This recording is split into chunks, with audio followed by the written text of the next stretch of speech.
And good morning, everyone. Welcome to another Let's Play. This is Myrokos, and after taking a small break, getting some stuff done, as well as recognizing that yesterday was patch day and dealing with some stuff with that, I've decided to resume the MSQ for Endwalker. If you like what you see at any point, please like, share, and subscribe on YouTube. Give me a follow on Twitch. Hit the notification bells. And let me know what you liked or didn't like.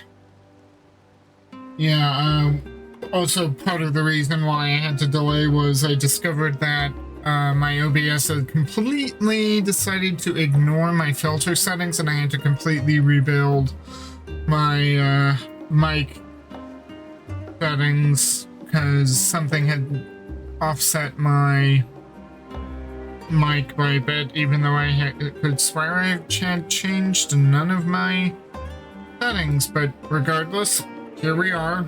Things are fixed. Let me know if there are any audio issues as well, so I can keep exploring this. In the meantime, let us, on a cloudy day that should continue to be cloudy, to pick up with Alize, a labyrinthine descent. Alize is excited to share your revelations.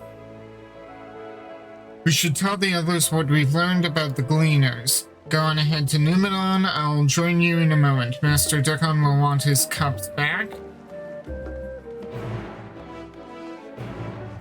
I must say, having it be mug, the Charlene mugs, which, you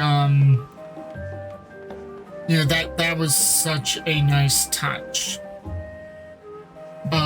You know, especially given the fact that I had gotten the, mug as, part of the FanFest merch pre-order stuff. Pity they removed that tab. I wonder if they'll bring any of that stuff back through, to the store through normal purchasing. Not that I need another mug, but just, might be nice.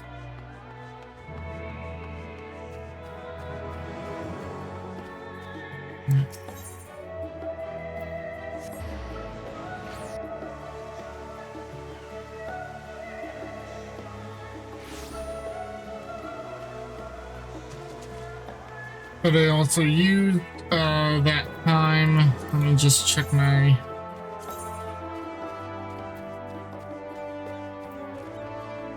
yes.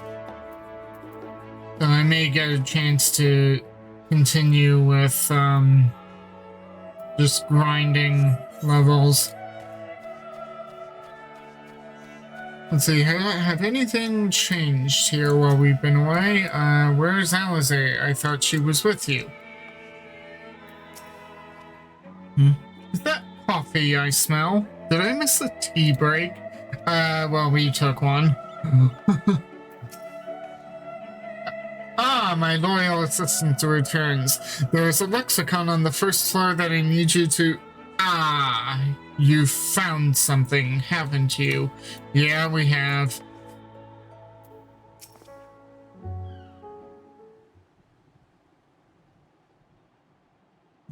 Welcome back, Myrokos. Been for a walk and cleared your head, have you? Yeah. Not exactly.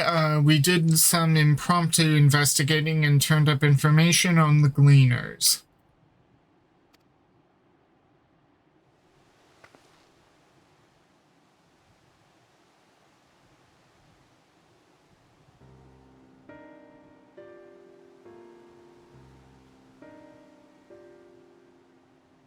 It makes sense. The Gleaners take their requests directly from institutions and bureaucrats, but as you say, they ultimately answer to the Forum. A sudden and significant increase in Gleaner traffic and in cargo. It certainly gives the impression of an overarching plan being put into motion. Let us see what theory we can build from the facts. As the Showa observed earlier, Numenon's archives appear to contain no information concerning the final day. Coupled with what Myrokos and Alize learned at the last stand, we can be reasonably sure that that most Sharlayans know nothing of that particular period of ancient history.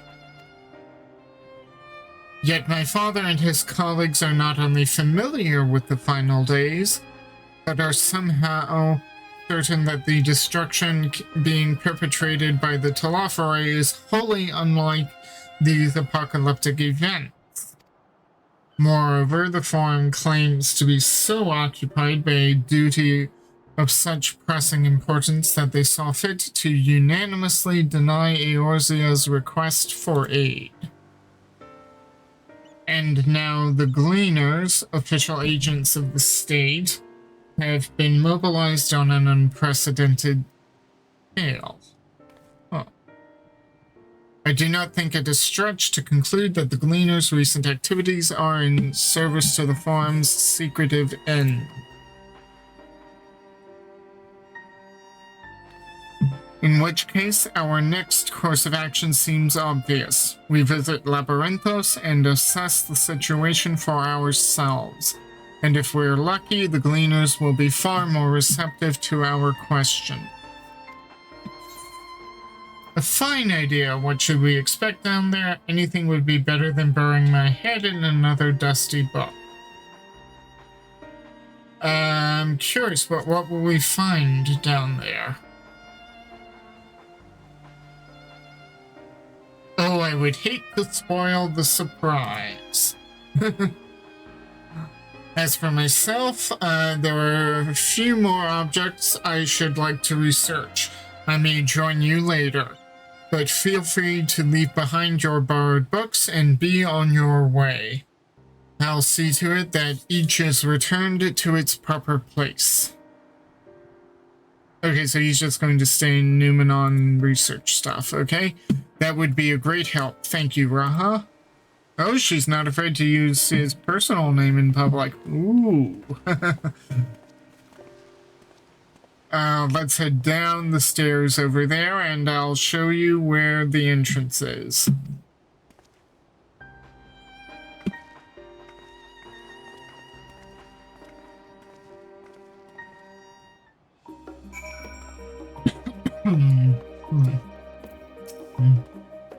Watch your step in Labyrinthos. It's rather more perilous than a simple storehouse, although that will likely make the experience all the more attractive to an adventurer like you. Okay?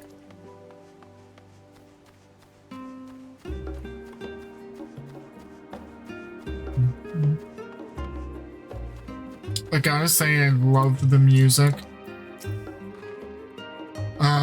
Ready? Labyrinthos is not too far from here, but you may find the path a bit disorienting. I'll take the lead, so stay close. Follow Alize and try not to fall behind. Off we go then.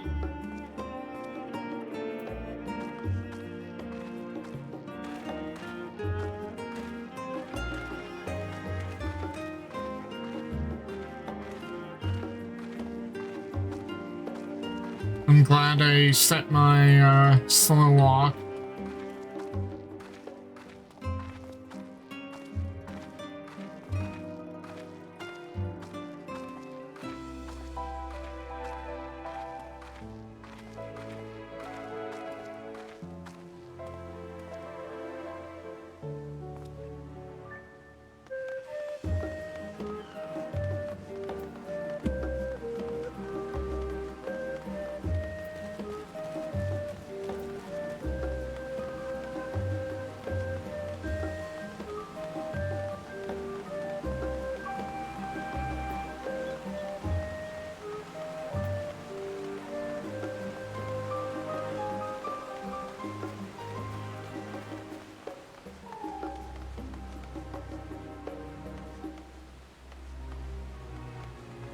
I had a feeling.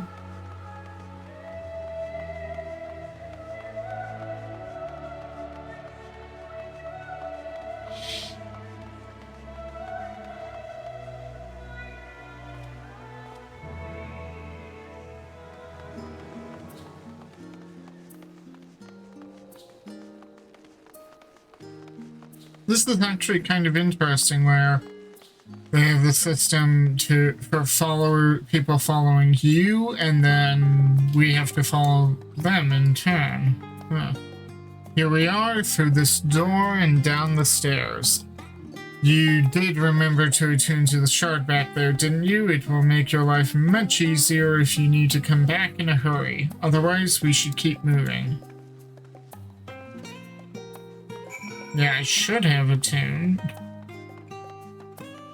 I'm pretty certain I attuned. Let's just double check.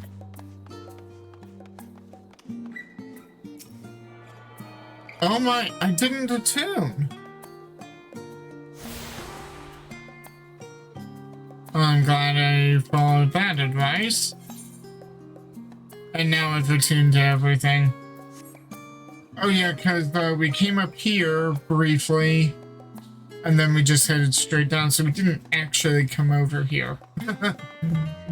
Thank goodness for that little catch. But I had attuned to other aetherites, so I wouldn't call it wasted.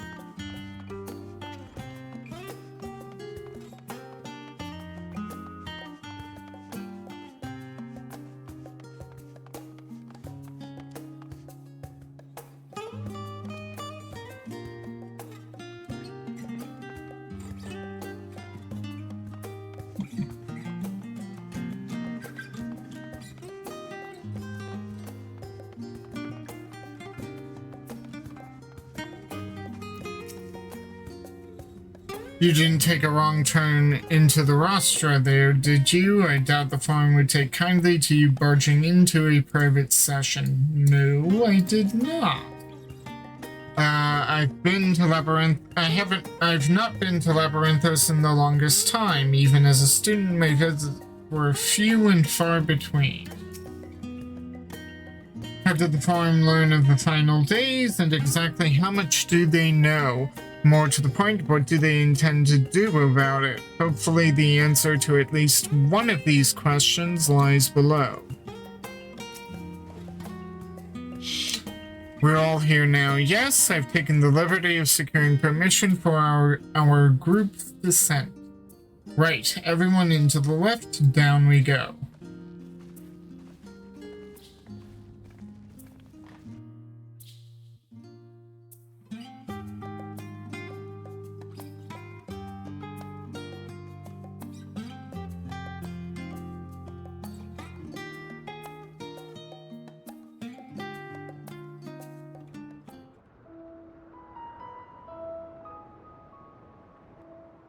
Deep beneath the scholar's city shines a false sun within a fabricated sky. In any age exist those who consider the floor an extension of their bookshelves, and this vault's architects surely belonged to that special breed. If the stack grows too high, start a new one. If no room remains, then make more rooms. A simple solution at first, and then bit by bit, a profound transformation. Knowledge buried beneath knowledge, a growing, creeping labyrinth from which there is no escape.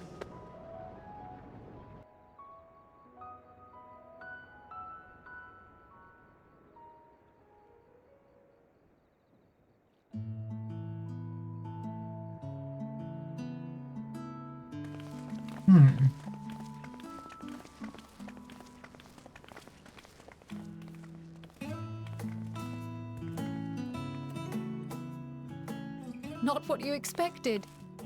I must admit, the artifice is very convincing. The fact that it's cloudy outside and cloudy in here is actually telling. But I assure you that we are beneath Sharlayan itself. The breeze you feel, the flowing waters you hear, all created by the hand of man.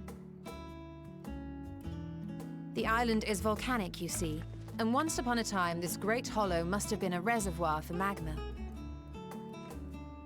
It was discovered some 400 years ago, at which point it was repurposed as a storage facility for scrolls and samples and such. Renovations have continued, with nigh or no interruption to this day, with the lower levels still undergoing expansion. Aren't those people gleaners?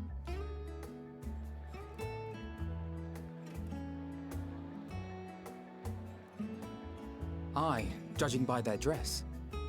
They are said to work alone as a rule, but 'twould seem that rule is being enthusiastically broken today. It may be as you suspected, that they are engaged in a task apart from the norm.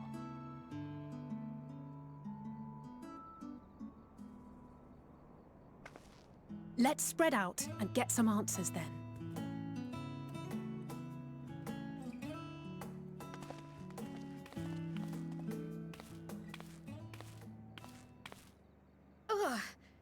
Ooh, are you okay, Kyle? Is she okay? Did you call to me just now? No.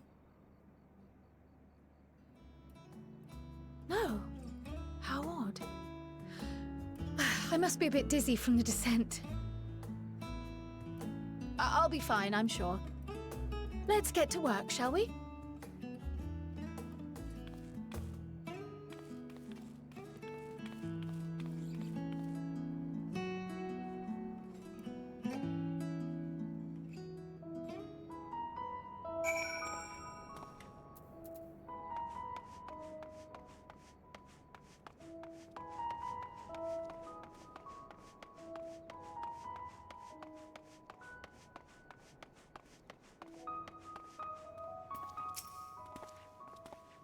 You want to know what I'm doing? Hauling books and ore and fauna. If it needs hauling, I haul it. Every decade or so, they take stock in Labyrinthos, you know, sort and tidy up the inventory. Never seen an operation like this before, though. They just did one a few summers ago even. Then with no warning at all, this mess gets dropped in our laps. Orders from on high, damned if I know the reason. Could be that they're changing the layout, eh? Perhaps for the next big expansion. Your exchange with Dobbin has taught you about taking stock in Labyrinthos. Ooh, sightseeing log. Sorry. If ever I see a sightseeing log, spot, I must get it. You know, just like attunement. I'm glad I got this one.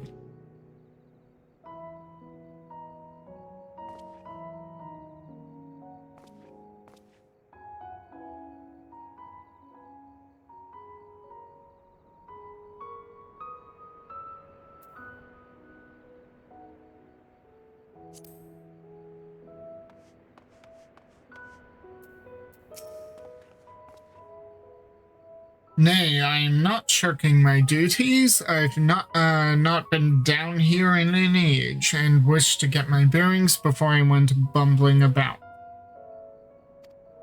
From what I can see, however, there is not obviously out of place. It seems we shall have to resort to discreet inquiries as usual. Okay.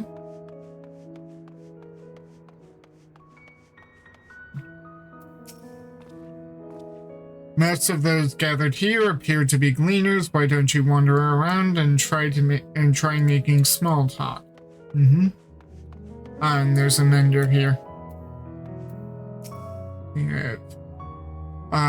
Let me think. The Rhea seeds should be item 1058. Cumin seeds 1059. Snowball berry 1060. Or were they 1061? My head feels like it's stuffed with moko grass. Why more loads to take out than carry in? Why do all this at once and risk mixing it up? What if someone mistakes the Kurthan carrots for the Garabanian carrots? What then? Your exchange with Teve has taught you about large shipments coming in and out of Labyrinthos. Oh, here's Alphino and Alize. Let's see what they're up to. Excuse me, are you a gleaner?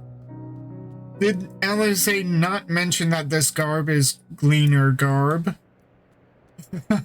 If you don't mind, I have some questions to ask.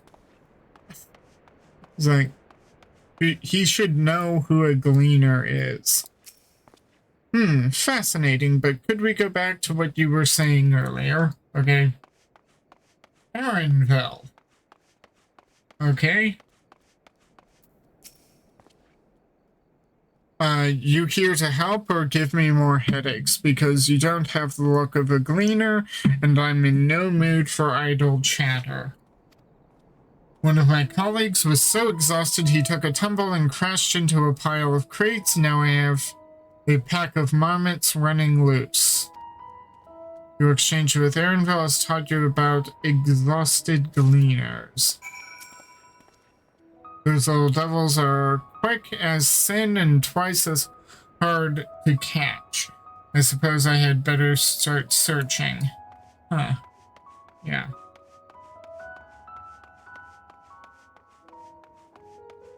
Let's see, is there anything else? Let's see, item 3042 is Walker's Popotos, yes. And 3043 is Wild Popotos. Then where are my mountain Popotos? This can't be right. Let's see, did Dobbin have anything else? My poor aching back. Ever since the summons came from the guild ship, I've been hauling endless stacks of supplies, books, or animals, you name it, I've moved it. Okay, so he's just been hauling things back and forth. Let's see, I don't know if Ishtola had anything else. I wish I had been able to come down here when it wasn't dark out, but oh well.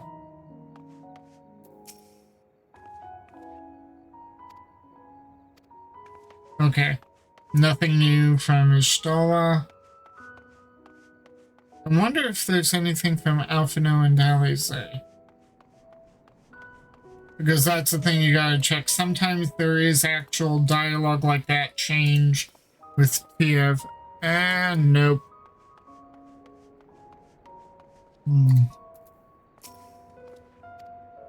Yeah, nothing new from them.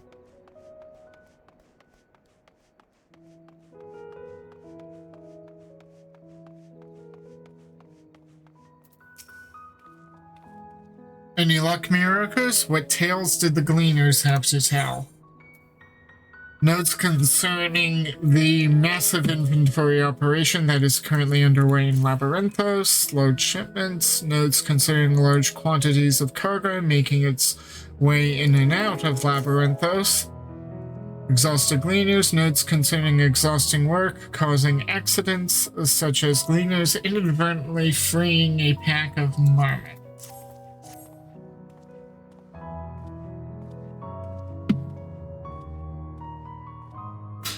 So the grand operation began without warning, and for every item they bring in, they're sending more inventory somewhere else. That would explain the haggard faces I've been seeing. We were right, the farm is definitely up to something, and they're turning Labyrinthos upside down in the process.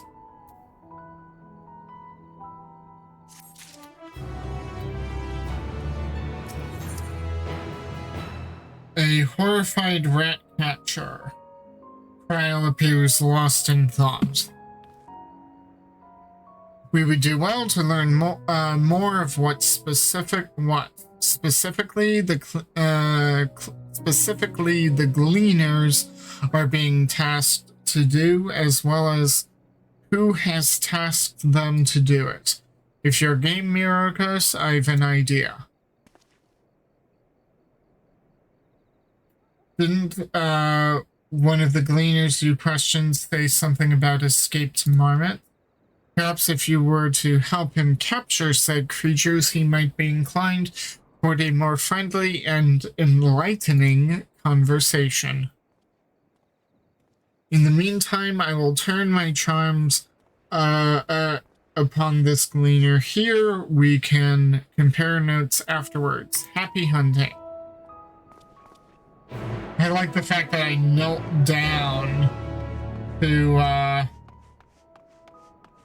speak with her on that level. The little details that matter. You wish to help me find the marmots?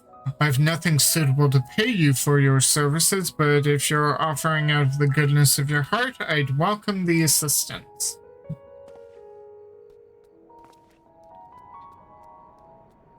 The name is Aaronville, friend, specialist in the collection of live specimens. That said, the capture of these in-action marmots is a trial I've no desire to repeat. Grizzled mice, they call them. For our mercy, there are no other marmot species on this tier at present, so there should be no mistaking our little fugitives. If you happen to catch any, stuff them in this sack, gently, of course. Where to begin, you wonder? I've not seen any scampering around here, so we'll need to widen our search into the surrounding forest. Be on your guard. There are beasts out there that won't hesitate to prey on a marmot or you. I'll search the trees to the west. The eastern part of the forest is all yours. Good luck.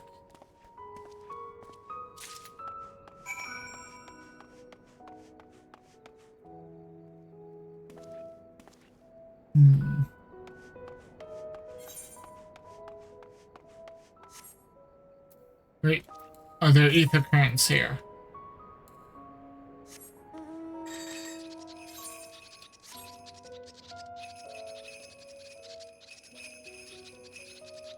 Looks like there is one.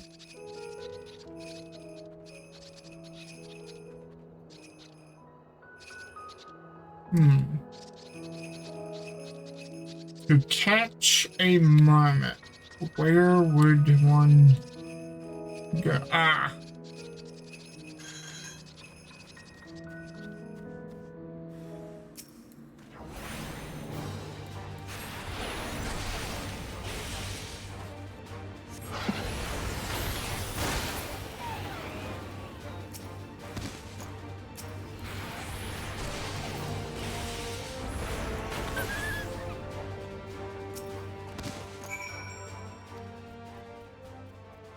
Oh, lovely. Barely have you raided the sack when the grizzled mouse scampers off into the underbrush. Lovely.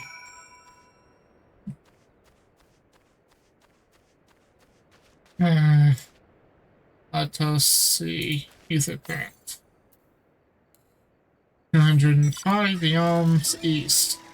The one good thing about the ether currents, as I recall, is that they tend to be with quest objectives. So up there it went.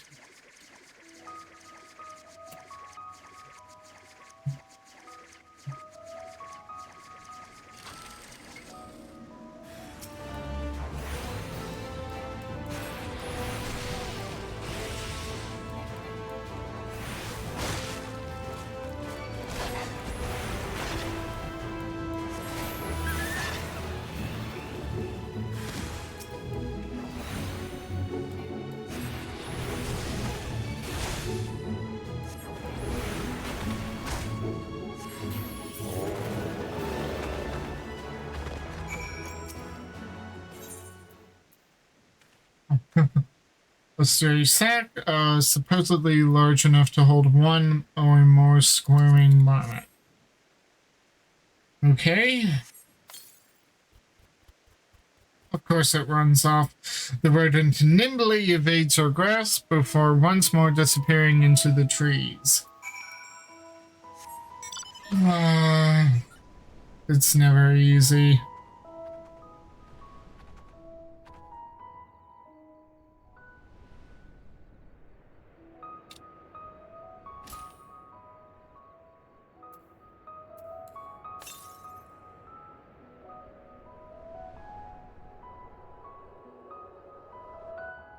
Probably up on the hill, at a guess, and you follow the lamp posts.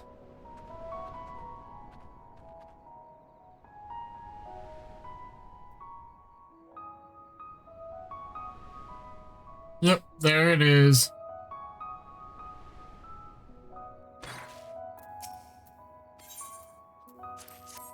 And this time it's cornered, it can't go anywhere. Squeak, squeak. More prepared for its speed. This time you succeed in closing the sack over your elusive quarry. Deliver the swimming rat pack to Aaronville.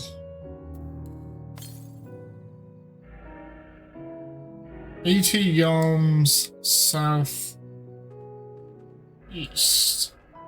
Let me get that ether current first.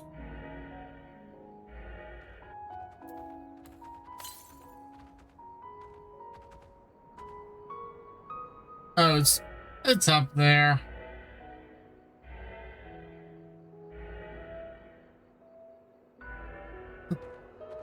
Of course it's up there.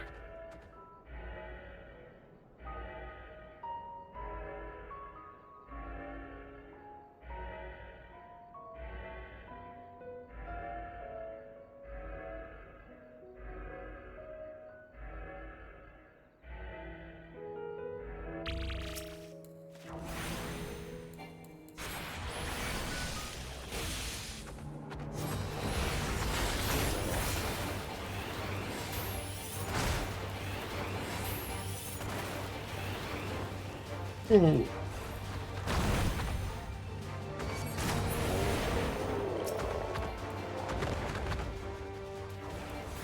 I hope the form is well, the form may not be happy, but I hope the others are okay with me killing.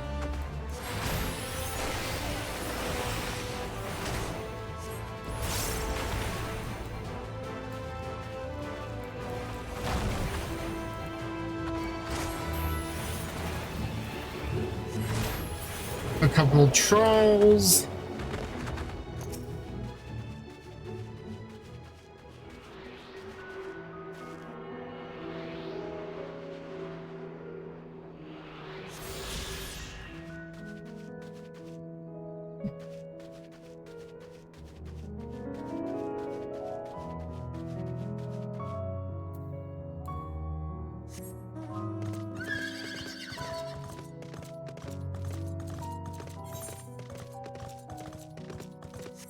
Yeah, I was up there, so yeah, that would be southeast.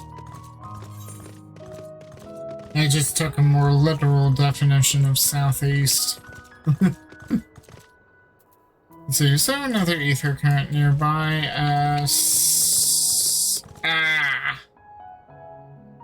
Probably in the medial circuit. I do not have access to that yet.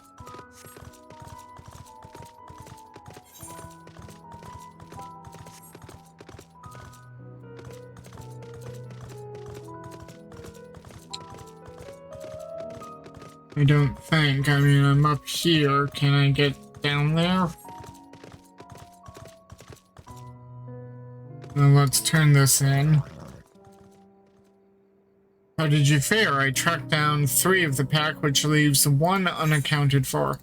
Yeah, I got your one. The sack holds the plump, wriggling form of one greatly annoyed, grizzled mouse. Ah, there's the odd Mara out. Wait here a moment while I put our friends in a holding cage.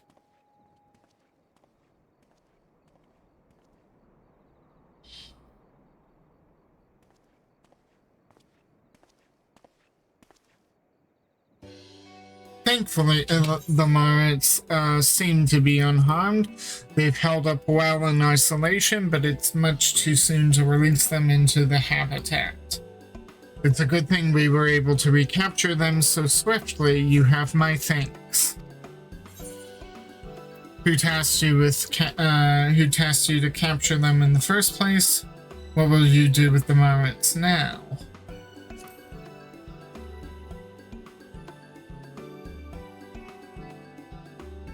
Why the authority in charge of Labyrinthos and in perpetuity?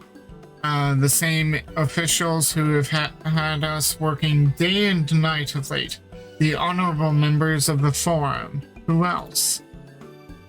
Suitable for consumption and easy to breed. Those were the two conditions I was given for the stock I was instructed to procure.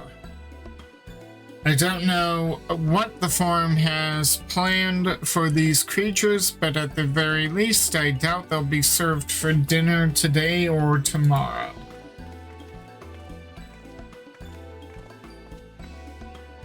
There you are, Myrokos. Huh. Is this the gleaner you mentioned? The one who was looking for lost moments? Interesting company you keep, friend. Who are you folk anyway? I am Kryl of the students of Baldassian. These others are my associates. Truth be told, the Forum's decisions of late have not sat entirely well with us. That is why we made the descent into Labyrinthos. We hoped that by seeing those decisions put into action, we might more fully understand their reasoning. Wise and practical.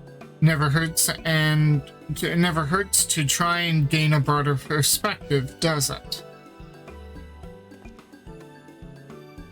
Anyway, duty calls and other animals to capture and enclosures to empty.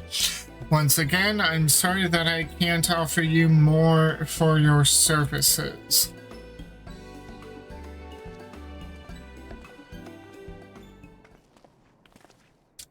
Did you learn anything new from your friend there?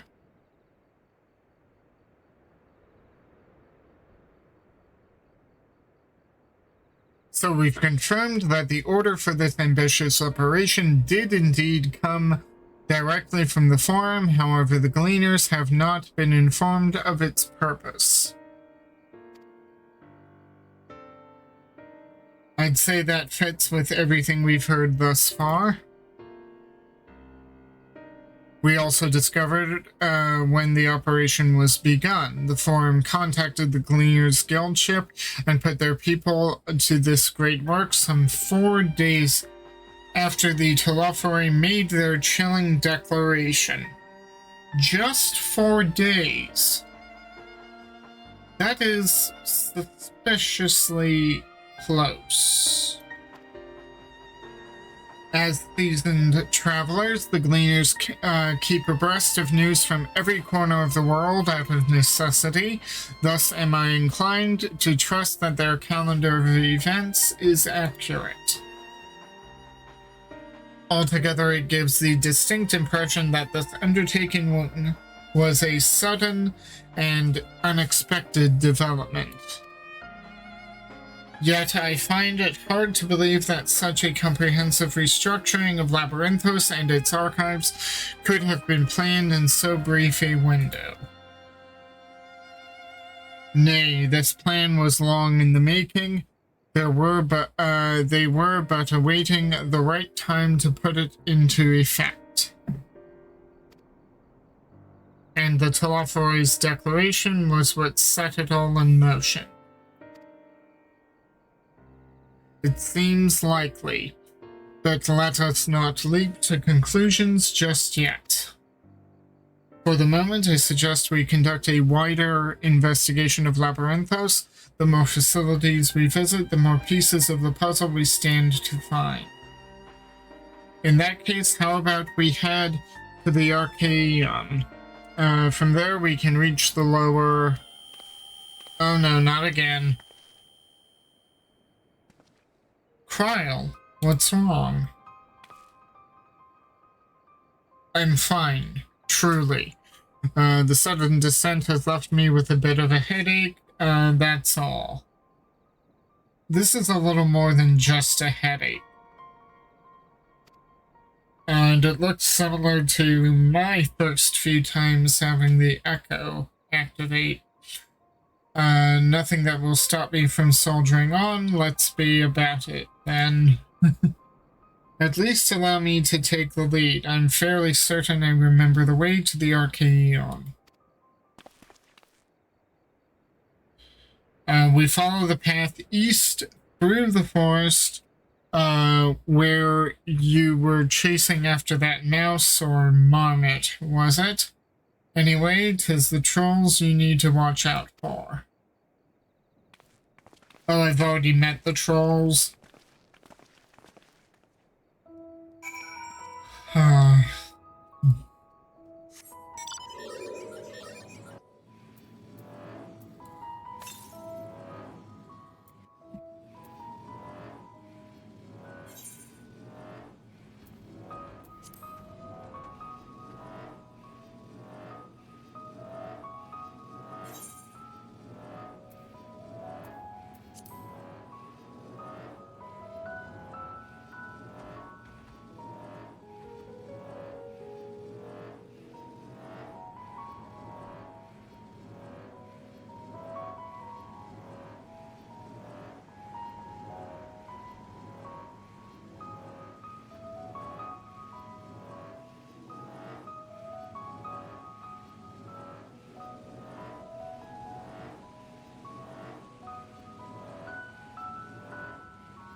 Oop, etherite.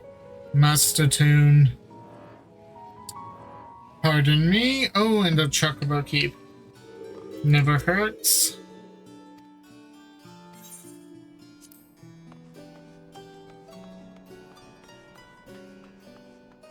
I never used them, but it doesn't hurt to have a backup. I find to just use the etherite network.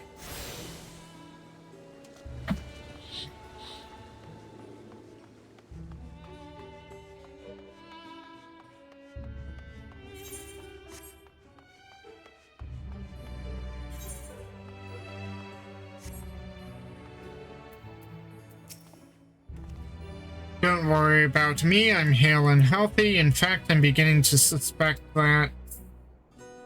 Nay, let's discuss this later. The investigation demands our undivided attention. Were you caught in mist on your way here? The sprayers keep the air humid, so the habitat feels as close as possible to a natural forest. This is the foremost material archive in Charlie, and I should love to explore its treasures shelf by shelf, but if here we have little time for such indulgences. Behold the Archaeon. As Numenon serves as Charlene's literary archive, so does this structure house the city's wealth of material data. The architecture too is similar. This building you see is merely the upper entrance and access point to the vaults carved into the cliffside itself. Within those vast rooms are stored countless samples and specimens, as well as the detailed records which describe them. In a manner of speaking, the Archaeon contains a physical history of Charlene's unwavering dedication to the accumulation of knowledge.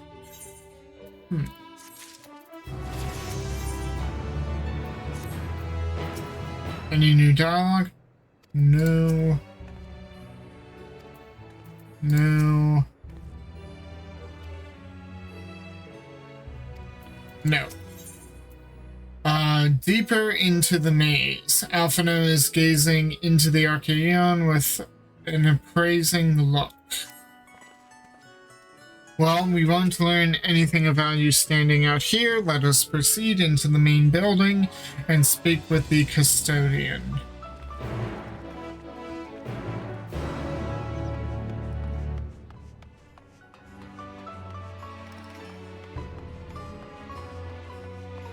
Is that? Oh, gemstone trader.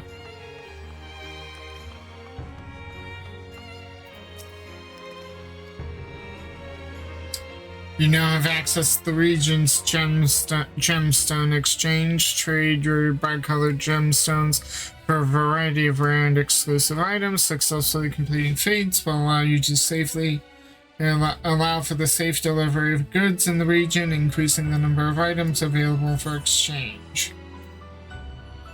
Okay. Yeah, I haven't done much in terms of fates yielding bicolored gemstones.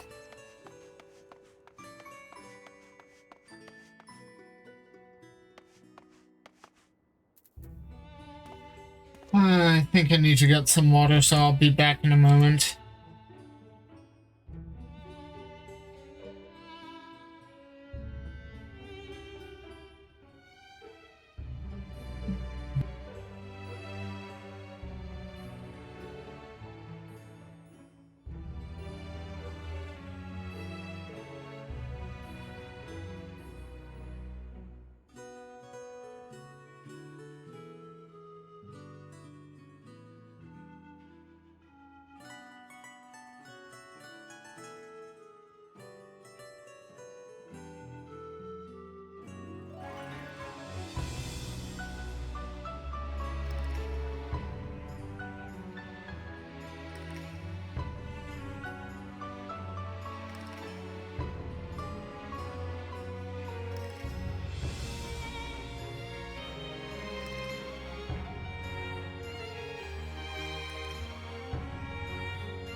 And I'm back. Let's talk to the custodian.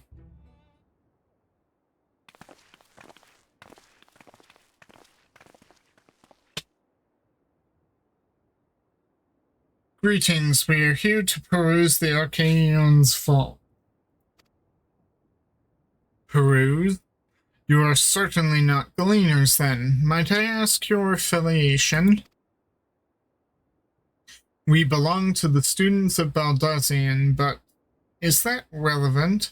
I was given to believe that the vaults, those open to the public at least, were open to the public. Ordinarily, yes, that would be the case. At present, however, access is restricted. Only persons directly involved in the reorganization efforts are permitted to enter. Why?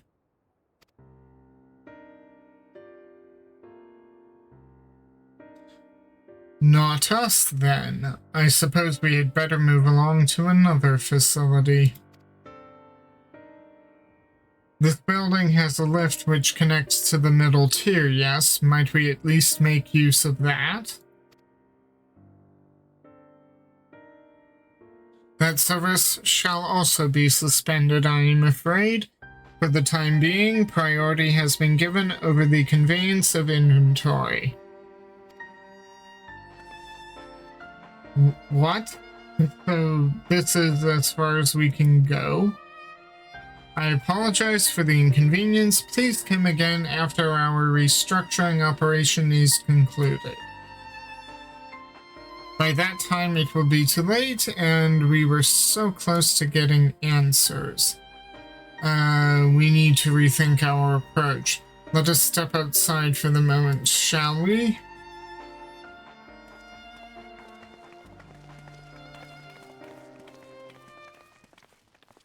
Students of Baldesion. He knows more than he's letting on.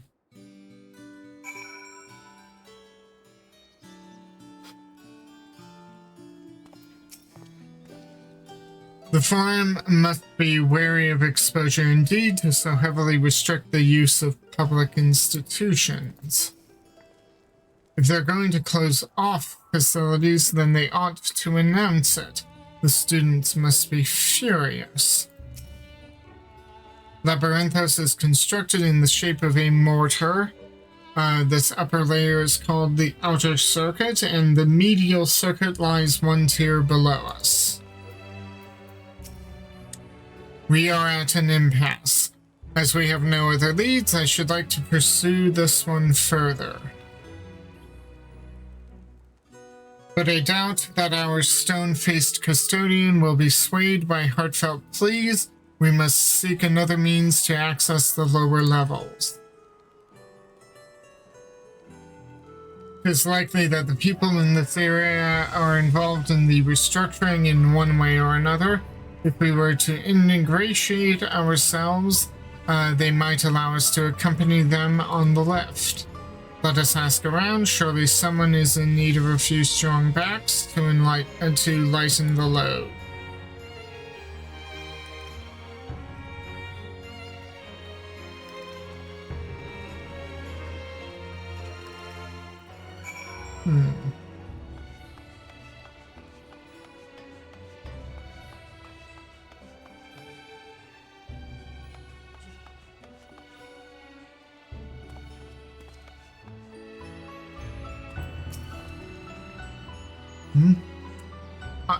Am I taking the lift? Oh no, we're just students. They won't let us into the Archaeon, even though we found... Actually, we have no idea what it is we found. There's no record of such a creature anywhere, but it was wandering around Tranquility, so we thought to donate it to the vaults. Squeal, squeal. Oddest little squeal, don't you think? Anyway, I suppose we'll have to take care of it until the Archaeon is open again. At first we thought it might have escaped from one of the research laboratories, but when we reported our find to the studium, they were just as dumbfounded as we were. If it truly is a newly discovered species, we could have our names appear in a gazette. Squeal, squeal, squeal. Is this one of the marmots that escaped? Huh. Did a marmot escape again?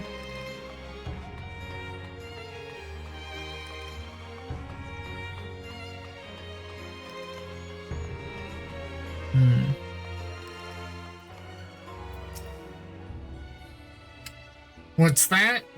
Take you down the lift with me? Sorry, but not a chance. I've been up and down all day, and only now have I finally found a spare moment to rest.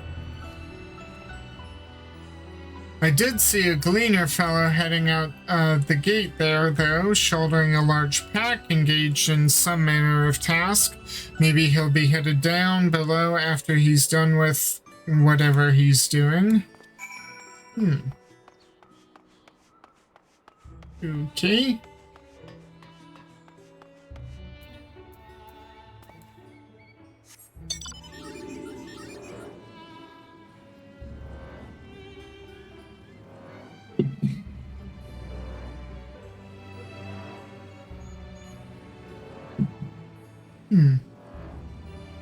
Okay. So setting my mug down causes... Well, not a mug, my... tumbler or whatever.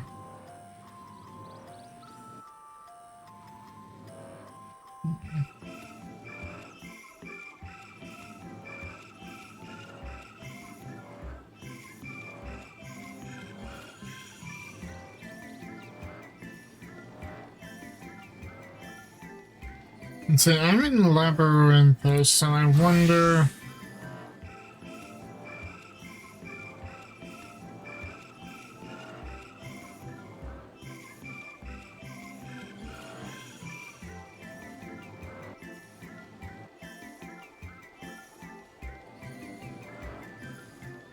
Huh. I see a miner.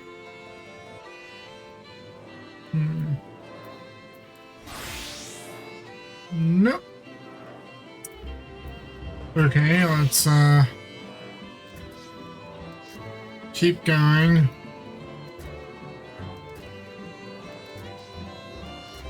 Maybe I'll open nodes later.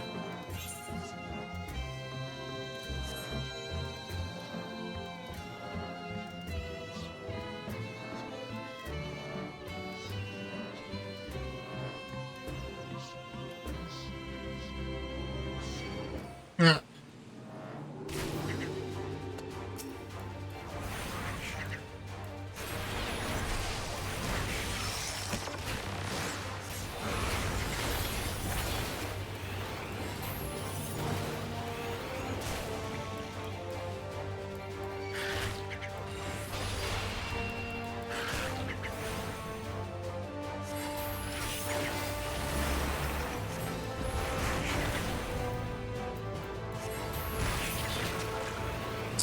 Oh, Aaronville. Okay. Long time to see. Quiet, you'll frighten it away. Ah, it's you again. I don't mean to be rude, but I'm in the middle of another task. The cloudkin I need to capture is close. Very close. You wish to help me with this too? You spend your time in unusual ways, my friend. Killed 2 hunters are generally better than 1. Very well. The canal here is a common gathering spot for birds of all kinds, but the one I'm after today is the hornbill.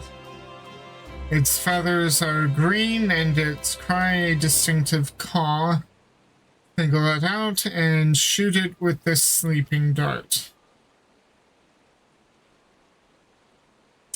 The effects are short-lived, so I'll lie in wait down by the riverbank to claim our quarry. Be sure to hit the right one.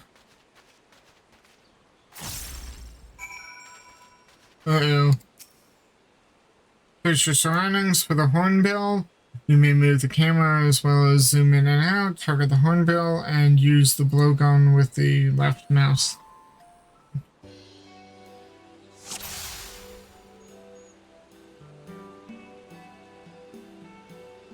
Help Anvil with his quarry, hit the right bird. Do this one.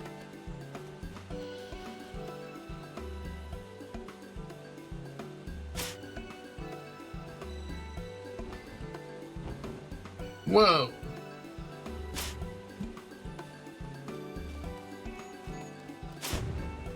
Okay. You've sedated the wrong bird. Oh no. Thought it was the blue one. Thought it was the red. Damn. Okay. It's the blue one. Of course it's the blue one.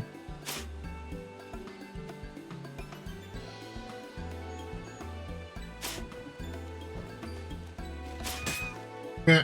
Hopefully that's the right one.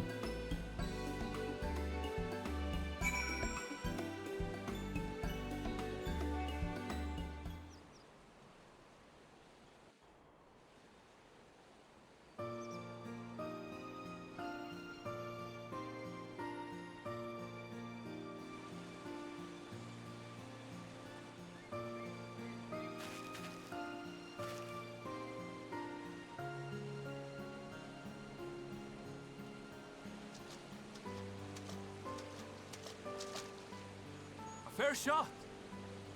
Ooh, voice signs. Nicely done. Let me truss this one up and I'll make my way over to you.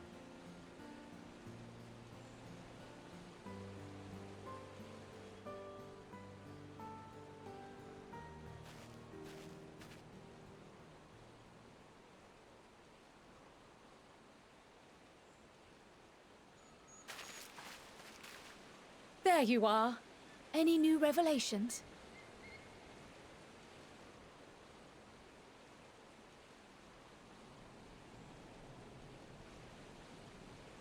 So you met with that gleaner again, this time to capture a hornbill. I understand catching and bringing in creatures from the outside, but what's the point of chasing after ones already here? Oh, it's a simple thing, really.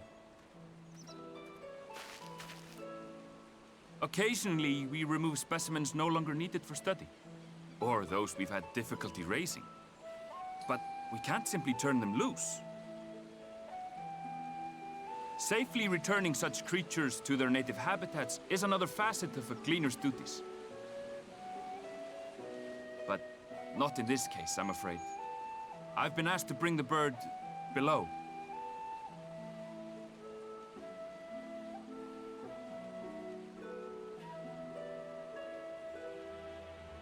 The restricted section in the lower levels of Labyrinthos. Open only to a select few researchers handpicked by the Forum. The projects down there are the subject of rumor and hearsay. Forbidden magics. Advanced technologies that can never be allowed to fall into outside hands. Even Archons are not privy to the truth. Those who are, the researchers involved in this secretive work, are not permitted to walk freely in the city, and are instead required to live in isolated quarters. What could a facility subject to such strict security protocols possibly need with a hornbill? An experiment? Possibly. I wasn't afforded an explanation. But judging by the requisition list given to me and my colleagues, I doubt it's for any kind of advanced research. I'd be more inclined to believe we were making preparations to migrate to the south. Mericidia or thereabouts. What? Why would you say that? Much of the flora and fauna we were asked to procure could serve as reliable sources of sustenance. They're comparatively hardy species, too, able to endure harsh climates. And among them are specimens known to be effective in improving soil quality and purifying water. When you put it that way, migration does sound like a reasonable assumption. That's all it is, though. An assumption. Through our tasks, we gleaners glimpse only bits and pieces of the Forum's plans. Our prime concern is that our requisitions, be they living or otherwise, are properly preserved for the knowledge of future generations. Now, I really must be going. I regret that I cannot reward you as you deserve.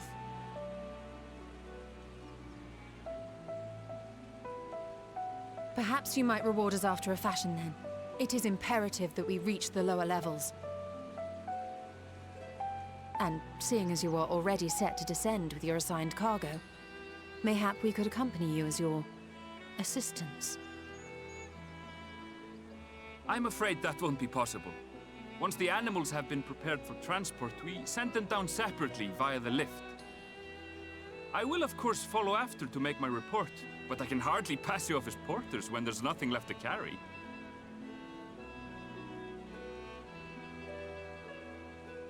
Indeed. Pray forget I said anything.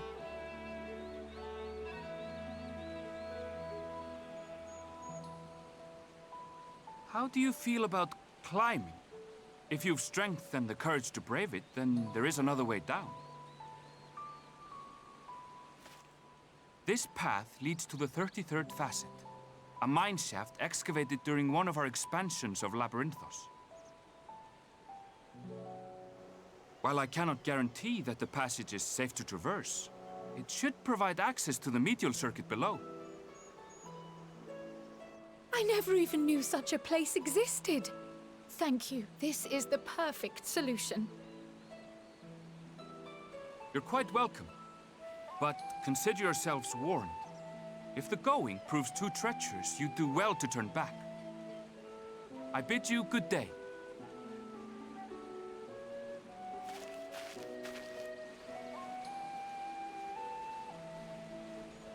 Well, turning back is hardly an option, not when we've come this far. Let's go and take a look at this mine shaft. Well, I think, yeah, we're seeing some of the mist that released there.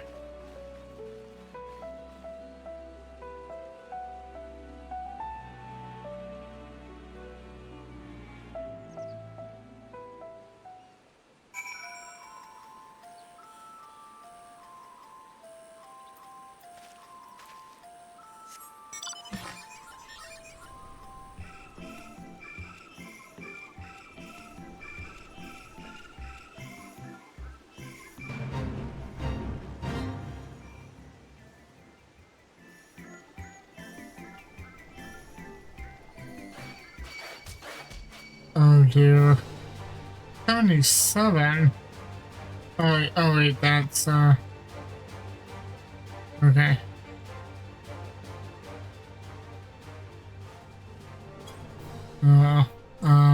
I'm through and there wasn't much time anyway.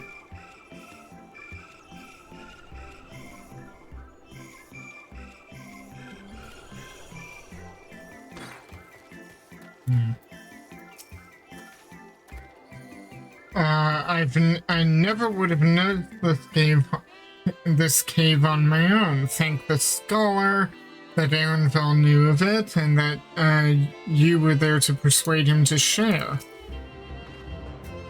The medial circuit which Aaronville mentioned is the tier directly below us.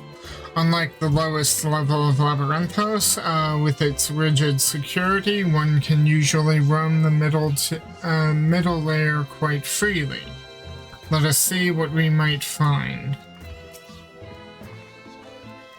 I took a quick peek inside, but it's awfully dark in there. This must be it, the entrance to the mine shaft. 'Tis faint, but I hear something moving within. Creatures homed there by the researchers, you think? Well, slavering beasts aside, we will need to watch our footing. We should tighten our straps and such before we continue. Man-made though it may be, the shaft was designed to resemble a natural cave system. Heed Aaronville's warning and do step carefully. The medial circuit, everything seems eager to get underway.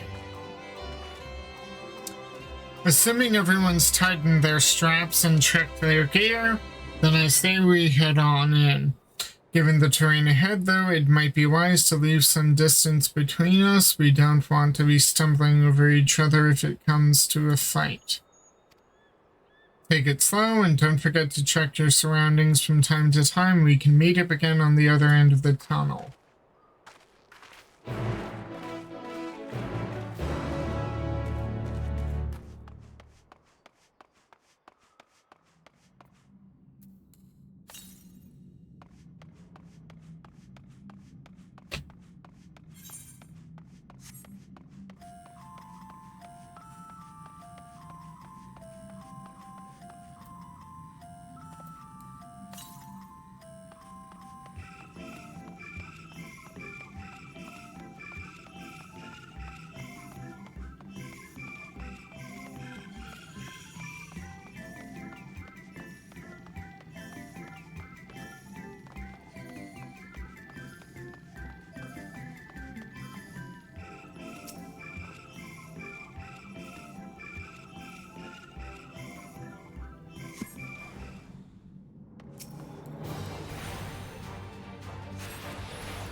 Wait.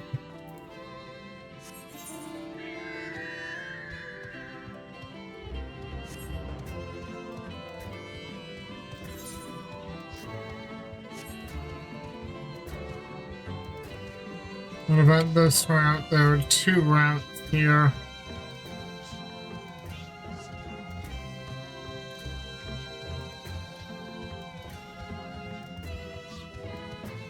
Aha! I had a feeling.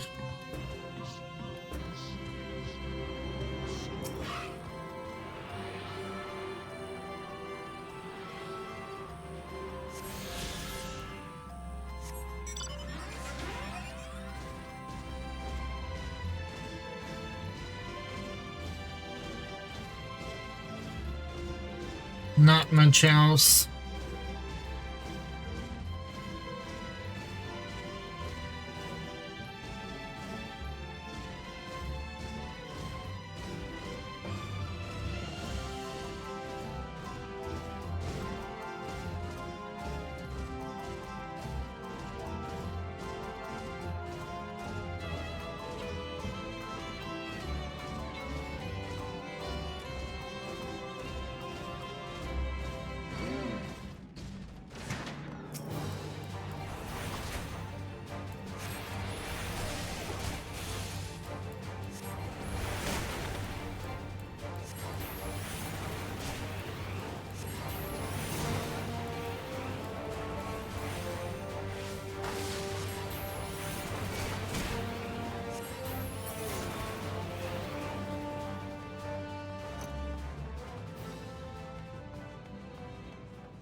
I like Aaronville. I'm actually getting to like him.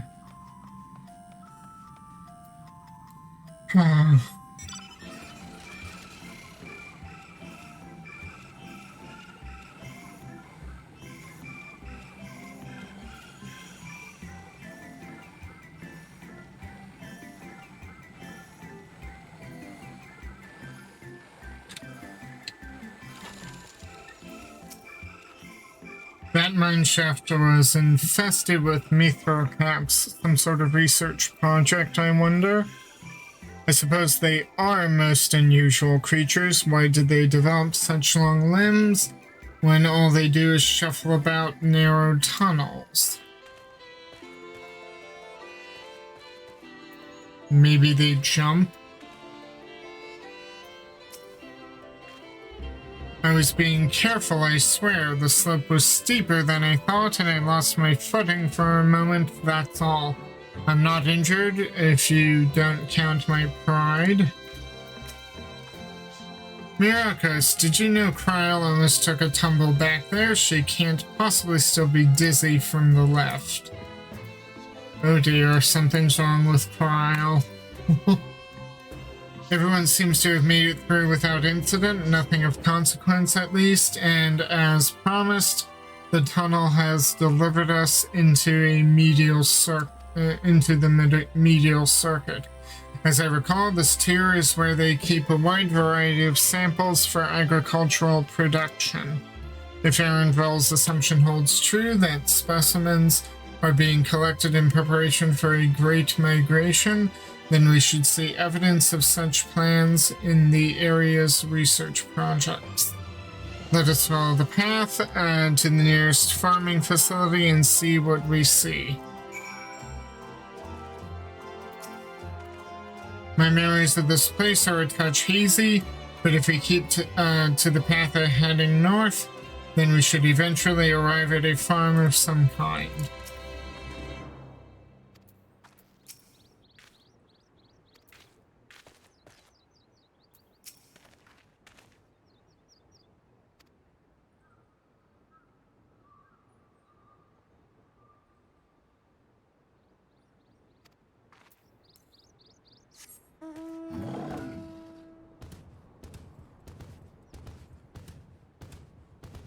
Okay.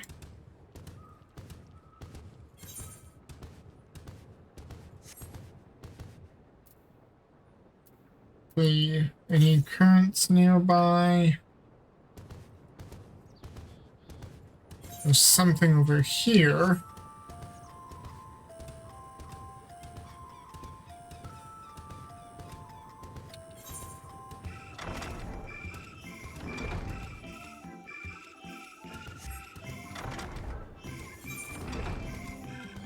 Huh. Okay. I thought I'd just clear out the map.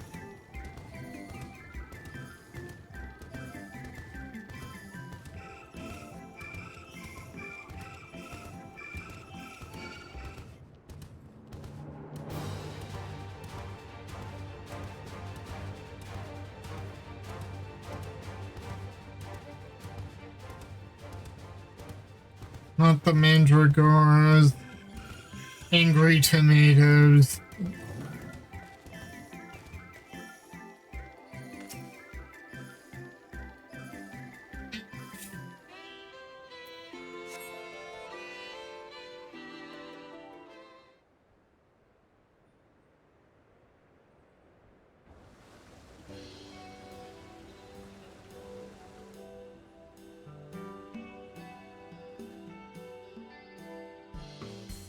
Aha, now I know where we are. The Myrokos. Labyrinthos is a host to a wide variety of vegetation, which allows us to conduct studies on cultivation methods utilized in foreign lands, and it is this facility which coordinates and oversees those efforts. The fruit of their research go to feed their Labyrinthos colleagues, or so I hear. More notable successes might make it to the Agora. Foods so exotic you'd be hard-pressed to guess their origin, let alone how they might taste. Indeed, mystery vegetables without a name, only a list of nutritional benefits scribbled on a card. I see no gleaners hereabouts, yet these workers seem to share that same sense of urgency. It's possible they know something of the farm's plans and their underlying motivations, worth looking into, wouldn't you say? See what you can coax from the workers, the rest of us will do the same, or cast about for useful clues.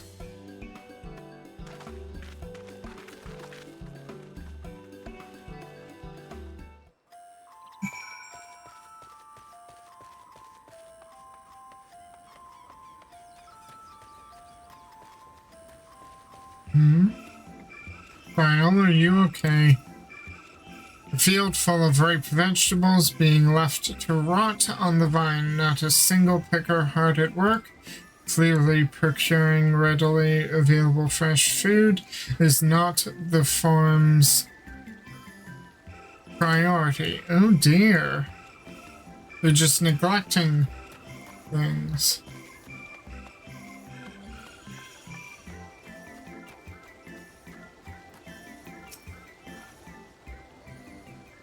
I am told this cart holds the harvest meant for the larders here. Nothing out of the ordinary. Except for the food across the way here that's being left to rot.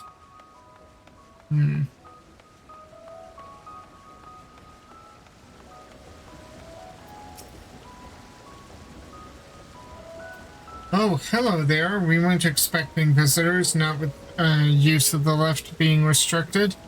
How did you make it down here anyway? Well, we went through the cave system. Near the mine shaft. The mine shaft, you say? Well, you're a much hardier soul than I. Under normal circumstances, I'd require such tenacity with a guided tour of the fields, but I'm afraid the forum has us filling order lists a mile long. Massive yet detailed requests, literal wagon loads of crop samples, and hardly any time to put them together. When I first heard this grand reorganization, I assumed we would be shuffling around old stock to make room for the new. Then came the orders for ridiculous quantities of seeds we've already thoroughly researched. Passing strange, eh? I pressed for an explanation, but was met with vague assurances that all will be revealed in due course. Not the most satisfying answer.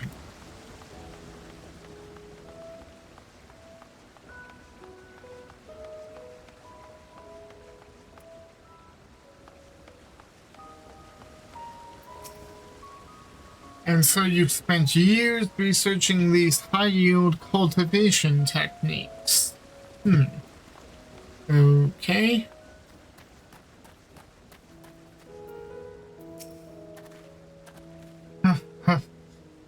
Do I have ought to be taken down below? More than I can carry, then some. Most of our stock is sent off via the cargo lift, but some has been earmarked for aerial transport, hence the stack of crates atop the hill over there. God's hauling the lot up that slope was a job and a half. Aerial transport? There are no airships here.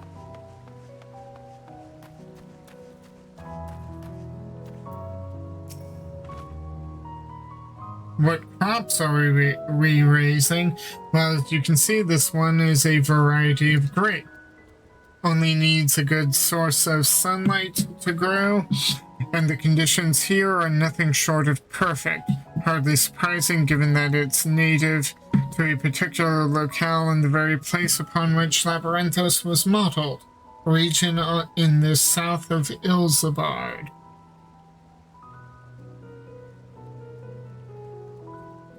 Did they steal grapes from Vilbrand? Are these the grapes that I had to hunt for? At least some of them? It boasts a remarkable habitat diversity, allowing for a myriad of flora and fauna to thrive. Chilly peaks in the north give way to swathes of temperate plains, which in turn transition to a hot, humid coastline.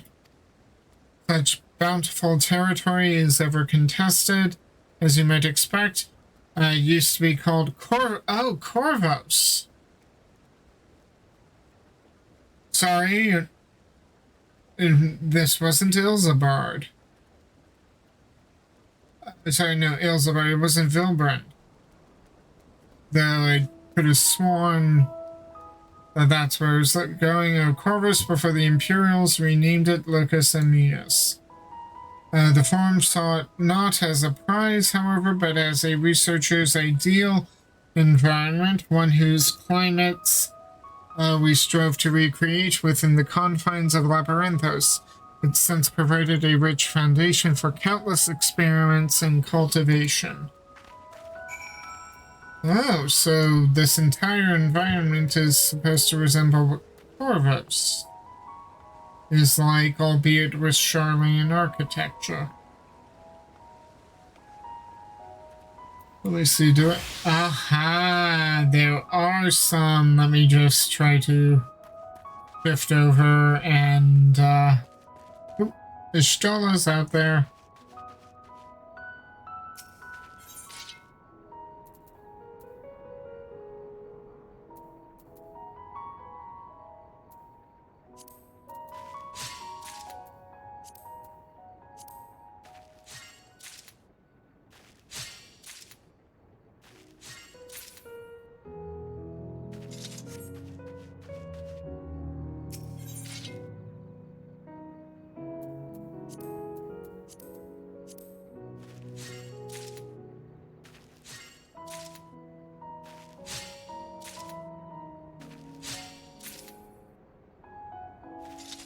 Hmm.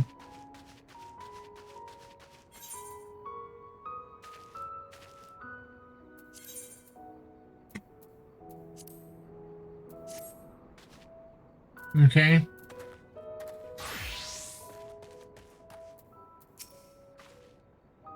The stack of crates on the hill is going below. That sounds promising. I'll gather the others and join you there.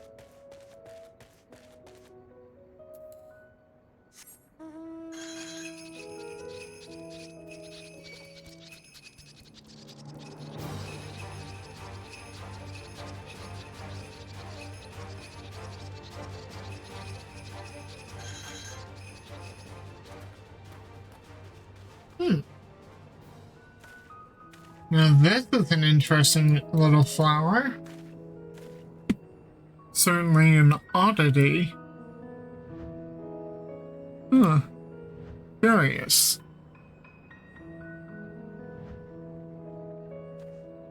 In the event, here are the stacked boxes. The labels on these crates tell the story of their contents, bundles of common seeds and saplings, accompanied by sheaves of reports. Oop.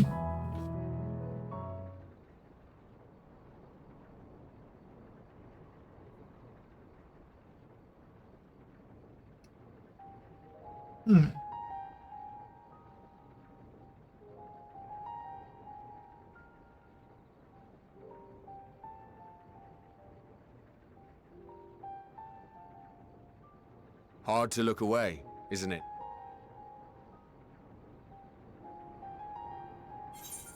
Is that? Whose voice is that?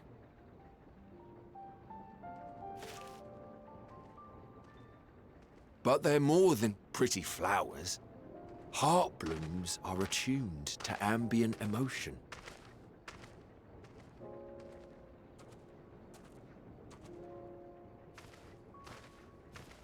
I could have sworn that sounded like Ardbert.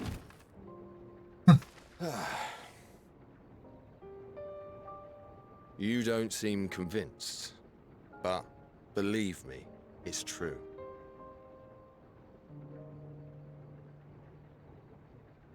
This ashen grey, for instance, it mirrors the anxiety and urgency of those working nearby as they rush to fulfill sudden orders.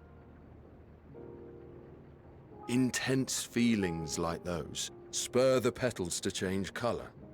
Bright glowing hues in the presence of joy, dark subdued shades for frustration or despair. Yet even with the collected wisdom of Sharlayan at our disposal, we've yet to identify the underlying principle of this empathic effect.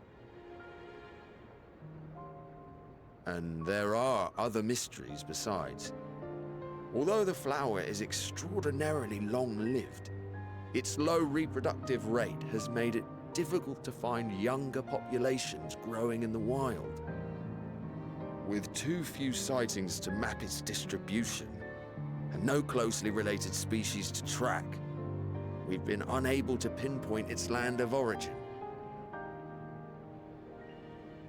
To further complicate matters, every culture, even dimly aware of its existence, has given it a different name and mythos. Our attempts to study it via the historical record have been an exercise in frustration. As an avid botanist myself, I should one day like to unravel the Heartbloom's secrets. But I'm afraid other duties must take precedence. I will leave you to your thoughts.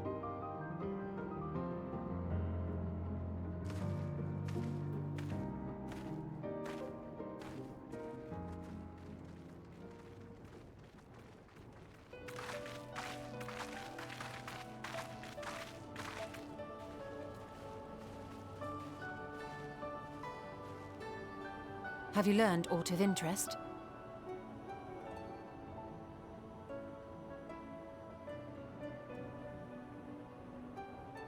A flower that reacts to one's feelings? Strange. I must say, I have never heard of such a thing.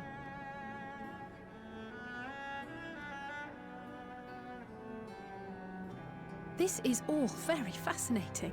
But as it stands, we fail to gain any significant insight into the Forum's undertaking. Indeed. While there is certainly enough activity to support Erenville's supposition that a priority has been placed on improving food production, unfortunately for our investigation, these workers were never informed as to how their duties serve the master plan. If only we could interrogate the Forum members directly.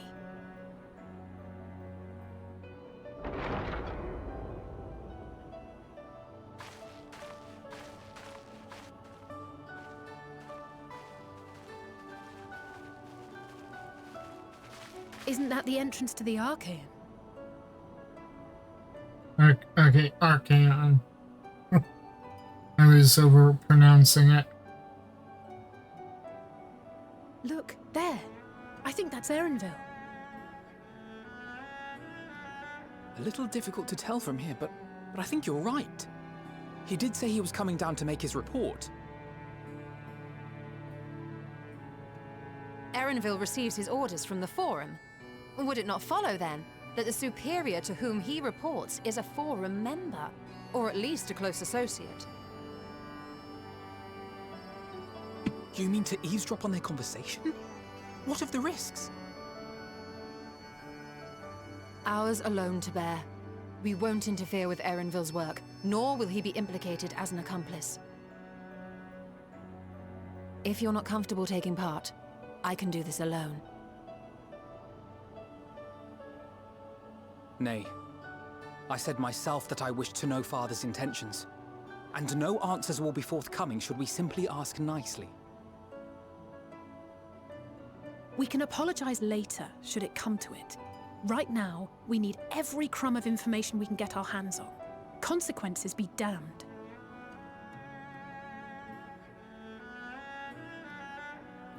It might be best if you came along as well. In fact, we should all...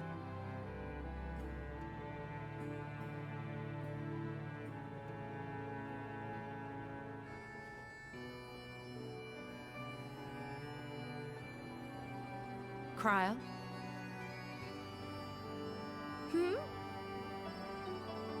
Oh, yes. That certainly sounds like a plan. I'm glad you agree. Yes, something's up with Cryle.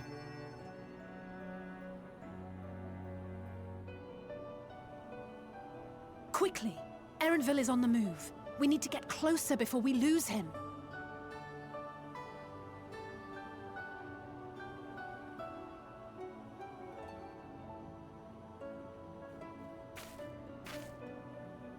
Almost. I can almost reach you.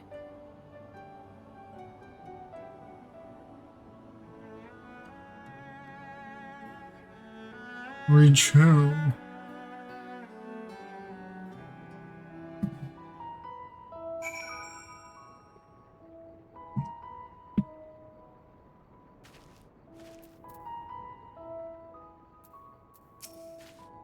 Are you sure you're okay, Cryle?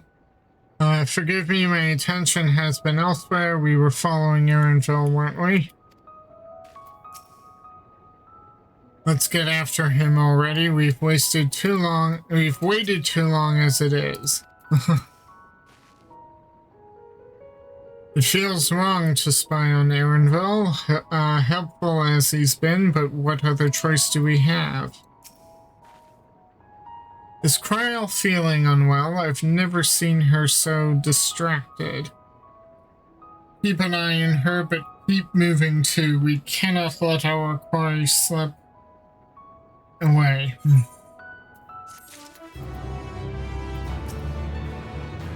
Did you see which way Erenville went? No. The full report, warts and all. Alize is not about to let Erenville out of her sight. Erenville was headed westward along the path outside Archaeon. Come, we can still catch him.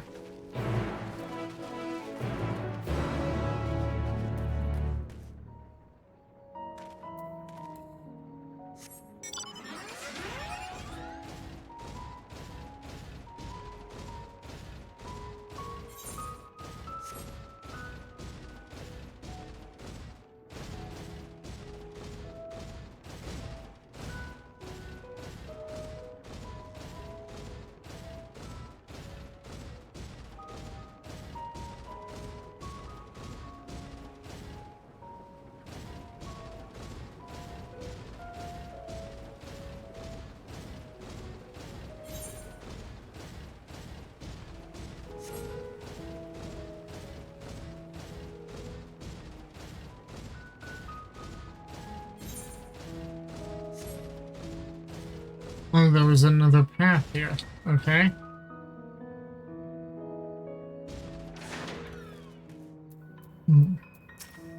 I can still hear it. Okay, something's going on with Cryo. It seems that Stola wishes to have a word with us. We've fallen too far behind and this damned mist won't help matters. What mist?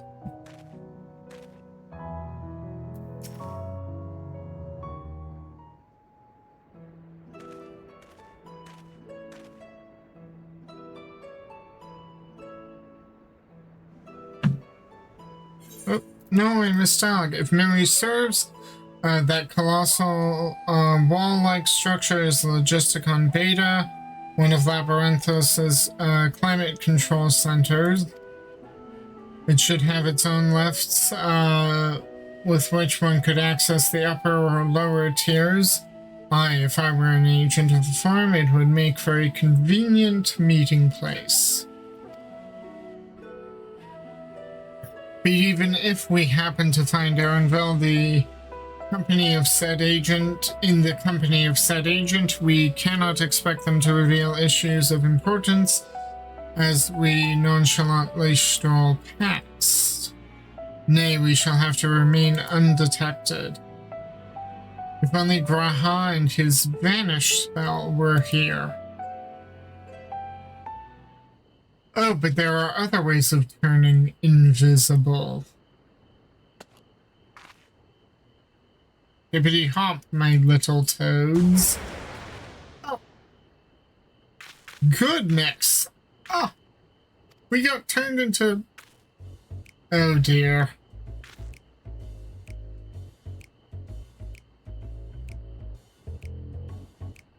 Unaccustomed to transfiguration? Worry not, it will wear off with the passage of time. I suggest you and your green companions hop along and catch up with Aaronville. Did you feel the magic's fading? Return to me and I will refresh the enchantment. And what am I to do in the meantime? Wait here with me. In your current state of mind, you'd be as likely to leap into the jaws of a predator as you would learn anything of note.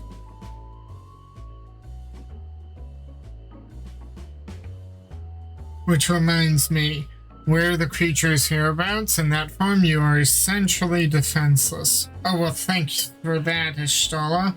You've changed into a toad. You must remain transfigured in order to progress the quest objectives. You will return from your transfigured status if you move too far away. Look to your map for the transfiguration's area of effect. Pick with the Stella to restore or prolong the transfiguration. Lovely. Ribbit, ribbit, ribbit. Alfie Toad and Alley Toad are now accompanying you. Keep them at your side in order to proceed with quest objectives. Okay, yeah, I've already read plenty of that.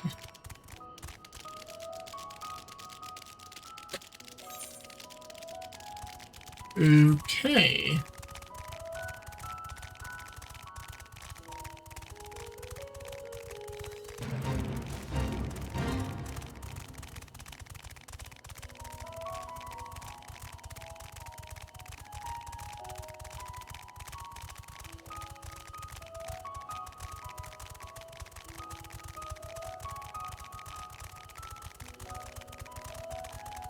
Well, at least we have 29 minutes.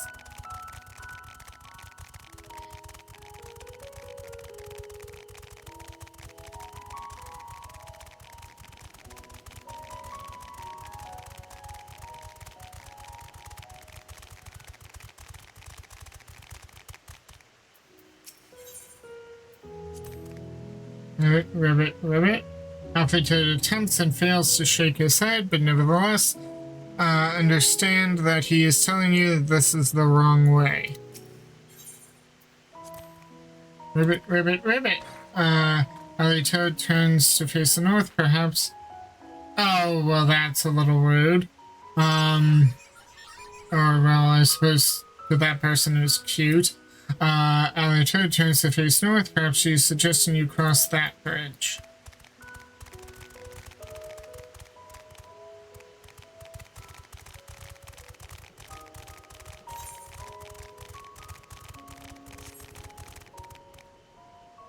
So we need to be on that bridge. Ugh. Hey, I was following the road. Okay? Also trying to avoid a fate that was up. Considering I'm in no position to participate. Okay.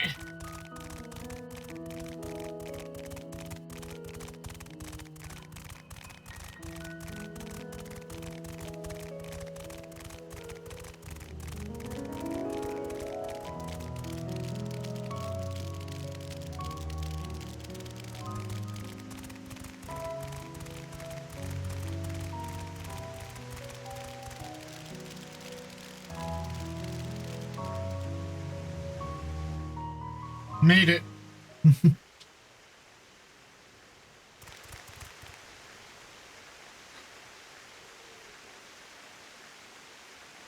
Oh, there they are.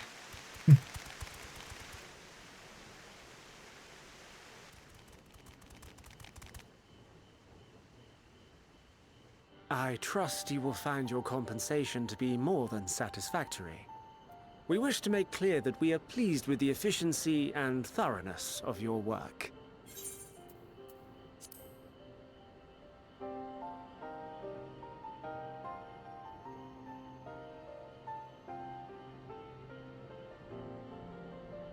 So much so that we have come bearing new tasks in need of your competent hand.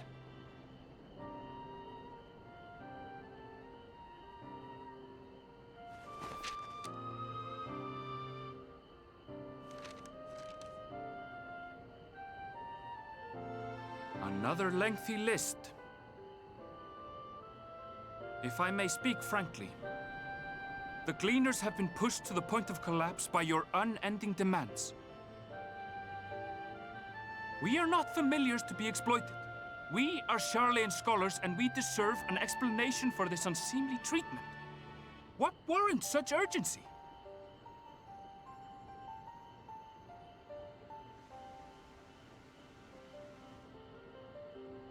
In an age long past, Charlian was charged with a momentous duty. And now that word of the final days hangs heavy in the air, the time has come for us to fulfill that charge. I can say no more, but I promise you this. All will be revealed in due course. And when it has, you will understand that your toil was in service to the greatest good.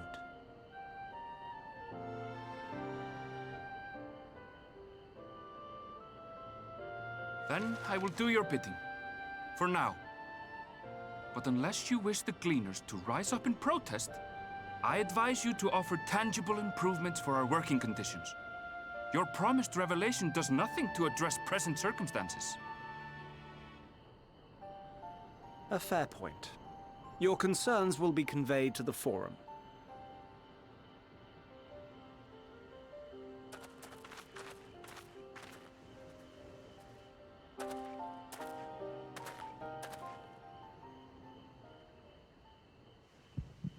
Uh-oh.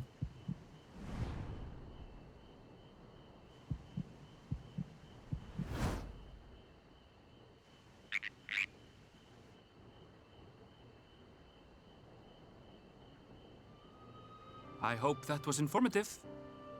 You may consider my debt to you repaid in full. While I do have my reservations about the Forum, I want to believe that they have our best interests at heart. Which is why I'm reassured that you're busy sniffing out the truth of things. We can ill afford to place all our eggs in one basket, this master plan of theirs, without first understanding the risks involved.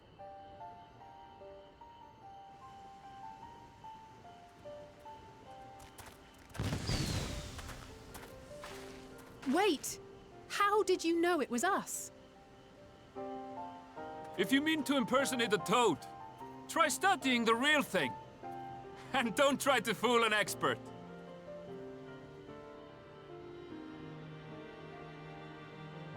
He also has bunny ears that, like, they heard our heartbeats.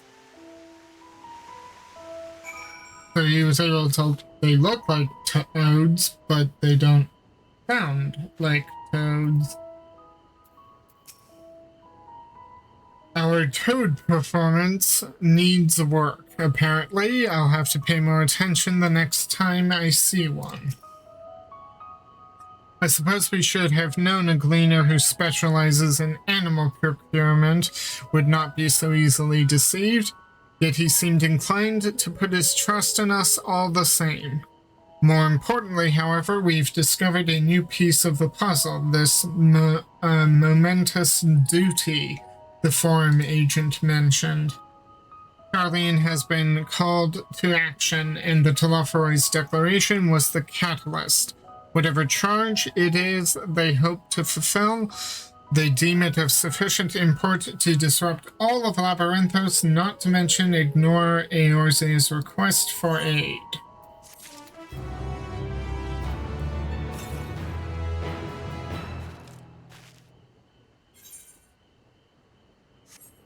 Okay, 100 knows the southwest, that's somewhere over there. Let me quickly go and get that.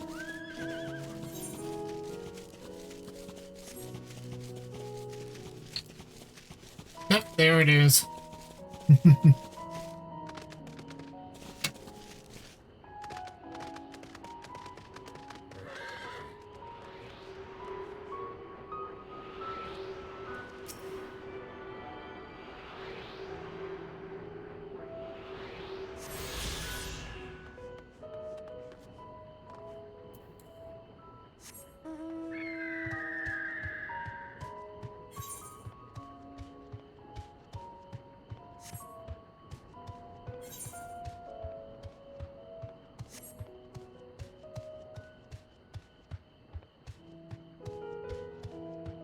What's up here?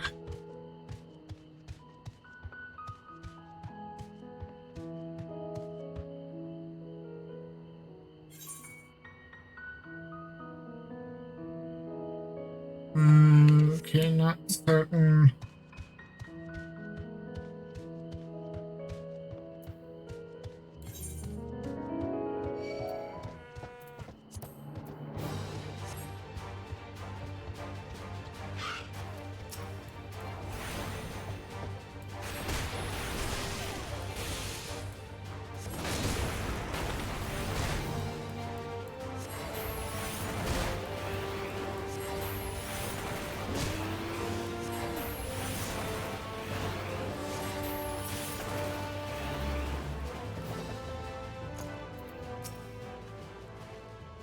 If we happen to cross paths with Erenville again, I should thank him properly.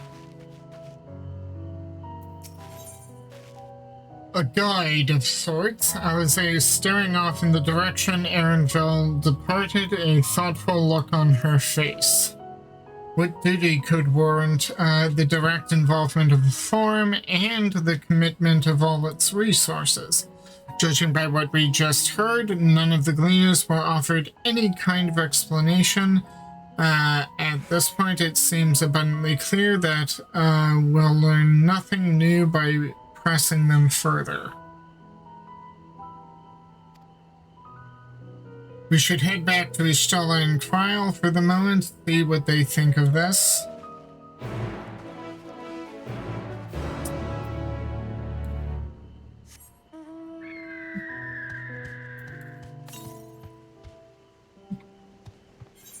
Okay, and then there are ether currents more to the south.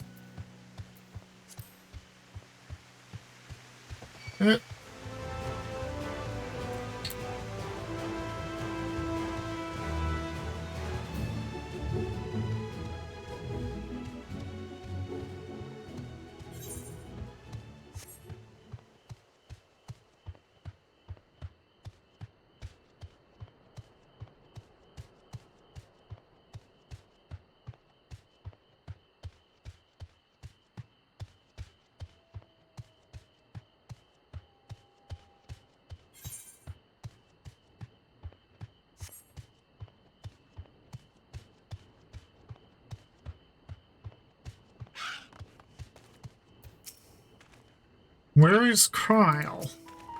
That is a good question. Kryle was here.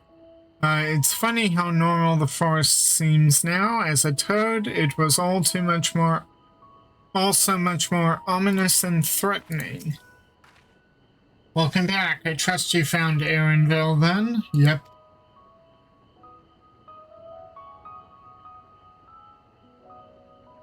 Interesting. I had a feeling you would learn something important, even if that something was simply a confirmation that no one knows much of anything. We should share this with Kryle then, discuss how we'd like to proceed. Yeah, but where did she go, and why did you let her out of your sight? Assuming we find her back at the farm, she was still behaving oddly, so I bade her return and rest there. Perhaps not the best decision in hindsight. Would you mind checking near those flowers she was so entranced by? The rest of us can survey the more distant areas, just in case she decides to wander.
And I think there's a blue quest for another ether cat there.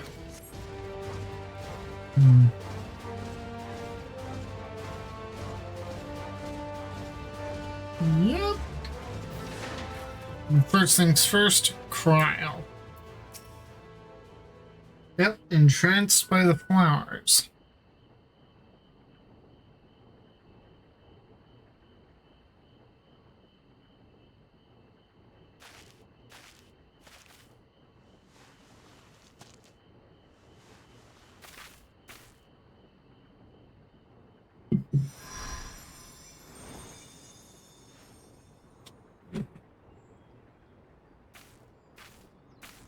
For you.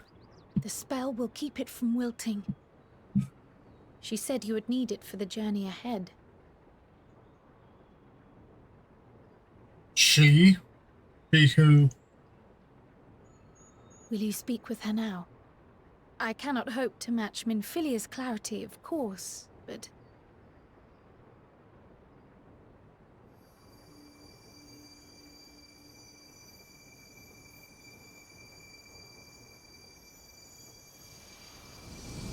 Uh-oh.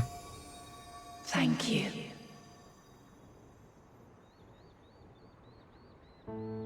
Do not worry.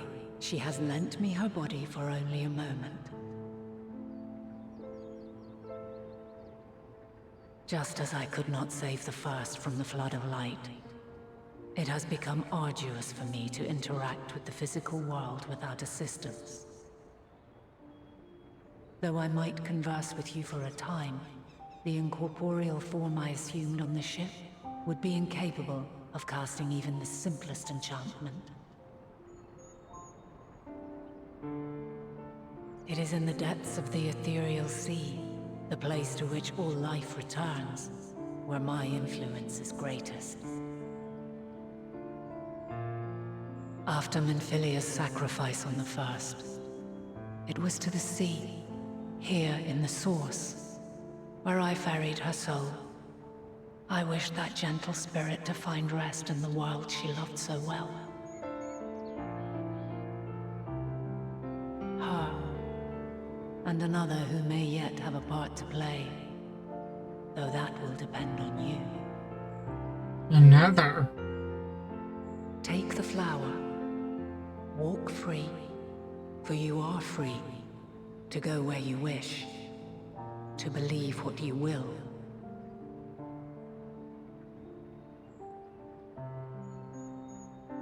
That bloom will be your guide, test and proof of your conviction. In darkness, seek joy. Surrender not to sadness, and see beyond despair.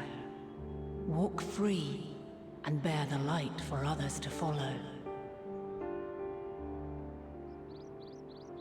Together, raise it aloft and let it shine, till the end, blinding and radiant.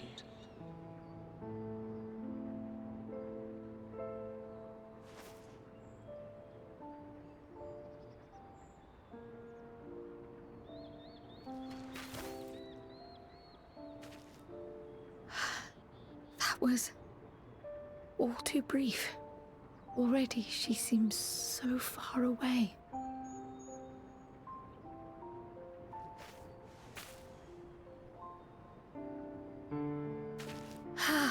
My apologies if I startled you. Ever since we began our descent into Labyrinthos, I had sensed another's will, straining to reach out.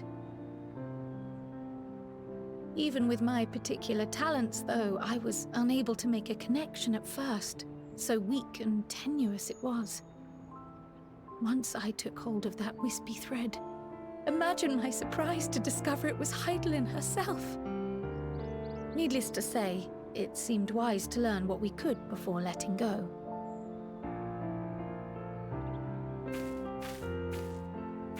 Her answers were more cryptic than I would have liked, but at least she left us with a guide of sorts, that unusual flower.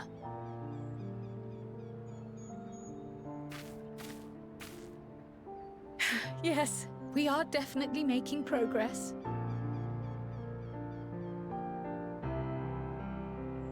You can't be serious! We've done nothing wrong! Oh dear, what's happened?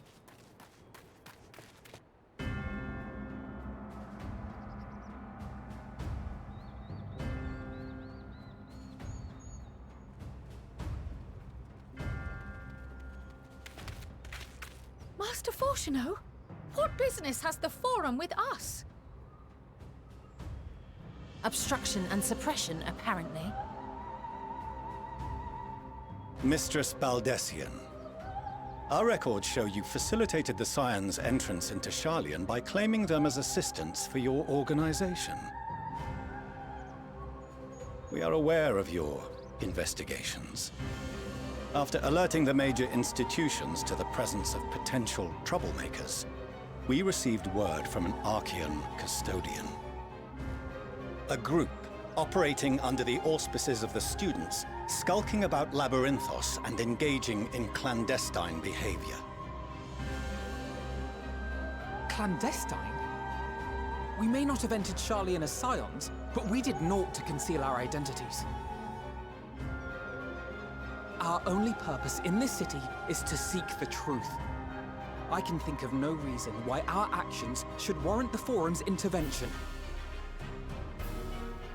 'Tis not our way to discourage the pursuit of knowledge, but the timing of such pursuits must be considered, not to mention their potential impact.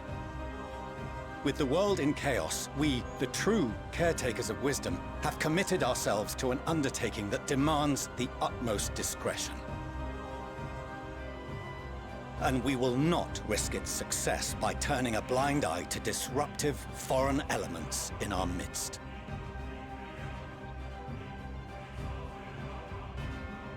What, then, is to be our fate? Will you put us on a ship back to Eorzea? The Forum will convene to examine your case. The results of said inquiry will determine your future in this city. As for your absent companion, he has already been detained. Grah! But why? Is reading a crime now, too? Reading is encouraged, Celebrated even. Not, however, of the volumes shelved in the restricted section of the library.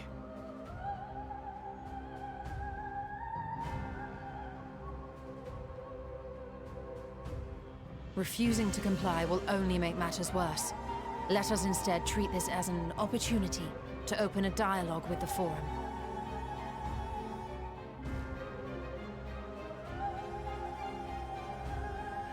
Silence is often one's best defense. I would advise against prolonging the proceedings with frivolous discourse.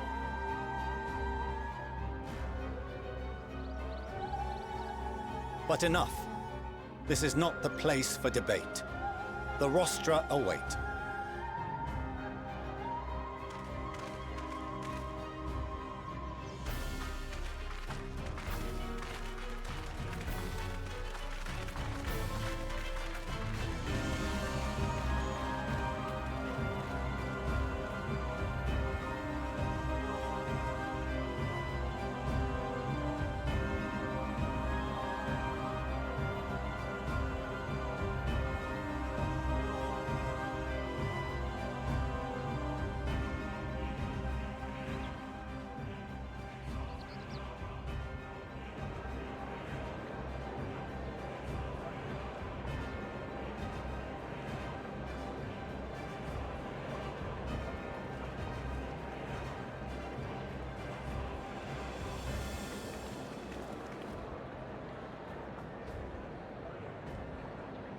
Forgive me. I was careless. We would have been detained regardless. This way, at least, we managed to stay together. I trust your time within the Forbidden Archives was well spent.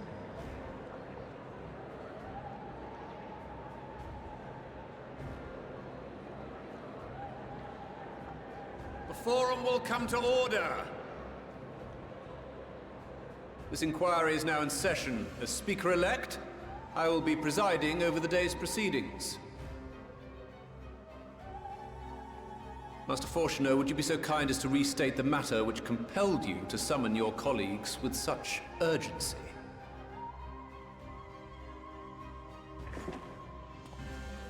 As you are all aware, we recently denied Eorzea's request for Sharlayan assistance.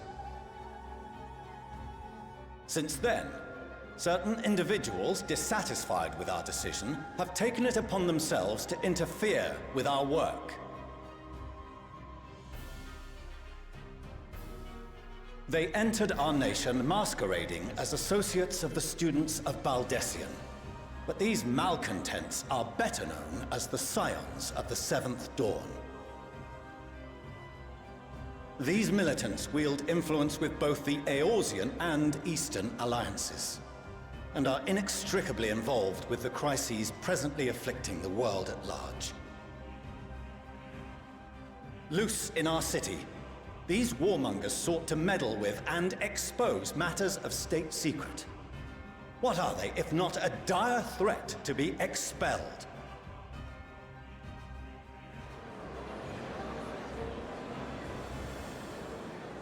And yet we've done no such You thing. have tarnished the good name of the students. Galuf would be ashamed.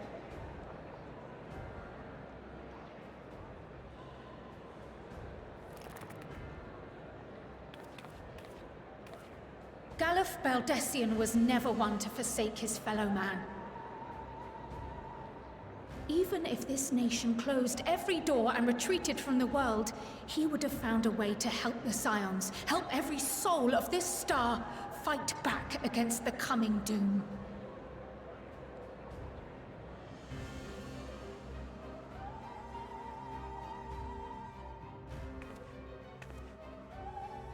A terrible enemy stands poised to lay waste to all we hold dear. In the face of such madness, Eorzea reached out to Sharlayan, a respected ally, in the hopes of forming a united front. Was your curt dismissal truly the best you could offer? Or are you so preoccupied with your momentous duty of an age long past that even the end of the world is unworthy of your attention?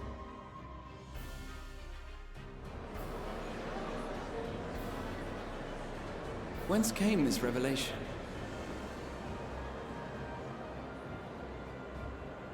From the mouth of a Forum member within fortuitous earshot. Then it seems your findings support my own.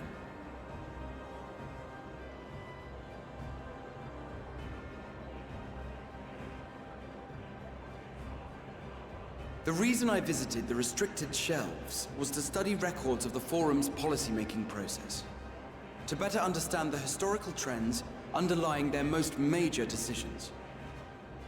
At first glance, the positions of neutrality in war and the accumulation of knowledge above all else appear constant and consistent, the unchanging pillars of Sharlayan society. And once upon a time, I might have left it at that. These days, however, I am more attuned to the subtleties of governance, and so I noticed something odd.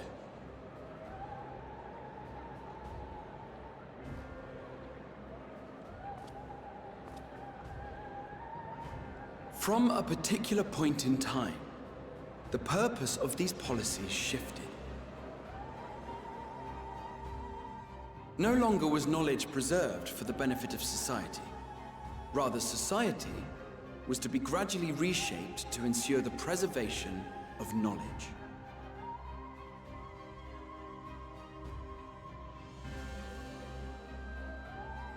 The most conspicuous and telling change was the one which befell Labyrinthos. Once little more than an oversized storehouse, an enormous allocation of funds saw it transformed into an advanced research and archival facility. I also discovered a fascinating account on the finances of our Dravanian colony. The settlement attracted students from far and wide, and the connections and tuition fees thus acquired were funneled into further improvements for the archives. Now, there is no question that our nation's progress is tied to the acquisition of wisdom. Nevertheless, the vast resources diverted for this purpose borders on the obscene.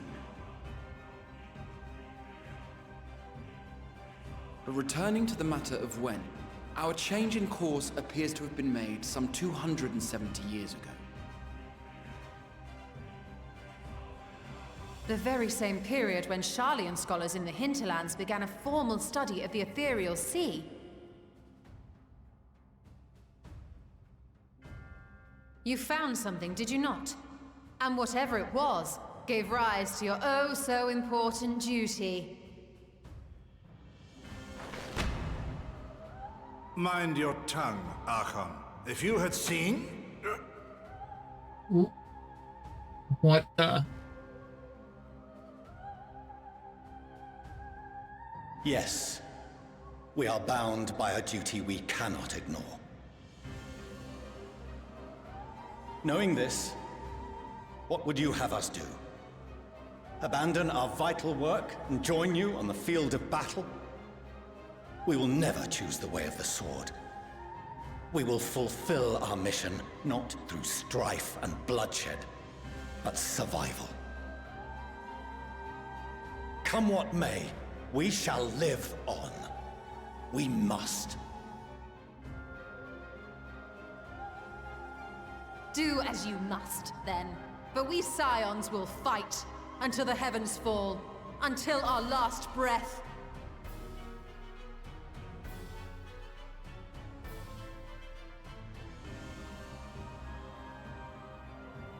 Such misguided zeal.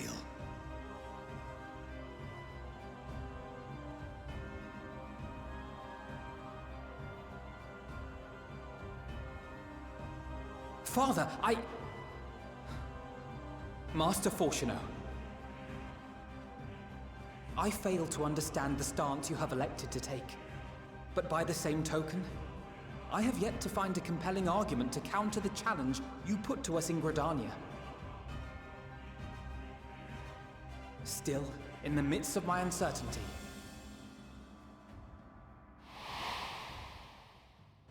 I must trust in myself to do what is right, as others have chosen to trust in me.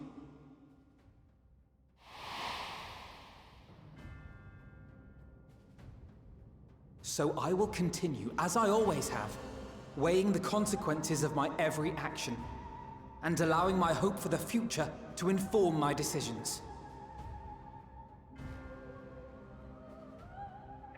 That's quite enough. Have you all forgotten the reason for this assembly?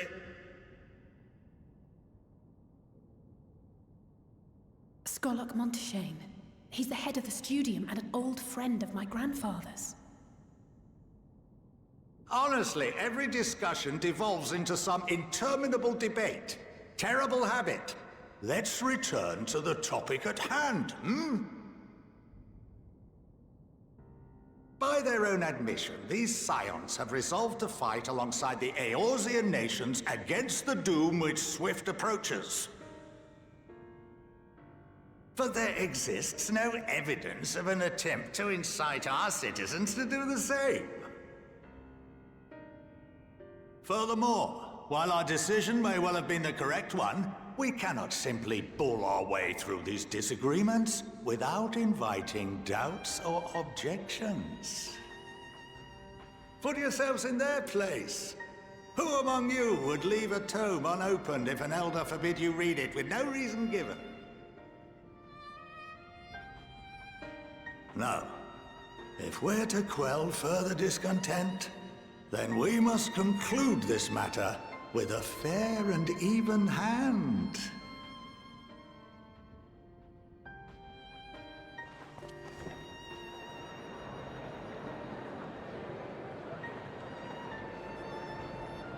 Order! We will have order! Master Monteshane raises some valid points. Keeping such concerns in mind, I propose we enforce the following measures. Until further notice, the students of Baldessian are to cease any and all activities within the domain of Sharlayan. You will also refrain from any further investigation into the Forum's decisions and duties. Failure to comply with these restrictions will result in the immediate expulsion of your Scion associates.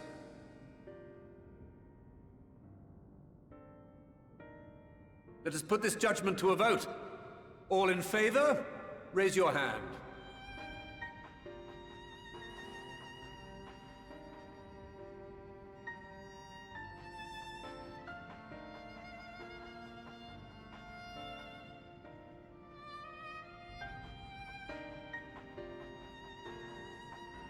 I count 51 for and 48 against.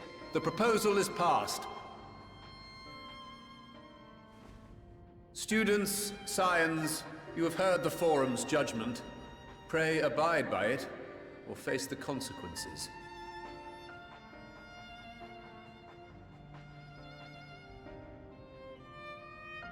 Honored members, I thank you for your time. This inquiry is concluded.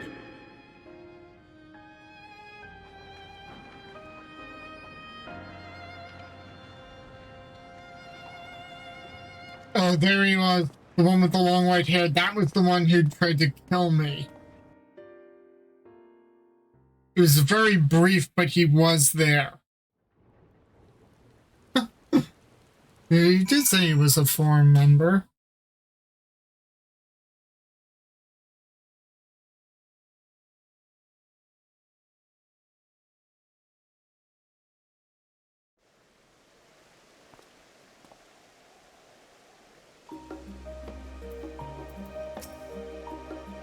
Thank the gods for Skolok Monteshane. I absolutely loathe arguing in circles.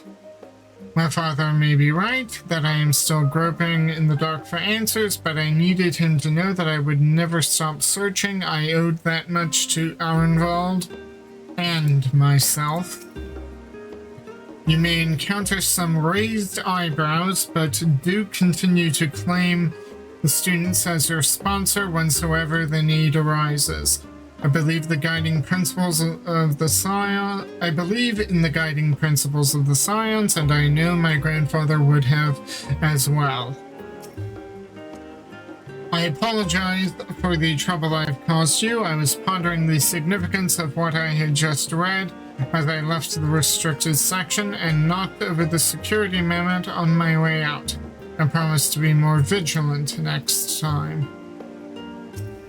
Oh, so he's the one who tripped the alarm. Literally. Well, at least we've been allowed to remain in the city, and our endless investigations have not been in vain. We now know that this mysterious duty of theirs began with whatever the Forum discovered in the ethereal sea. With our freedoms so sorely curtailed, however, we will struggle to learn aught more of substance here in Charland.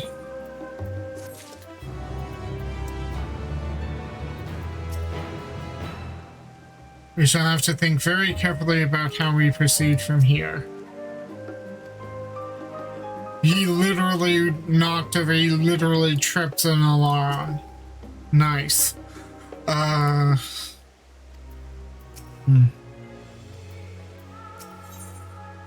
Estate visitor. Elise has a look of dissatisfaction.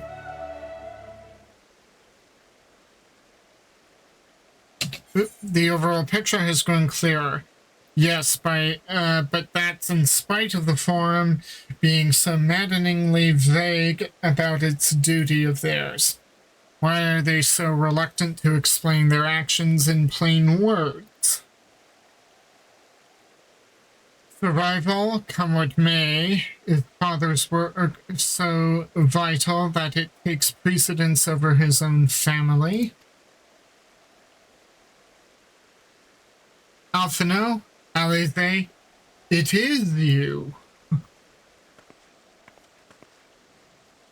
When I heard you had been dragged before the Forum, I came as swiftly as I could. I am so very glad they allowed you to stay. Mother!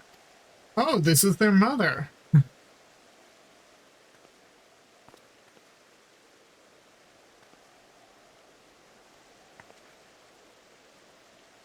Emilion Solivier at your service. And you fine people must be the scions of the 7th Dawn. How lovely it is to finally meet you.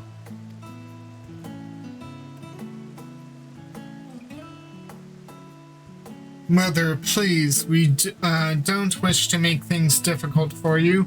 If word reaches Father that you were here... Oh, bother that. Am I to be chastised for speaking with my own children?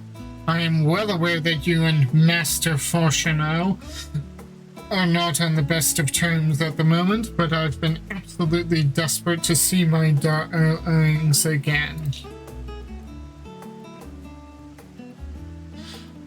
You will come by the house, won't you? I have gifts waiting. Ooh, gift. The timing couldn't be better. As matters stand, we shan't be going anywhere unless we discuss matters with Thancred's group and reconsider our options. Go visit your home. We'll be back at the annex when you are ready to rejoin us. I am not sure Myrokos, what do you think? Myrokos? The Myrokos, Tia, yes. What a splendid day this has turned out to be. Champion of Eorzea, I insist that you join us. But we must be quick about it. Not for my own benefit, but should my husband return and find you enjoying our hospitality, the servants will be made to suffer the consequences. Myrokos, if you would be so kind as to escort my children to the estate. And then she was gone, and with her any opportunity to protest. Indeed, the matter's settled. Enjoy yourselves, you three.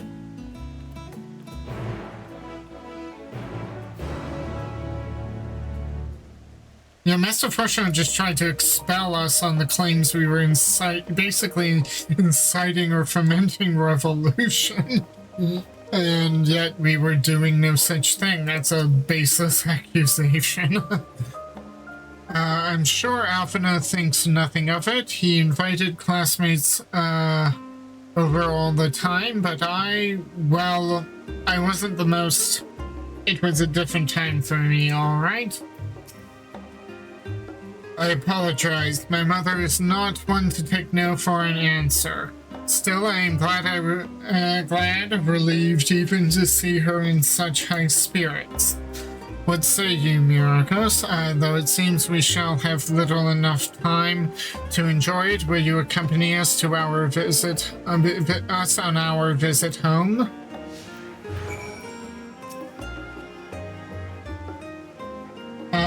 Fine. If we are going, then let's get it over with, but be sure to stay in the entrance hall. No peeking into our private chambers. Thank you very much. Rude!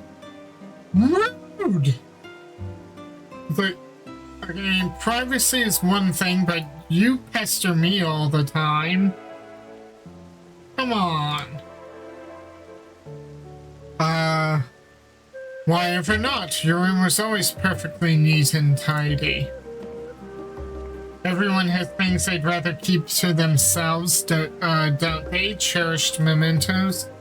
You couldn't bring yourself to throw away childhood toys?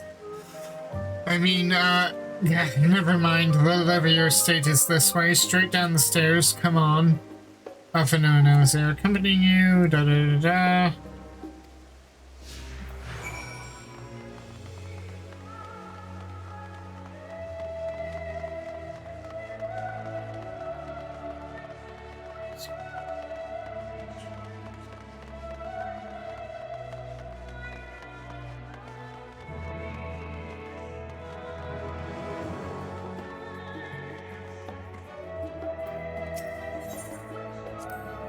When Alice and I were little, this bridge was as far as we were permitted to wander alone. I say alone, but my mother or a servant was always somewhere nearby, keeping a watchful eye. And now look at us, traveling to different continents, different worlds even. As children, Alphino and I would often wait here for our father to come home from work. It must have been a day when his meetings ran long, because I remember growing restless and leaning out over the railing to watch the water rush by. Father, of course, arrived at that exact moment, came pounding down the path in a panic, crying out my name. As though she nearly fell in. Oh, good heavens, she nearly fell in there, and he came running. Okay. Ooh, there's another one over here. And a lookout, but I can't look at it yet.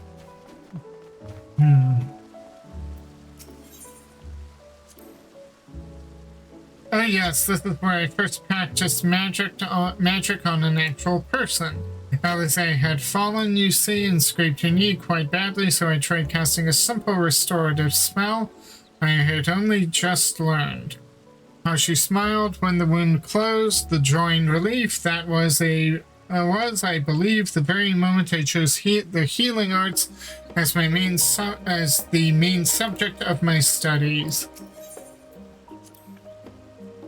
We used to come here all the time with grandfather. In summer, I would dip my hands and feet in the fountain and splash about.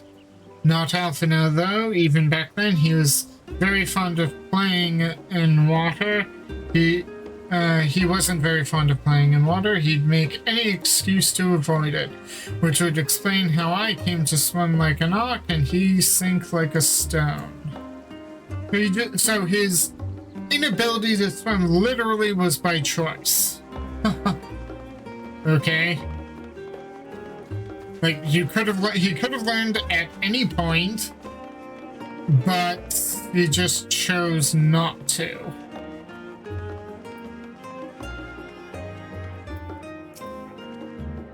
And here you are at last. Please do come in.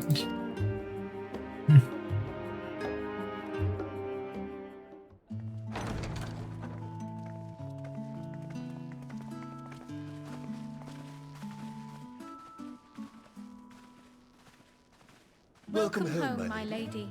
Ooh.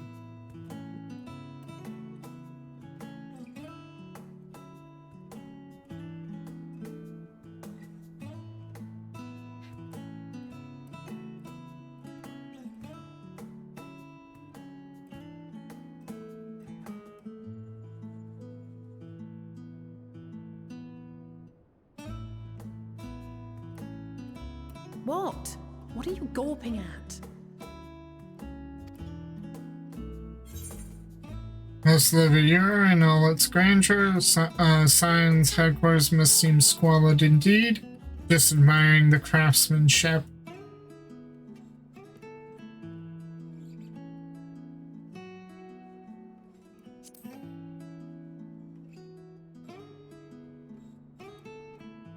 I'll have you know I'm quite fond of the Rising Stones.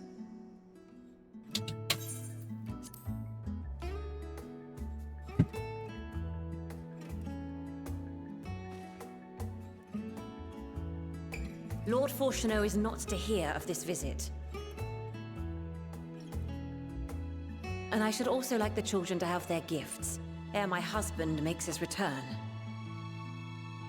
As you wish, my lady.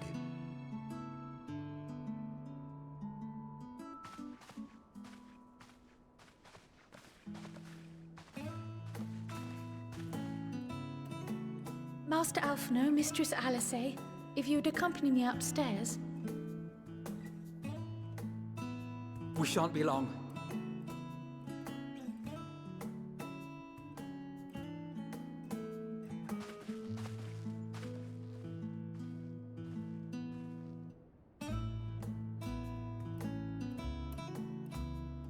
The twins have been sending letters home from time to time, recounting their latest adventures. I am sure they withhold certain details, of course, if only to keep me from worrying. Yet a mother worries all the same. In the early days especially, I tried to support them as best I could, sending the Scion's coin and other such donations. Fortunately, they have found the strength to overcome adversity time and time again. Their words grow more confident with every letter, their depictions more vivid. The triumphs and defeats, the joys and sorrows. It is clear that they have come to find value in every experience. But of those they treasure most, it would seem that meeting you might be the most impactful. Why, since that fateful day, I do believe there has not been a single missive in which you were not mentioned by name. Really? It is plain they care for you, and I am glad they have such a steadfast companion watching over them.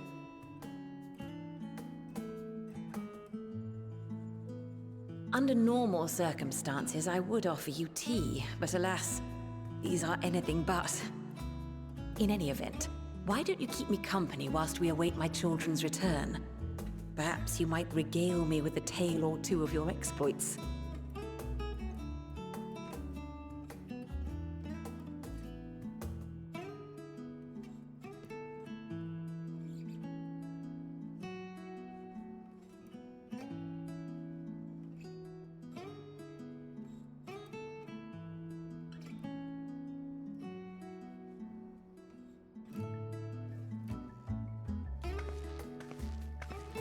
When you mentioned gifts, I wasn't sure what to expect.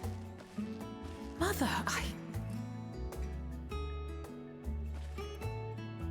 Oh, look how well it fits you. And the style is to your liking?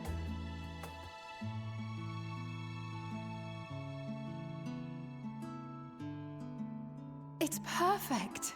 Exactly what I would have chosen. But please, tell me you had something different made for Alphino. Naturally. You are hardly little children anymore. And while I shall miss dressing you in those precious matching outfits, I must respect the individuals you have grown to become. See for yourself.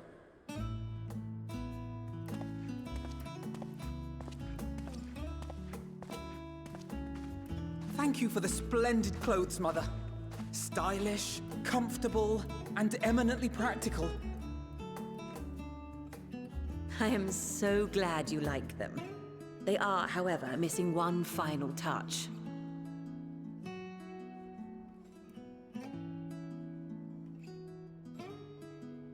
If you would allow me, Master Alphino.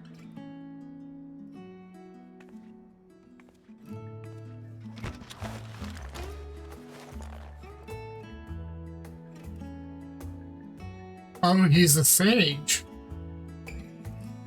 Oh. Wait. Are these... A sage's tools of the trade. They belonged to your father.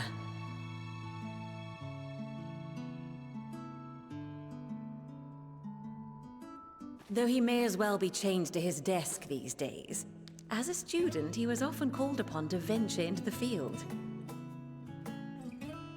He wielded those armaments, both to heal and to harm in no few battles. None so fierce as those you two have braved, perhaps, but battles nonetheless. Thus did I pull them out of storage, to show you that he was not always the man who stands in vehement opposition to you now.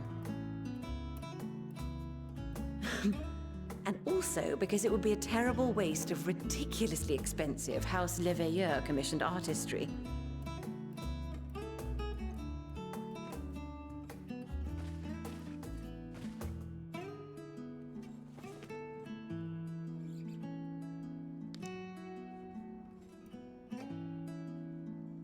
I am told these devices are quite difficult to master, but someone of your extensive experience should soon have them darting about with grace and aplomb. May the wisdom in that crystal serve you well. And please, try to find common ground with your father, that you might come and go without need for this awful subterfuge.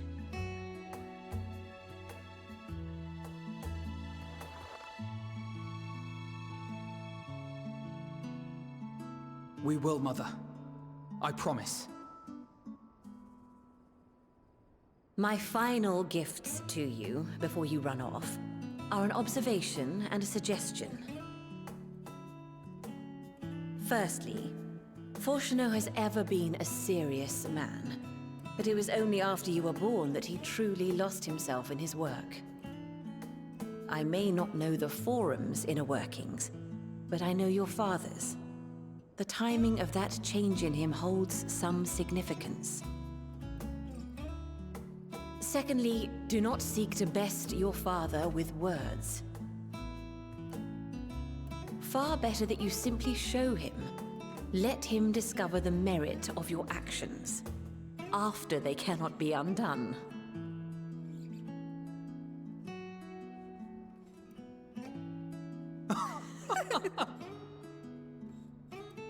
Oh, Mother. We shall take your wisdom to heart. Thank you again for these gifts, and farewell for now. Safe travels, my children. Eat well, stay warm, and keep your friends close.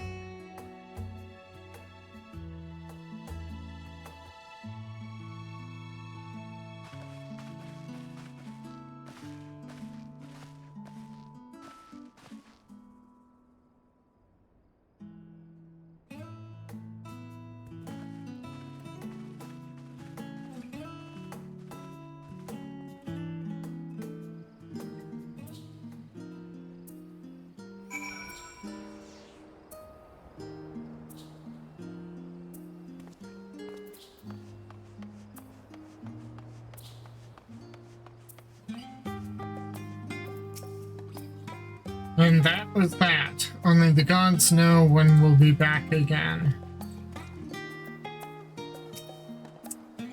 Thank you for indulging Mother's request. I can see it meant a lot to her, and I shall refrain from inquiring as to the content of your private conversation.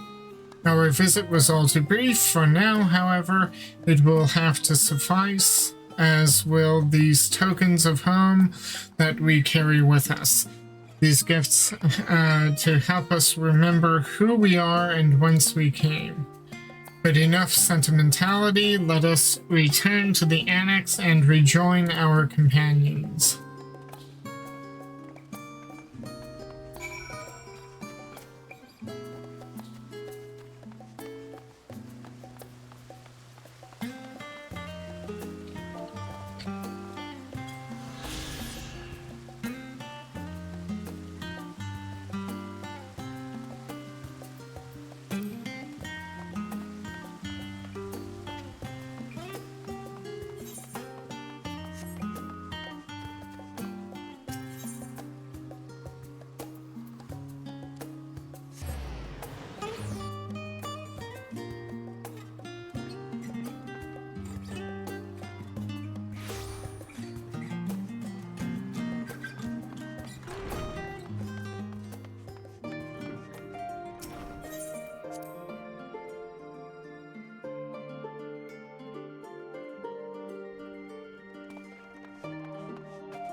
Don't think for a moment that I'm jealous of Athena's new weapons. They are far more suited to him than me.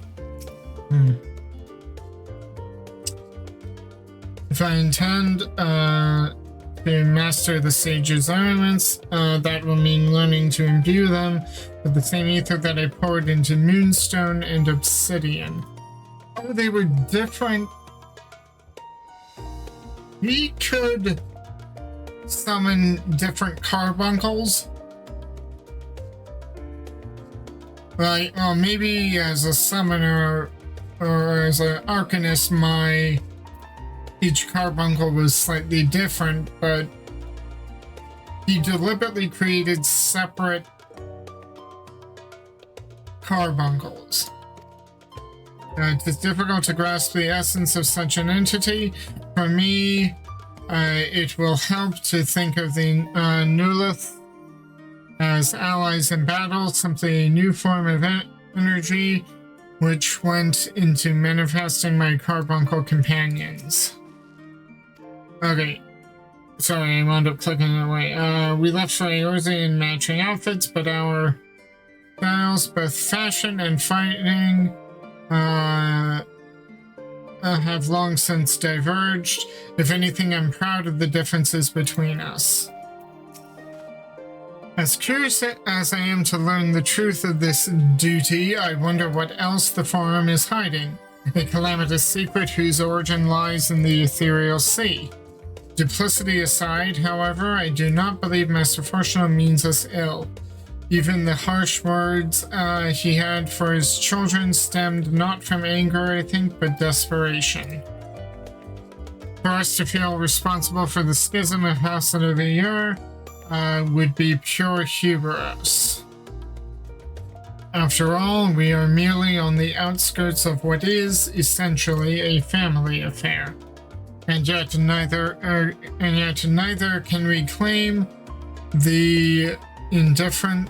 Neither can we claim the indifference of strangers. To hear their mother welcome them home so warmly was a joy and a relief. Enjoyed your time with the Levieurs, I hope.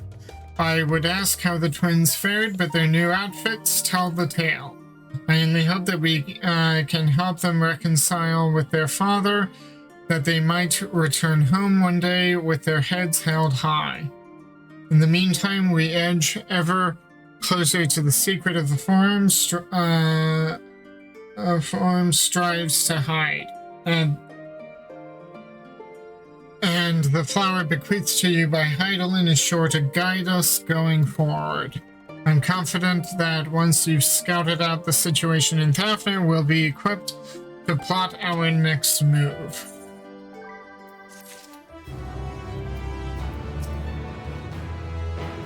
It's wonderful how a garment given in love can so easily change one's whole outlook. I remember when I was still coming to terms with my talent in the Echo, just being wrapped in the robe my grandfather gave me somehow made everything less daunting.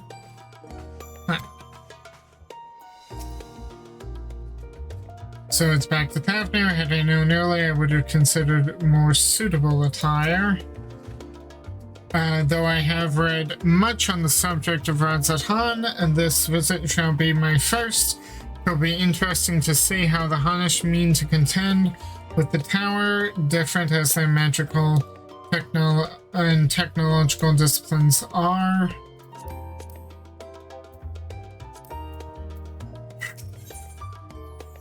For Thavnir bound. Tancred is eager to set forth for Thavnir.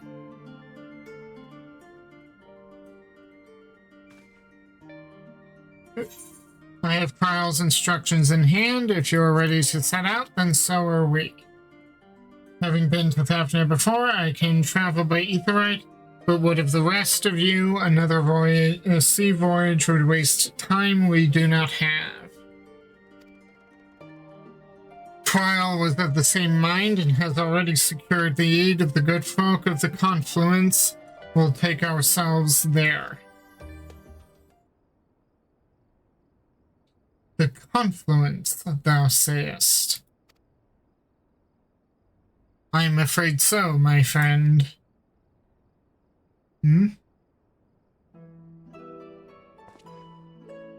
Thou wilt recall the hunt for Iceheart, unto whose sanctuary we delivered thee owing to the knowledge of our comrade Moonbreda. Moonbreda, she was with the Confluence, wasn't she? She was Moonbreda was an authority on etherology, a field of study she did embark upon in pursuit of her parents' example. Both are authorities in their own right, and both are researchers at the Confluence. Haven't you gone to see them yet? Yeah, isn't that what you were doing? You said you had personal business. I attempted to do so earlier, but to my shame, my courage failed me at the last. As it hath the many times I thought to reach out to them after sending that fateful letter. Neither time nor introspection have revealed unto me the words I should speak, and thus I have kept my silence. Ooh. Whether you come with us or no, it is your, no is your choice and yours alone. Yeah, so it's like, if you want to stay here, stay here. If it is too difficult, we'll manage. Thou art kind to say so, but I have no intention of forsaking our cause. I shall go to the Confluence, and I shall face that which hath been long overdue. If it's settled, then let us be off. When we arrive, we should look for a researcher named Pete? However you pronounce that.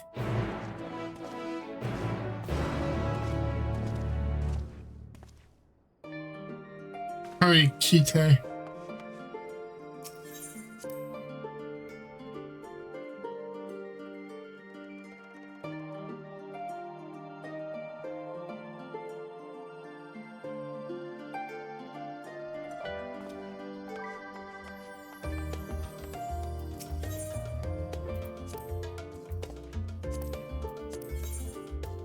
Yeah.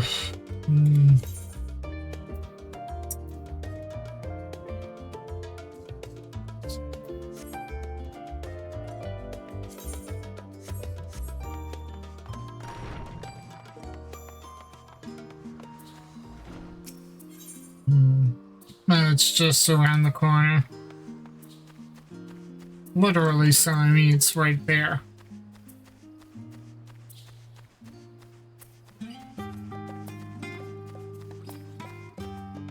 Oh, and I love the fact that we're so north, we're actually seeing Aurora Borealis in the evening. That's such a nice little touch.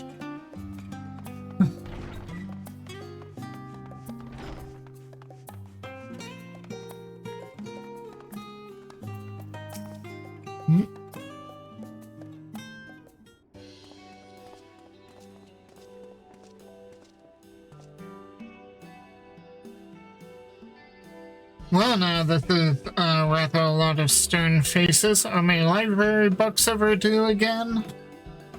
Not that we know of. Not to our knowledge. We are associates of Kryl of the Students of Baldessian. We seek passage to Thavnair and understand that you can assist us.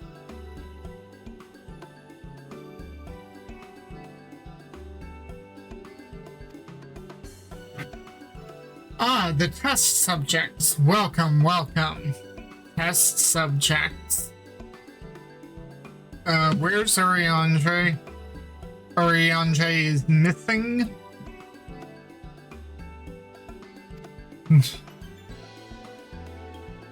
Oh, you hadn't heard? Well then, allow me to explain. In order to travel to an aetheryte, you ordinarily need to be attuned to it beforehand. Otherwise, you cannot use it as a beacon to seek out while you're a mess of ether hurtling along the life stream. An inconvenient but incontrovertible limitation of aetheryte teleportation. But what if I were to tell you that there's a way to travel to an aetheryte without being attuned to it? A way to teleport instantly to places you have never been. For long years, we have labored to make such travel possible that people might move about more freely. And we've finally done it. We've created a new kind of aetheryte that doesn't require attunement. Truly, that changes everything. Yeah, it does. While my language may have been a bit misleading, the user need not attune to these aetherytes, but the aetherytes themselves must be pre-attuned to each other, thereby facilitating travel between the 2 points. But it just so happens that of our first test pair of aetherytes, one has been installed here in Sharlayan, and the other over in Yedlamad, a port town in Thavnair. As you may know, our nation has long maintained strong ties with Radzatan, and indeed we owe much of this breakthrough to the contributions of their alchemists. So to sum it up, we're to test these aetherytes. How fortuitous for you. I should mention that an accident has impaired my ability to channel ether. Will this be a problem? Not at all. As a matter of fact, you may say these aetherytes were made for people like your good self. The magic imbued within will whisk you away without any effort on your part. A veritable dream come true, and far be it from me to worry about such things, but do we have permission to make use of your shiny new invention? The only set permission required is yours, so assuming you are willing, we are all set. It may come as a surprise, but we actually struggle to find test subjects. Most people seem to have an unreasonable fear of their souls gradually disintegrating as they drift helplessly in the live stream, in the statistically unlikely event that something goes awry. But it's when you aren't most people, Mistress Kryl truly knows how to pick them. Oh, there he is. If I might change the subject, are Mr. Wilson and Mistress Bluida not present today? Oh, you didn't hear? They've recently resigned their posts. Their expertise was needed elsewhere. A large-scale project helmed by the farm itself, as I understand, but I'm not privy to the details. I see. Any other questions? No? Then let's get going before you change your minds. Please see to your preparations and head outside to the Aetheryte Plaza. I'll be along shortly.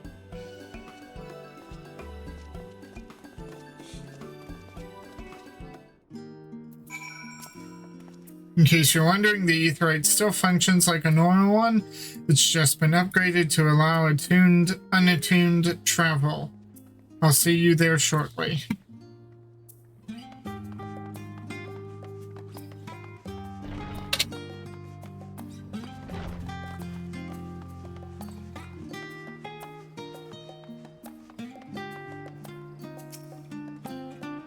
I shall teleport the tried and trusted way. Good luck. Given my experience with teleportation, I'd be lying if I said I didn't have reservations, but I will trust and Krile.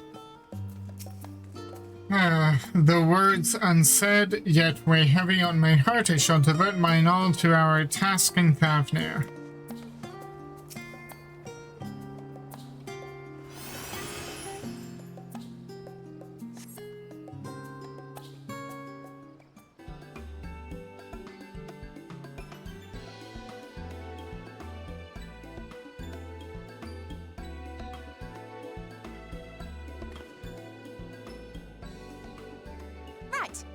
Set.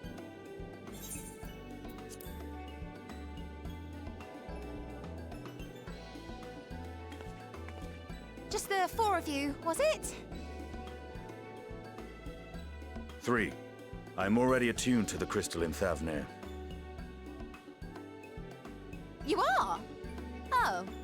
I would have preferred more test subjects. Oh, well, never mind. If our 3 travelers could line up here, please?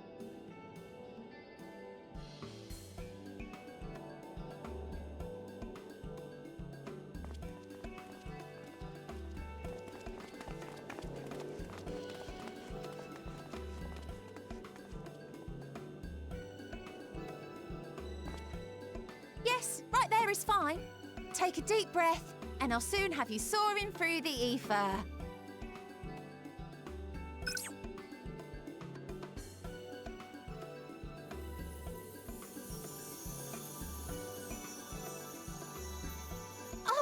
One last thing. Of course, there's the last you thing. You might experience a teensy-weensy touch of violent ethereal sickness. Good luck! You didn't think to mention this beforehand?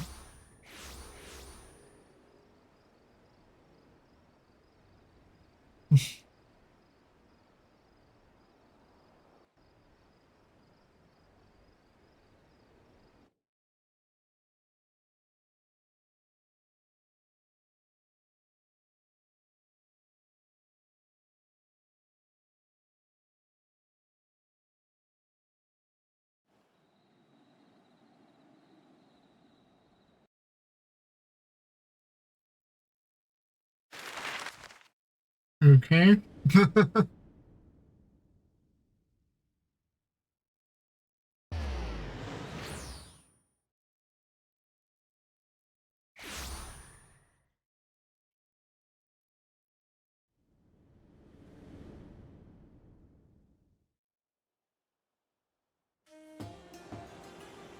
Thavnir, home to city-state Rads Athan. Rising from the southeast waters of the Bounty, this Isle of Plenty served as the battleground for a conflict between 2 peoples.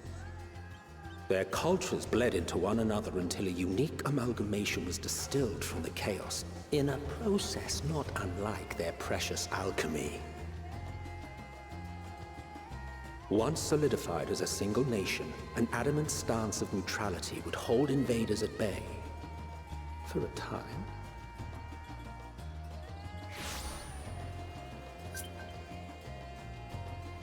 Now across this vibrant isle creeps a fog of malice. What choice do you have? Uh-oh.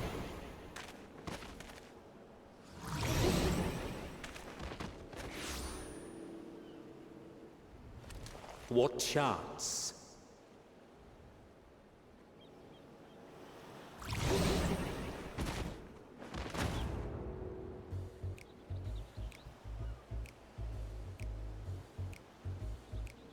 Against such an insidious foe.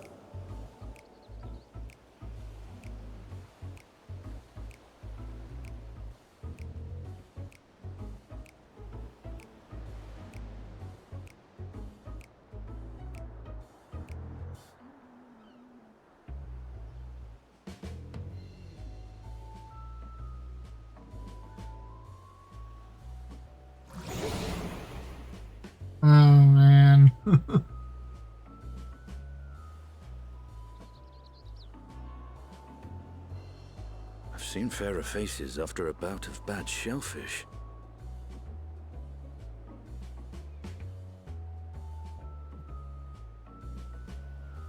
Let me bring you something to drink. That should help settle your bellies.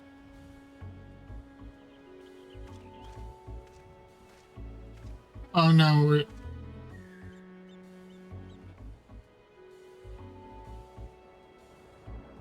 There was a note. I think I'm with lactose trial intolerant.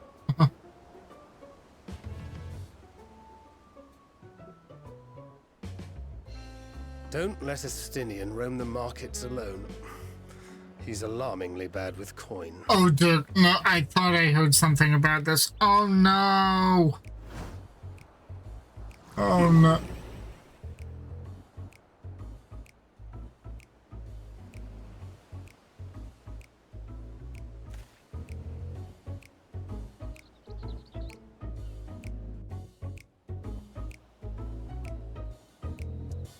You managed to will yourself to your feet, but given your condition, will you be able to reach Estinian in time?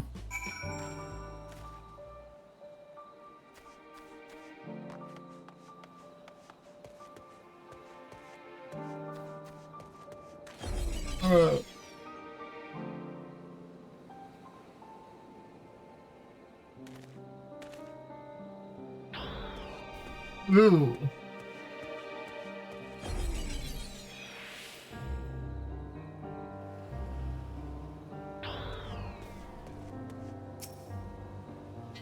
You there, I need 3 drinks, something that helps with ether sickness. By the Mancia, the Manusia, a traveler, I mean, greetings and welcome. You are wise, good sir, to come to me. My special amrelasi, made with only the finest and freshest ingredients, is famed for calming unruly bellies. By way of a warm welcome to Thafnir, I'm pleased to offer it to you for the low price of 19,800 gil. It's not... No. For not 1, not 2, but 3 bottles. A bargain amongst bargains. No. The price is high road robbery, and you want to say as much to Stinian, but you realize any words warning you cry out would be accompanied by your last meal. You must stand before Stinian and, using gestures, deny the deal is fair.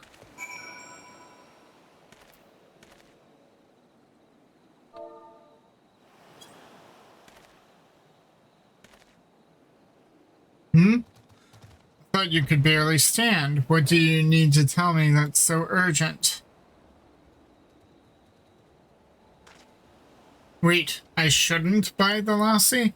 The merchant is swindling me? What? Sincerest apologies, sir, but I appear to have my prices confused. It's actually 1,800 gil and 1,890 gil for the 3 bottles of lassie.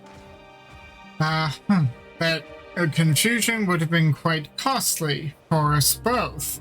Very well then, your coin. Okay, yeah, 1,890 is a little bit better. Here, a bottle for each of you, take them to the others and get some rest.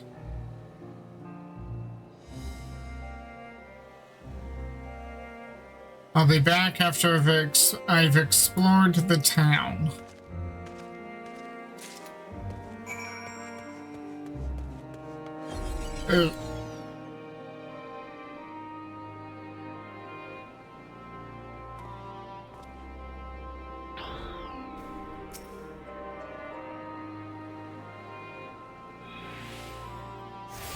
Just let me attune while I have the chance.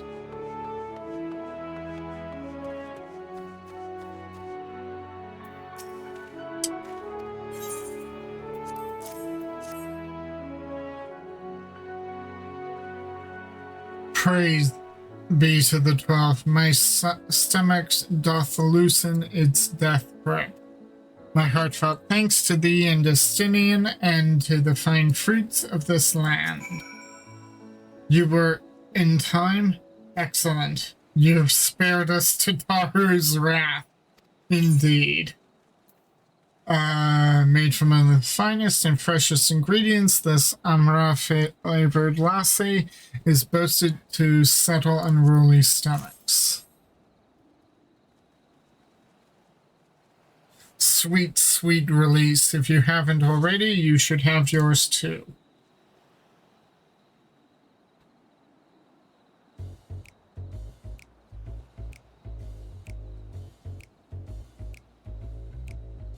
Right, I'm ready to get on with it. That lassie truly worked wonders. Back on your feet, I see.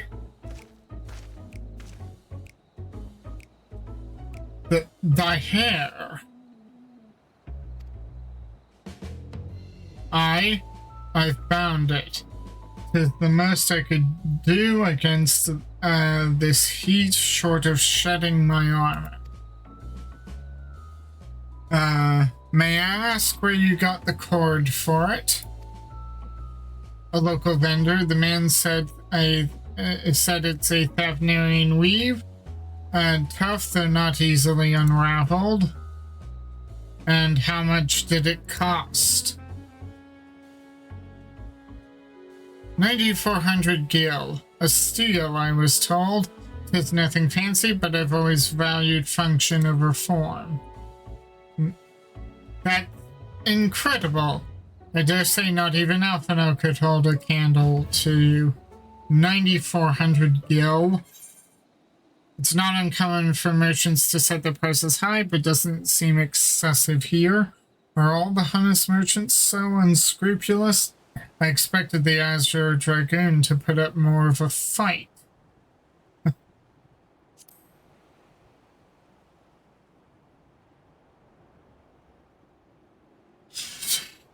I am inclined to agree with thine assessment. It doth seem excessive, unusually so. Claiming Thavnair as its dominion, the nation of Radzatan hath long thrived as a hub of commerce. In the beginning, there were the Arkasodara, a Matanga tribe indigenous to this island. Over time, they came to be joined by other races, and through their intermingling, a culture rich and distinct did emerge. From alchemy to textiles, the products of Hunnish culture have come to be celebrated and coveted the world over. A development only aided by the nation's prime location as a waypoint betwixt east and west.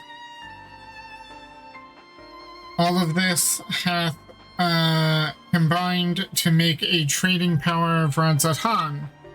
Yet such a status cannot be taken for granted, nay, it must be maintained through judicious governance and stringent regulation. Neither of which I see any evidence, given that merchants at a gateway town are free to fleece hapless travelers and tarnish the reputation of the nation at large. Just so, that opportunistic pricing is rampant, doth suggest that oversight is much weakened, or mayhap that the people have fallen upon hard times. This reminds me of a story I've heard in Tokyo. There was a YouTube video I saw where you gotta be careful if you go to Japan.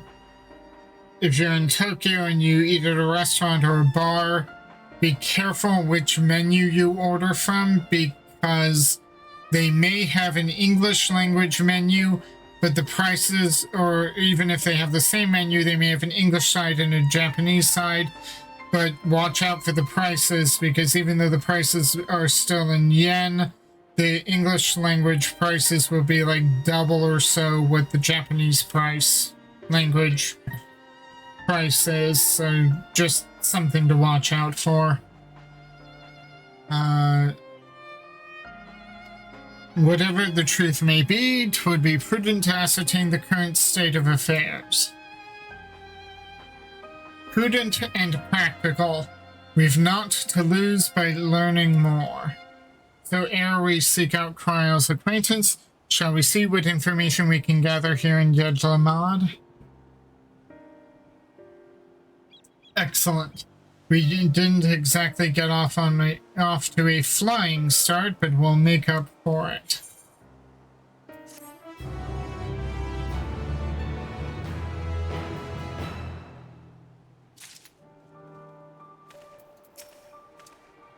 Be thou assured I am quite recovered. Lassie is truly a boon for unruly stomachs. Is it truly so amusing to see my hair bound? 'Tis how I used to wear it. A functional fashion.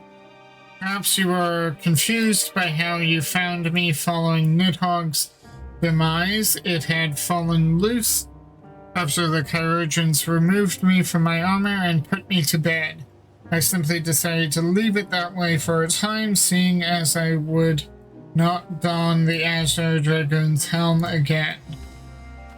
So he wore it this way out of habit while he wore the helmet, but yeah. On low tide, his stomach behaving once more, Thancred is ready to get to work. Right, let us split up and make inquiries. In town, Myrokos, the pier is yours. Once we have learned what we can, we regroup by the Aetheryte, off-putting the mere sight of it may be.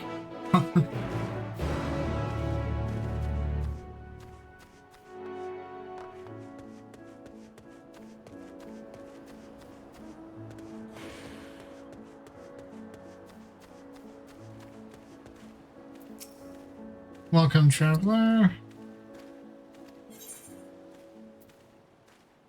So I can exchange stuff here for crafting material.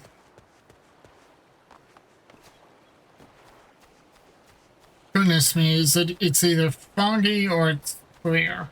No, sorry, it's foggy or it's cloudy.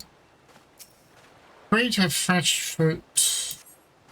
The crate has been laden with fruits, but they are on the verge of spoiling as if they've been left too long.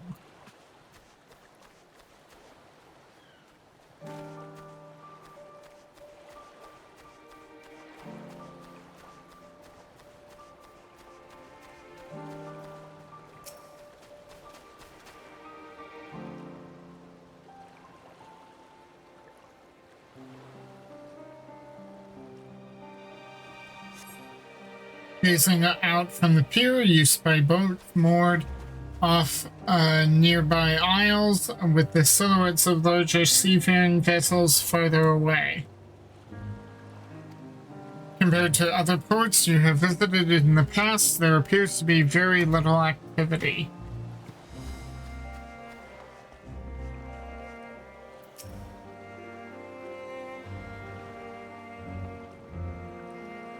What am I doing? Oh, recording my sails. Still do it out of habit, though I don't know why I bother. Hardly seeing any sails these days. Business has never been this terrible, but I suppose things could be even worse. I could have a consortium to keep afloat, like Kalzal. I don't envy his position. Better to be alone with my little operation, I've come to realize.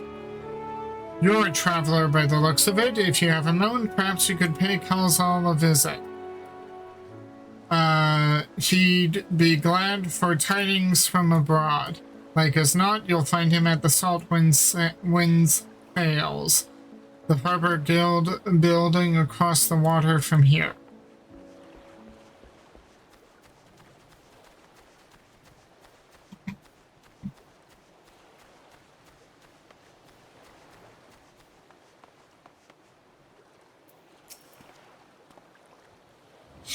Well now, if it isn't a traveler, you're a rare sight in these unsettled times. People have been giving us a wide berth, since that accursed tower suddenly appeared in Myrokos. If it just stood there and loomed ominously, perhaps things would be fine after a fashion, but no, it had to spawn fell fiends as well.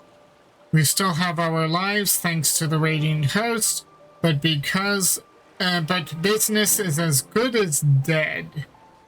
What'll become of us, only the gods know.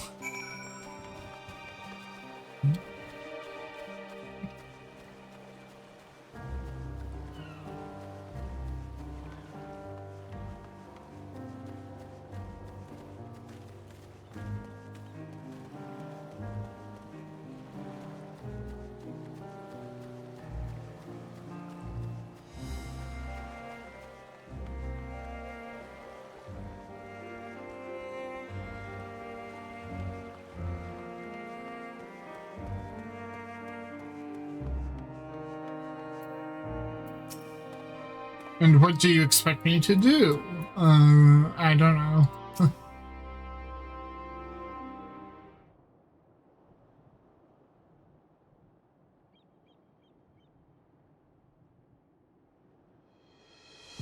The Damascens aren't coming, but we already have everything they ordered.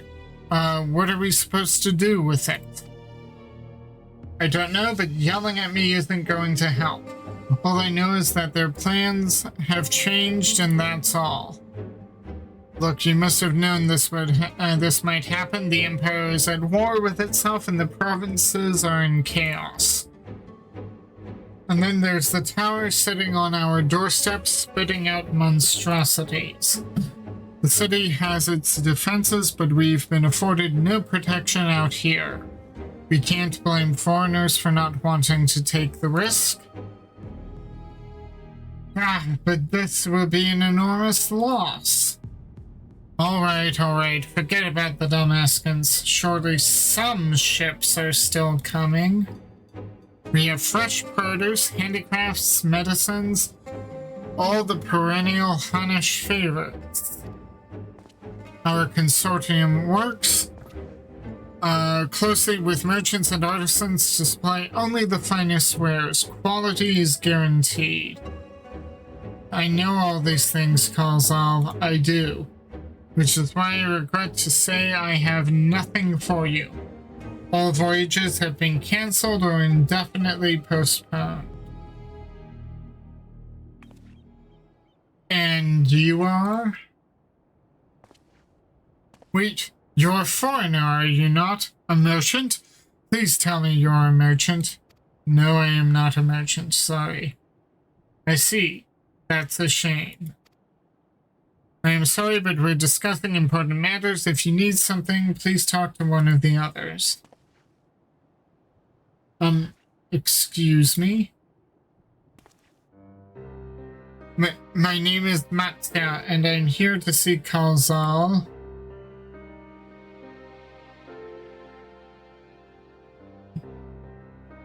Oh, it seems he's busy. I'll come back later then.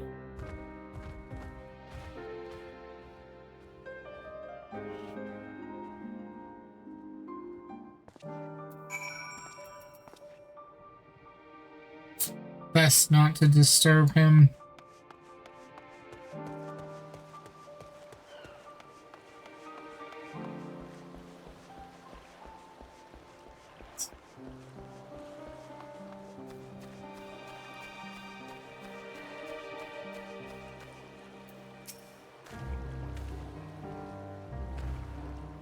Yes, can I help you?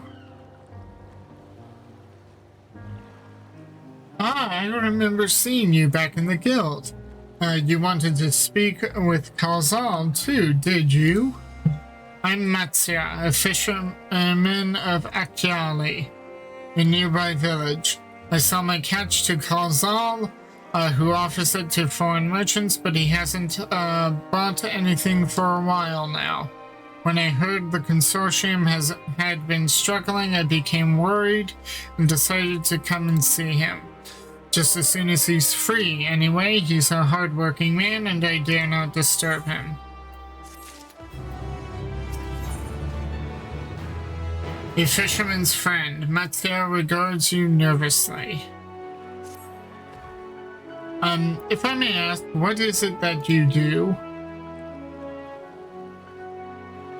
An adventurer, you say? And you travel the world helping people? Then that must mean you're great at dealing with strangers. Please, won't you teach me to be like you? You see, I brought some fresh fish with me, the portion I couldn't preserve, and I want to sell them. The problem is, I'm terrible with people. I've ever only dealt with Khazal, and I can't talk to customers without getting my trunk in a twist. So please, as silly as this might sound, will you not peddle the fish in my stead and show me how it's done? I'm not a merchant, but I can give it a try. If you're willing, please let me know, and we can begin at once. The following events cannot be skipped. You may wish to cancel any pending Duty Finder registrations. Not even in Duty Finder. Duty Finder is clear.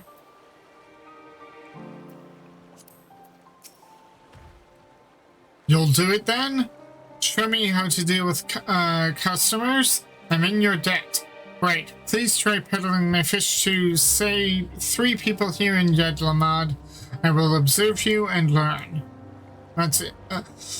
Matsuya is accompanying you. Okay.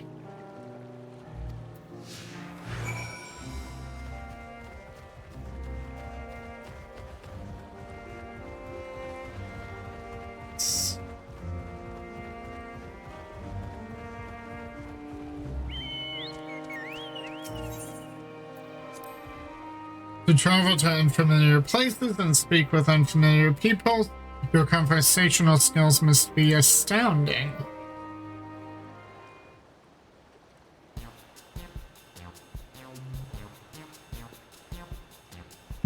Yes. Fish, I got fish here. Fresh fish straight from the sea's bosom to your mouth. Greetings, friend. How fare you of late? Try the first one. I am sure your bosom fish are very fresh, but this is rather sudden. I don't need any fish right now, so thanks, but no thanks. No. Okay. Never mind. It never goes well the first time. I'm sure you'll fare better with the next customer. Oh no.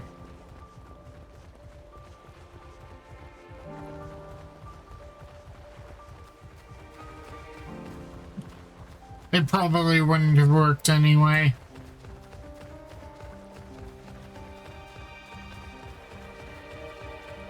Perhaps times have been sullen of late, so perhaps the subtler approach?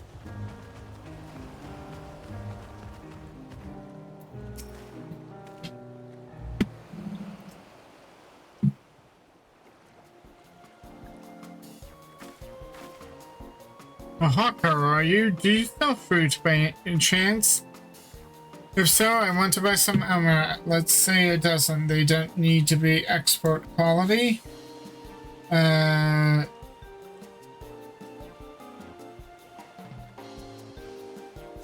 What do you need so many amaranth for? Why, for eating, of course. It may seem like a lot, but of late I go through that much in no time at all. I'm a stock taker by trade, but with no vessels coming these days, the wares are beginning to pile up. By the same token, nothing is coming from overseas, but not a day goes by that someone doesn't come asking for the next shipment when the next shipment is arriving, for this and that and this and that. All of it wears me down, and I find myself feeling constantly hungry. Are you sure you're actually hungry? I know how you feel.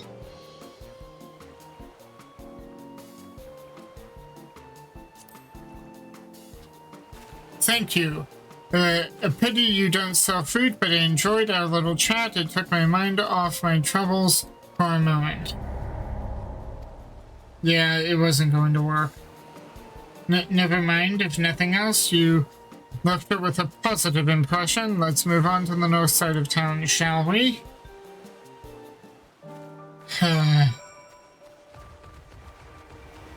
hate hearing the failed sound.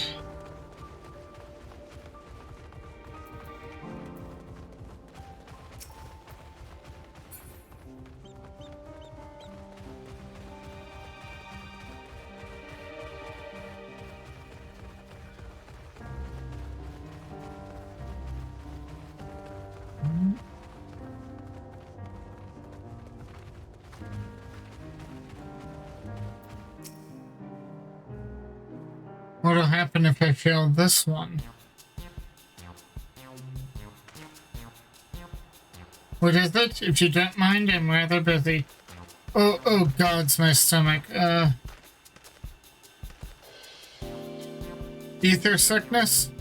No, nothing so unusual. In my hurry to get back to work, I just ate a little too quickly. Some fresh fish. You should take it easier, eat more slowly, and savor your food. Would that I could, but I cannot afford to be idle.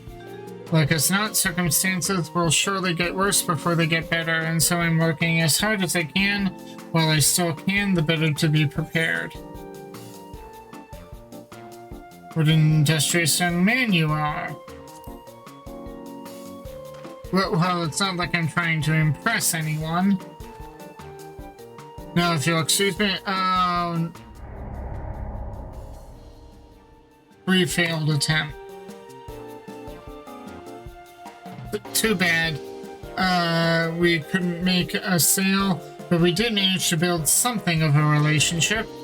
Thank you so much for your demonstration. It was a truly eye-opening experience. Come, let us return to the pier.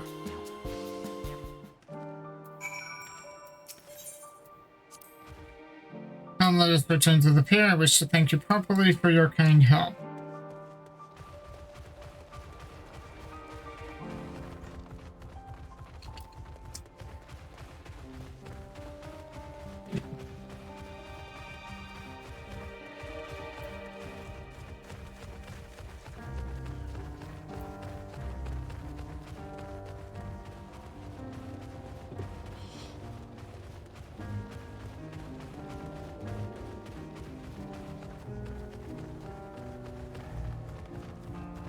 You know, I think that quest would probably have ended in failure regardless.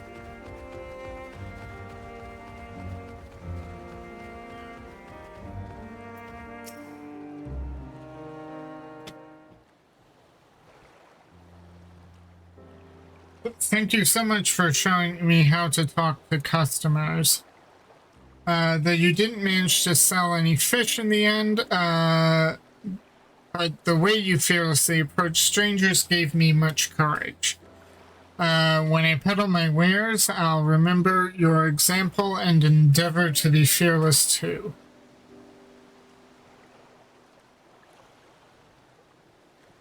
Still, there's only so much I can do alone. I hope that things will return to normal for Kalzal soon. I thought I heard a familiar voice. And who should it be but Matsya?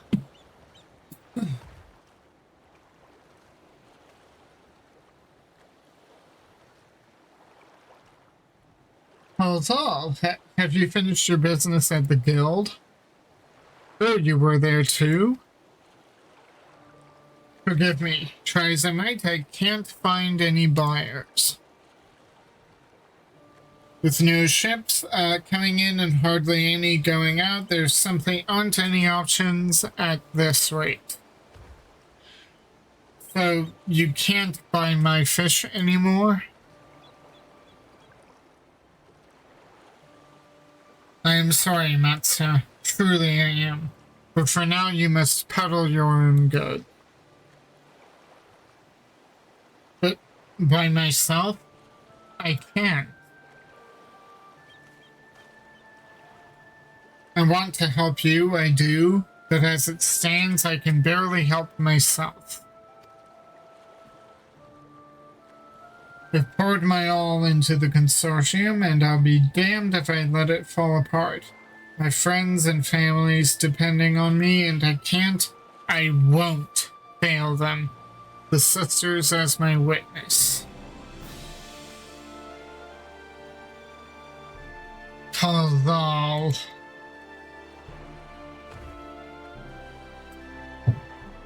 Not to worry, using what I've learned from you, I'm sure I'll manage somehow.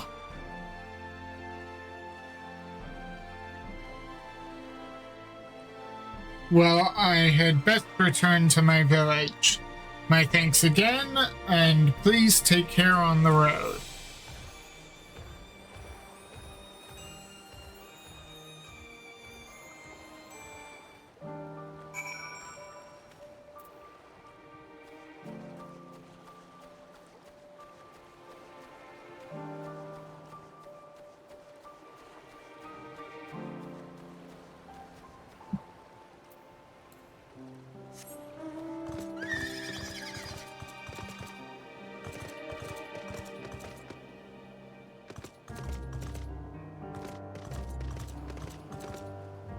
Pity I couldn't speak to Pankadinari on J.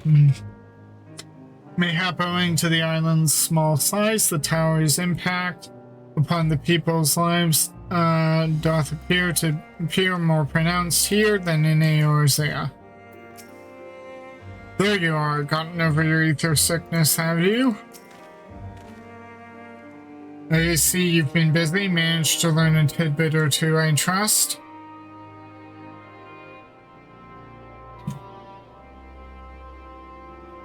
I see.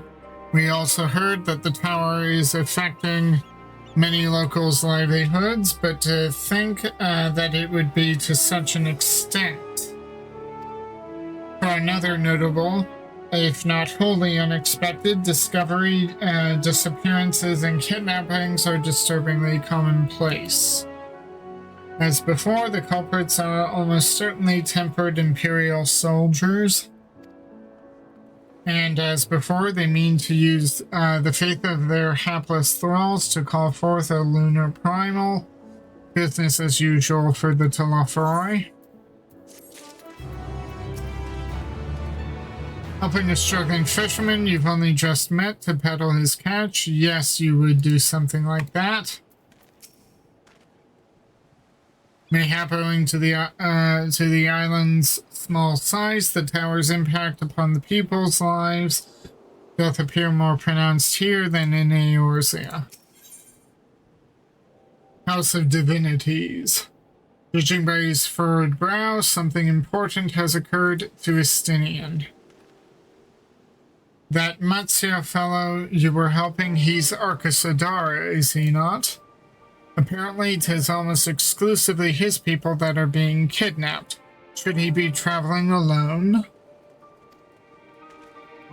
If summoning is this perpetrator's aim, it doth stand to reason that Arcasadara would be their primary targets.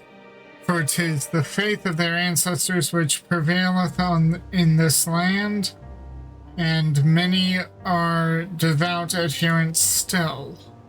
We'd better go after him. Akyali lies to the west. As I recall, the same direction as Kryle's acquaintance, incidentally. It is settled then. Keep your eyes peeled while we make for the village.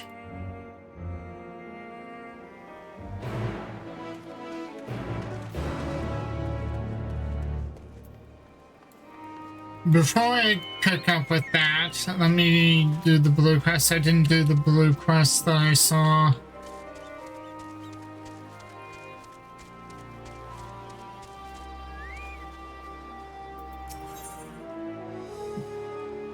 Stepchild. Oh, Step. Oh, this person from the Azim Step.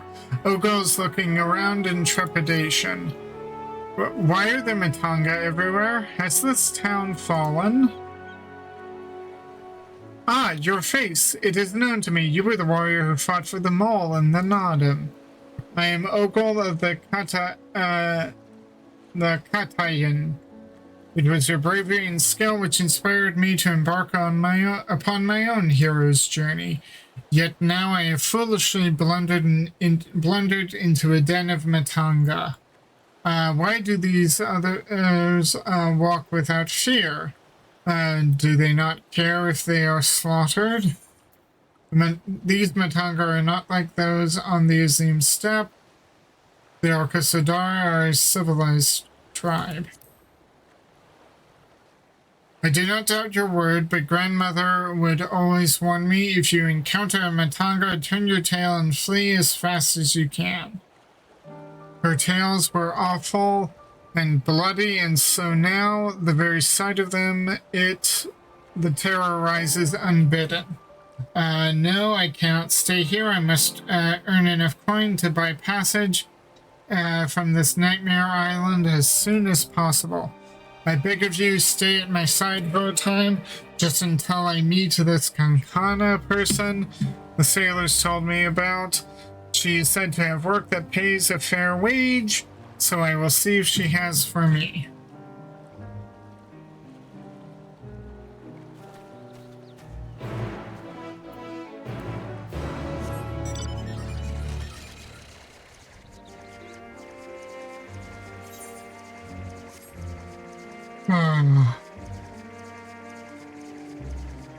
Of course, here I am doing something else. I gotta go back to Labyrinthos and do that blue quest, but I might as well do this one.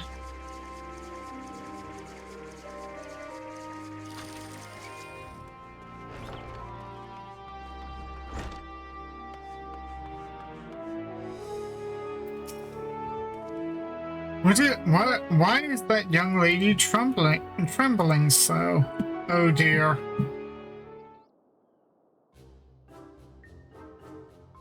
By the dusk, Mother, no one told me Kankana was a Matanga. Could I ask you to speak with her in my stead?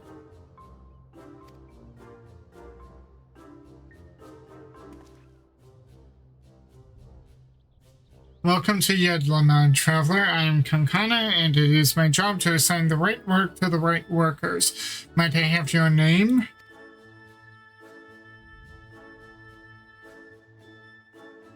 Myrokos and Ogle, was it? Let me jot those down. Oh, grandmother, why? Why did it have to be a Matanga?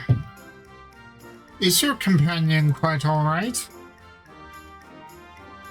Ah, an understandable reaction. The Gajasura tribe have done much to stain the reputation of our people.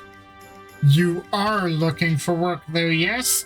Many have been forced to take what they can get since the troubles began, so I'm afraid all the simple jobs are gone.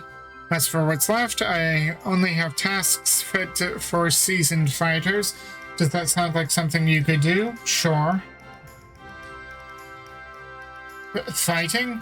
I can fight, lest you doubt. My skill is likened to that of the Dragon Bane. The legendary Chakazo herself. I'm not familiar with the name, but you sound formidable indeed. Why don't you start out on escort duty then? A group of artisans set off to harvest materials and ask that I send any prospective protectors their way should I happen to enlist any. What? They already set off? Is our duty not to escort them? There's to be a ritual performed at Pajaya's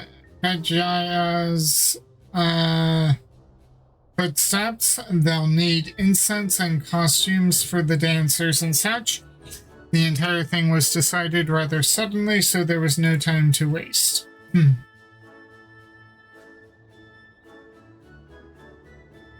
And these artisans you speak of, do they also include Matanga in their number? It was an Arcasadora who submitted the request. I hope that won't be a problem. Oh, not at all. I look forward to fainting at the feet of my most feared enemy. Myrokos, I cannot do this alone. Pray lend me your strength. Pray lend me the strength of the victor of the Nadam, and half the reward for this task will be yours. That's kind of the way the guild works.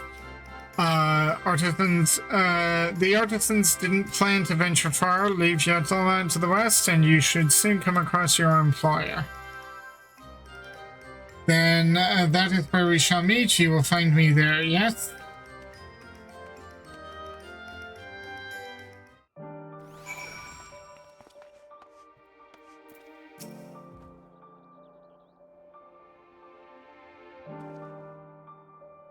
As I said, they shouldn't be far. A short walk to the west of town.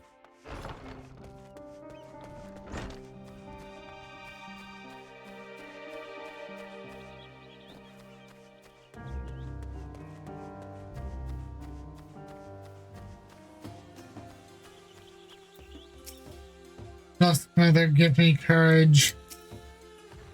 Ah, you must be our belated escort, yes? Glad to have such courageous, is your companion not well? She seems a touch shaky. Of course, I should have thought of it before. I shall harvest the necessary ingredients while the artisan stays here. That way I have no need to fear him or being harmed. Perfect. I must say, this is less than ideal. My people are already scattered across the wilds, and I wanted someone to roam around and ensure they were safe from attack. Is your friend perhaps frightened by Arcasadora? I have met such travelers before. Well, no matter. If you could patrol the area I asked, I must attend to my own harvesting. Oba has gone off into the wilds alone. Keep an eye out for her as you continue your patrol.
Pit past Hank's bone-crushing feet.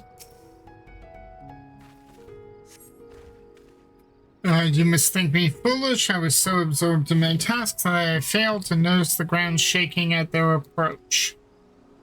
Still, my injuries are light and my satchel is full. Thanks to you, I can make it back to town in time to meet the others.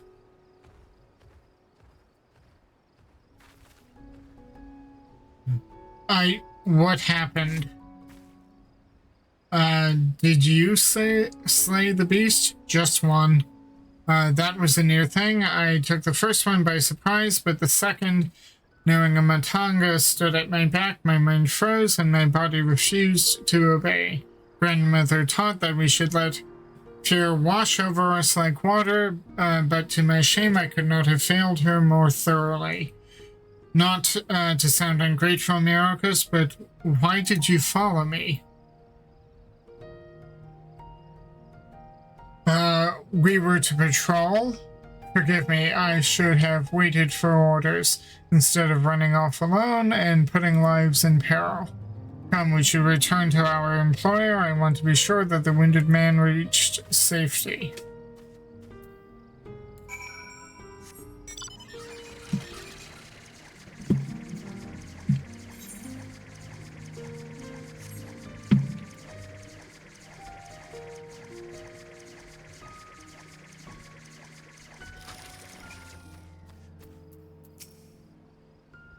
Deep breath. But it washed over you. My colleague told me of his rescue, although we had hoped for an escort from the start. Imagine if you hadn't come at all.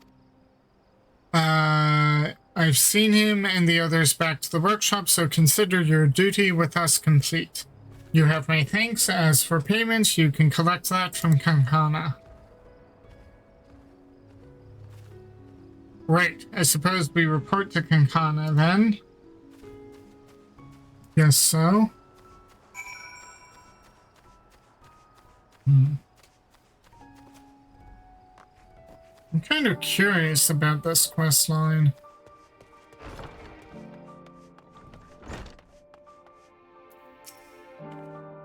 I had no such troubles in Doma or Kugane. I assure you this is different. Ah, there you are. Your employer expressed satisfaction with your work. So congratulations on a job well done. As a response to the recent chaos, the upcoming ritual was hastily planned, to say the least. As a consequence, the artisans have been hard-pressed to make everything ready. But when times are hard, the people of Thafna rely on traditions to renew their faith and bolster their hearts with the teachings of the divine. The death of an artisan would have thrown the whole thing into disarray, and thus your rescue was timely indeed. Please accept your payment, half each, as agreed upon. Are you interested in further work? I may have something for you if so.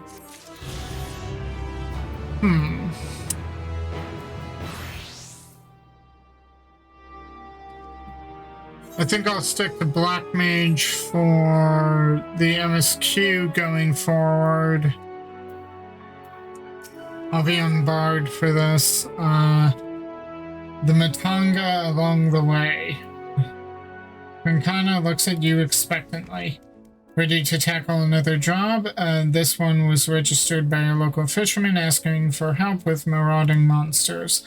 Ordinarily, the Radiant Host keeps the worst of the wildlife in check, but these days there just haven't been enough blades to spare.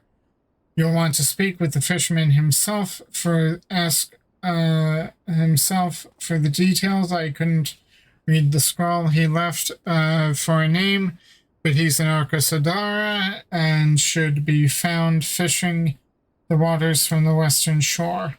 Wait, another Matanga?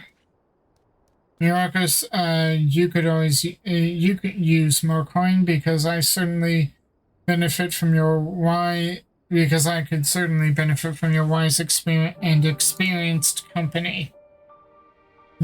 Okay, fine pair of hunters we shall make. Come, let us speak with this Arcasadara fisherman. Actually, instead of Bard, I'll do Paladin.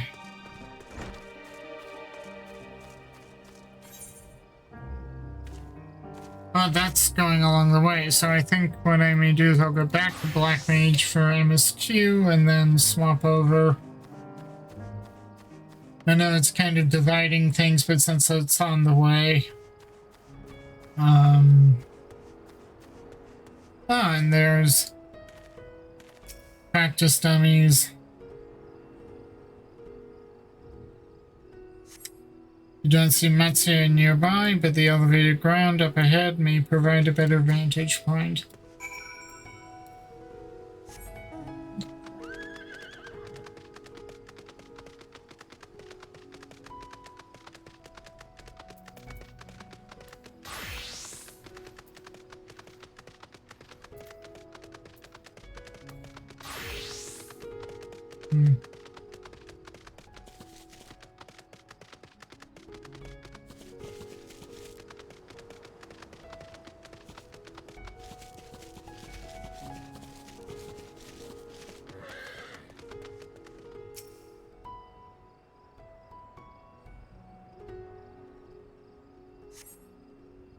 You don't see Matsuya from here either. No, leave me alone. Someone help! Somebody help! Matsuya's voice, and it came from the north.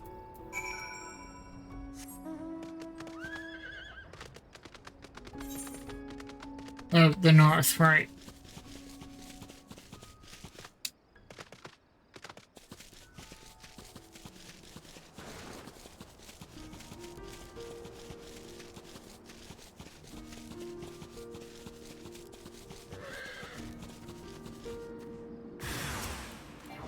Oh my.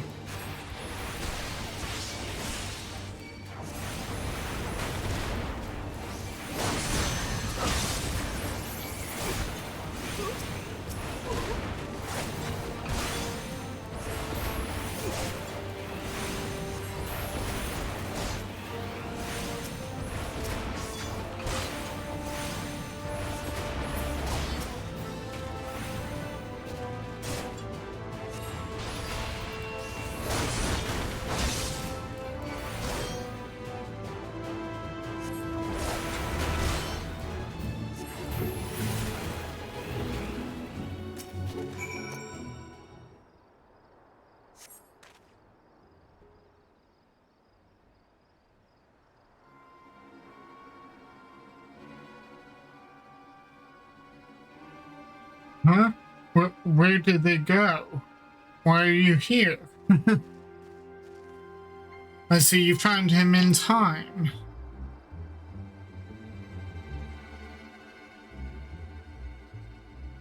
You and your friends came to look for me? I don't know how to thank you. On my way home, I took a moment to stop and rest, think about what to do, about, well, everything. And then those men came. Kidnappers. We heard that the Okasadara were being targeted. Surely you have as well. Perhaps it's best you took refuge in the city. We've considered it, me and the others, but fishing is all we know. The ocean all we have. I see. That's your decision to make, but you should take care not to travel alone.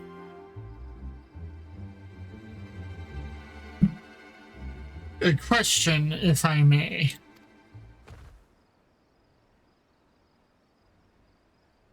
To our understanding that strange fiends have emerged from the towers, what canst thou tell us of these beings? Not much, I am afraid. I have no idea what they are, but I've heard that some bear an unsettling resemblance to our divinities.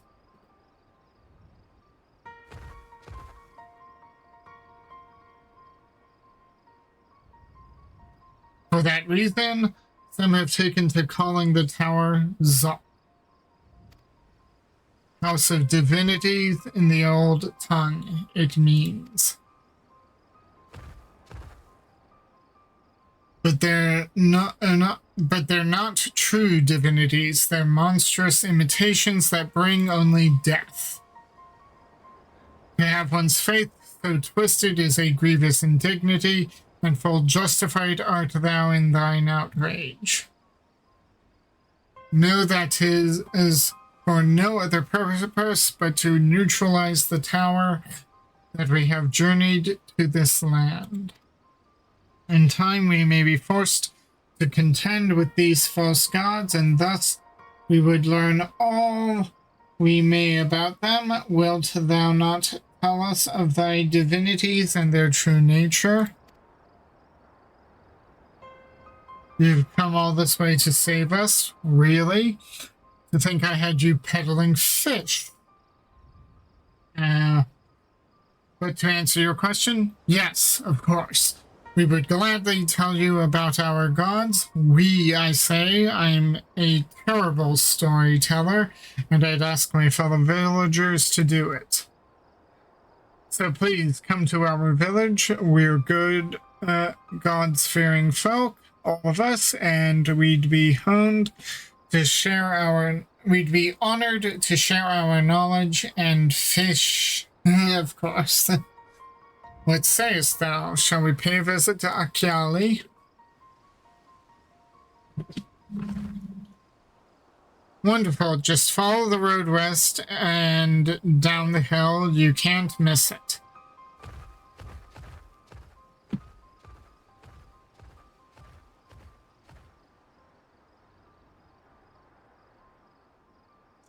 So it is the simulacra of fascinating gods that are being summoned. If any doubt existed before, there can be none now. The kidnapped Punish are imprisoned in the tower. I pray that we will be able to save them. Though indeed, saving them will mean confronting their false gods. Like as not, as you said, we do well to study their religious traditions to Achiali.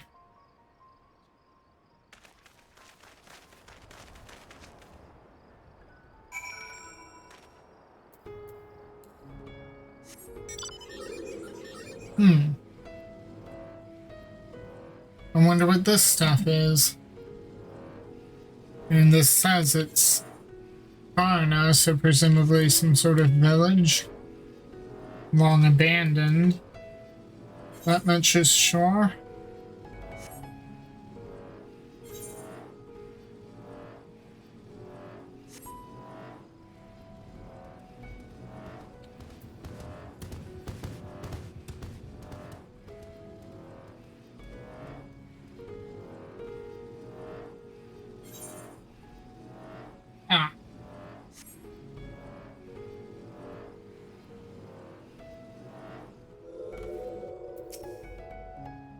Familiar though I am with the myths and legends of this island, to hear them spoken by heirs to the storied heritage giveth them new life.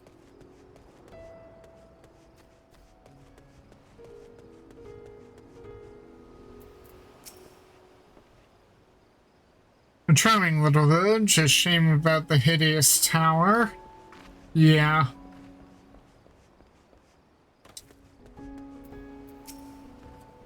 Welcome to Achiali, my friend. The name means white beach, and there isn't much here save that. But please, make yourselves at home.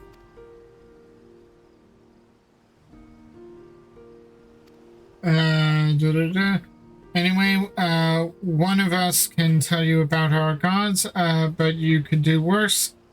Then to start with Kanga, an old Hasveda.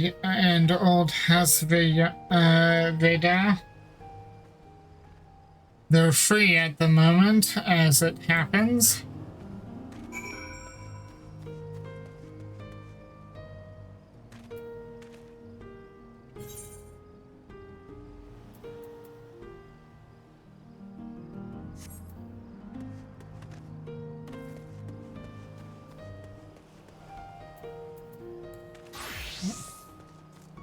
Fate just popped, so not just.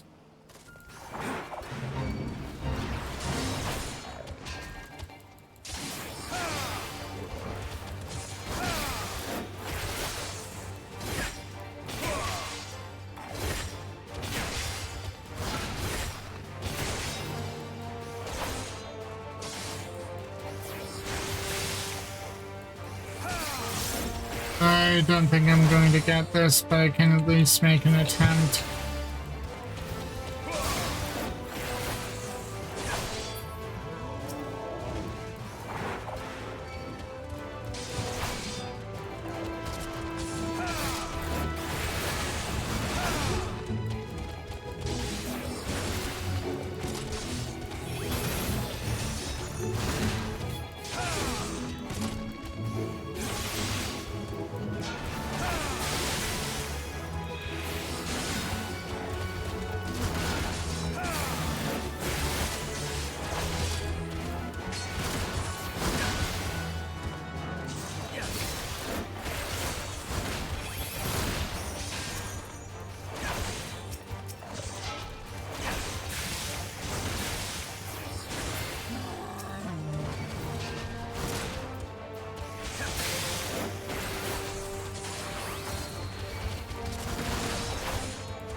Ah.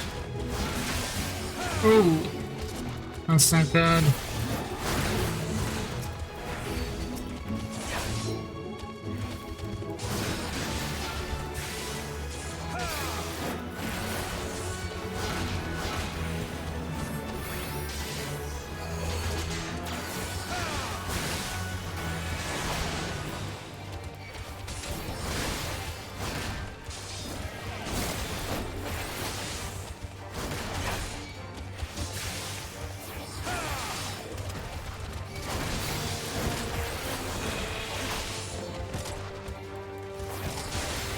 Some of these are a lot easier done.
Yeah, I'm not gonna beat this.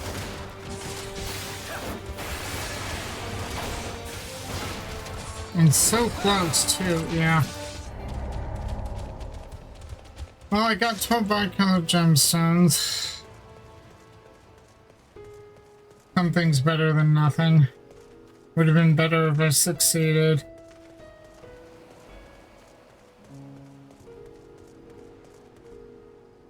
Okay. Oh well, let's go back to the Black Mage. You wish to know about our gods? What a curious visitor you are. Most want fish. In any case, I'm happy to oblige. Now, I don't know how it is whence you hail, but our isle is home to many gods. They can be divided into two groups. Manusia, being of wisdom, who assume the form of men, and the Murga, being of might, who assume the form of beasts. Together they are divinities, their forms and personalities many and varied. Some are kind and gentle, others stern and temperamental, just like we mortals can be. All are possessed of great insight and experience, and by heeding their teachings, we strive to be better people and live better lives. Oh, interesting.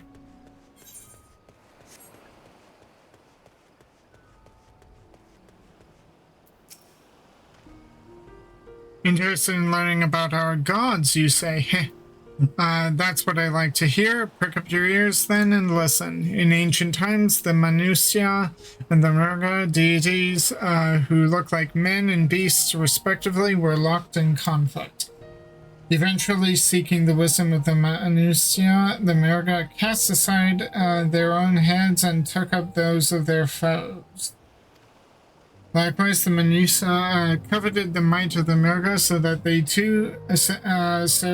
too resolved to trade heads.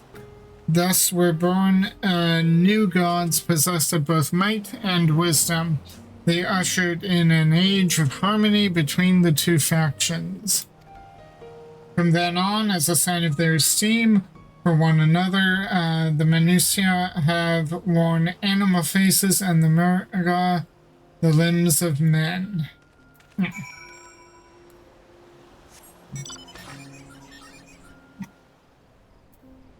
You know what? I want to do Conflicted Fisher.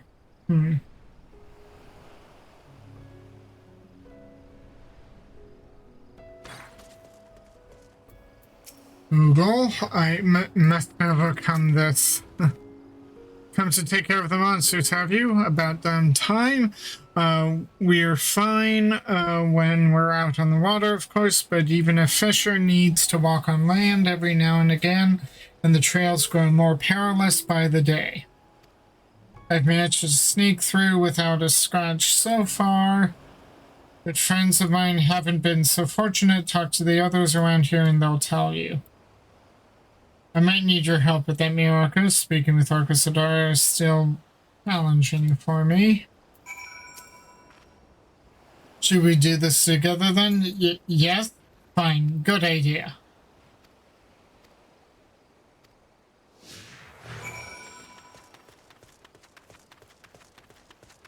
Well, let's get the difficult one out of the way.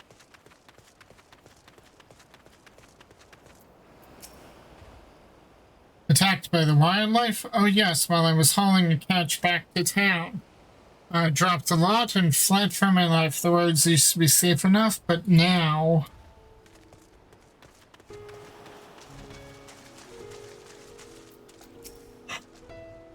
You want a story? When I left Hakiali the other day, I almost walked straight into a fiend with a tongue as long as my arm. Barely escaped being gobbled up on the spot.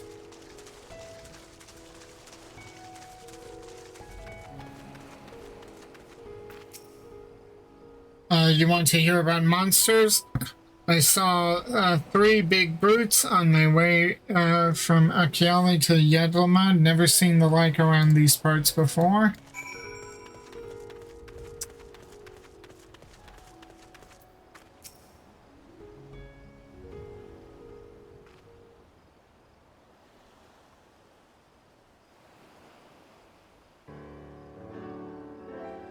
So, do you understand now why we had to send for help? I understand that you have a problem with long-tongued brutes terrorizing your roads. Those creatures are what we call Pithaka. Without the army sending out regular patrols, it seems the inland monsters have begun expanding their territories. They've forgotten their fear of us, and that's when people started dying. I need you to remind them. Once you've found and slain these overly bald Pisaka, I ask that you bring me one of their carcasses. There's something I've been curious about. Very well, let us make a contest of this, shall we? First to topple a Pisaka is the victor. Never seen anyone so eager to throw herself headlong into a Pisaka's jaws. Shouldn't you be chasing after her?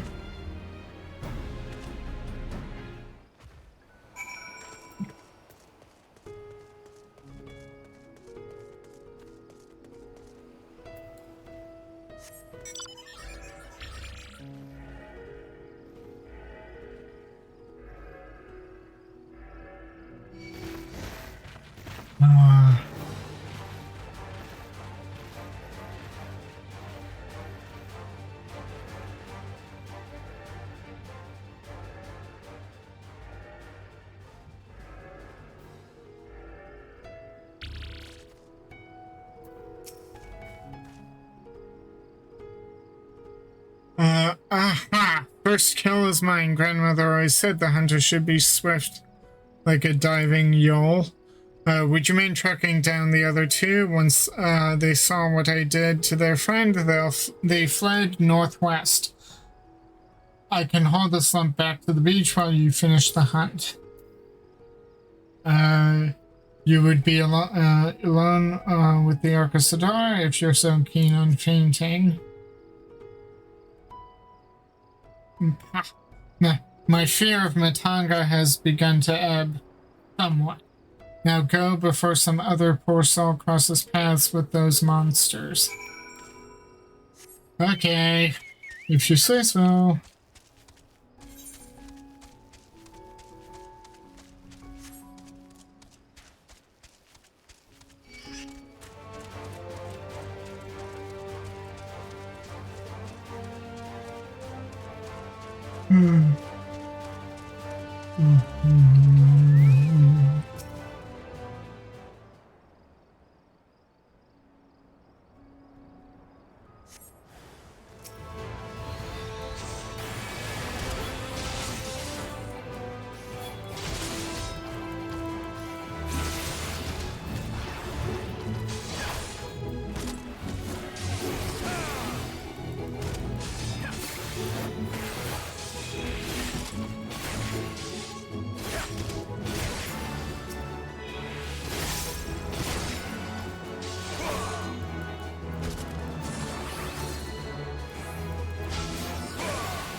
Pity I didn't succeed at that fate, but at least I got experience and bi-colored gemstones for whatever they're worth.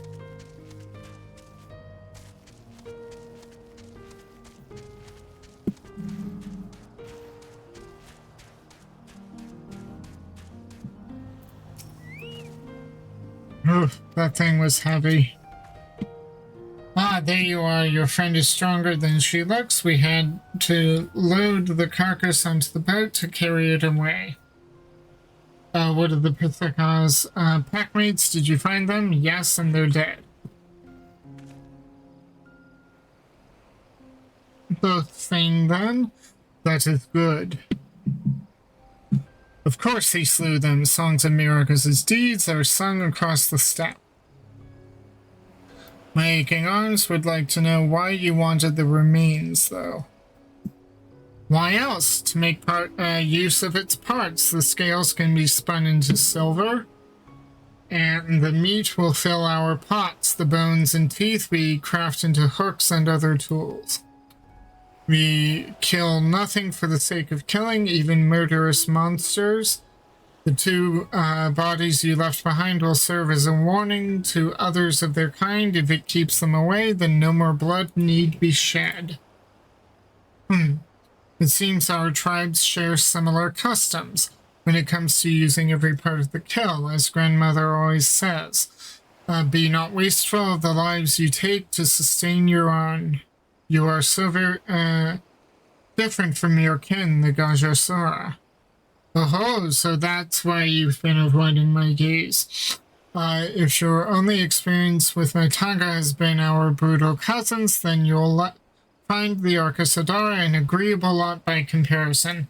Might even make a few friends, eh? Here's your payment, and well earned, I'd say.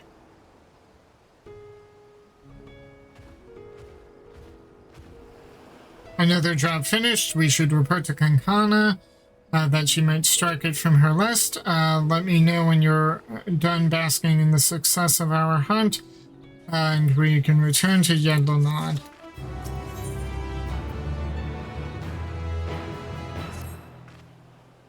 Ready then? I've been counting the contents of my coin purse. I have enough to buy passage on a ship, but as for food and other supplies, well, I would feel more comfortable with the pay from one more job weighing down my belt. You can see me through just one more, yes? Might as well. At the very least, let us make our report to Kankana and ask what else she has on offer. Come, let me show you how fleet of foot you...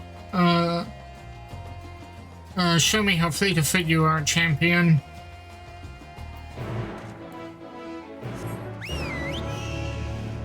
Oh, now that is that is fitting. Yeah, the mount that is summoned is my Yol. Although I do wish it was faster on the ground.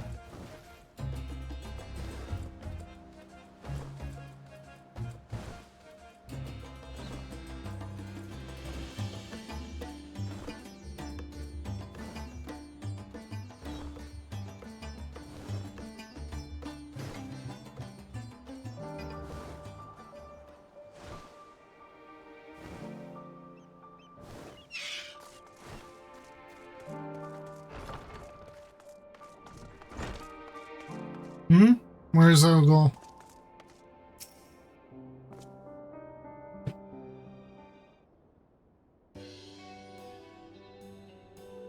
Myrokos, safely back from your work on the shore, I see, but where is Ogle? That's my question. My coin purse. Some supply son of his though snatched it from me, brazen as you please. I lost sight of him in the market along with all my worldly wealth. How am I to pay for lodgings or food? Already my belly cries in protest. Oh, you poor thing, and after all the good work you've done for us, you will stay with me tonight. I insist. You would take me in? I saw that. You looked me right in the eye. Finally warming up to us Arcasadara, are you? I can barely see through the tears, but yes, maybe now I can stand to be in the same room as a Matanga. Some of them, anyway. I'm glad to hear it. Here, I'll lend you a few coins as well. We can't have you running around without a gil to your name. And hopefully we can find that coin purse. Thank you. In fact, why don't you head to my house now? We can fill that complaining belly of yours. You're more than welcome to join us, Myrokos. Oh, okay. Don't turn down free food. Don't do it. It's bad luck to turn down free food.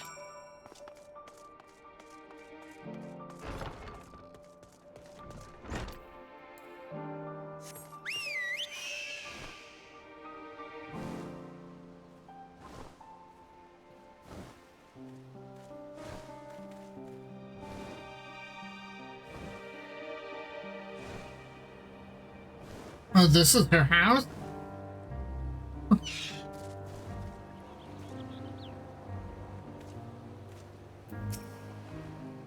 Oh, Myrokos, something terrible has happened. What? I've been robbed. We saw a boy jumping out of the window as we approached, and when I looked inside, all my belongings had been turned inside out. Ogle set off in pursuit of the thief, but hasn't returned. Do you think you could catch up with her and see if everything's alright? I'll walk up here, and you can meet me back at my offices when you've found her.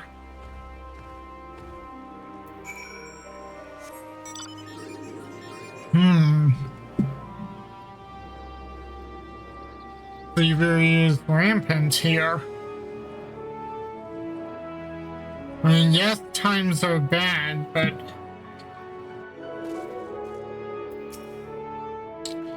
dung, I lost him.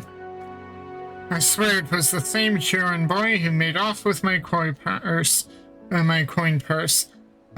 His size, his clothing, it all matches. I was willing to cut my losses and earn more gil, but this insult to my host, it will not stand. Grandmother always says to repay one's favors, and by the Dusk Mother I mean to do just that. Will you help me find justice for Kankana? Of course. Then we start by asking around for more information. I have a feeling we are not the only ones who have fallen afoul of this thieving urchin. The swifter we act, the better our chances. Yes, I say we split up and gather what clues we can, then meet back at Kankana's offices.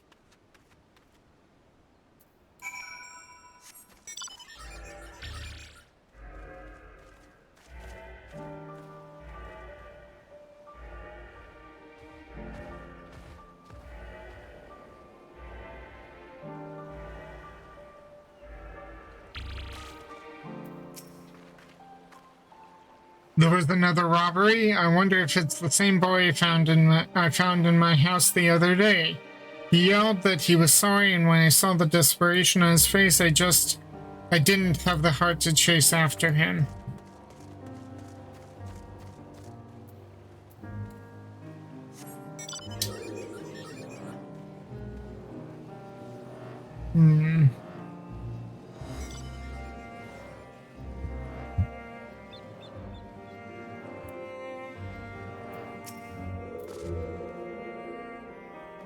This is second-hand information, mind you, but I hear that the thief you're looking for is barely more than a child. Sad, isn't it, how terrible things have become, that a young boy is forced into a life of crime just to survive.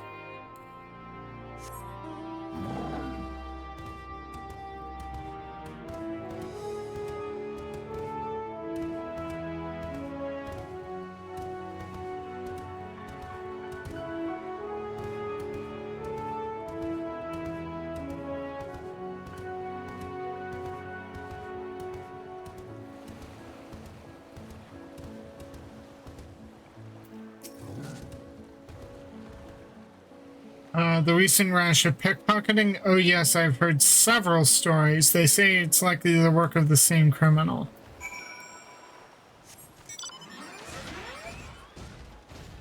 That doesn't tell me where it's been, where the criminal has been. But, we make do with what we have.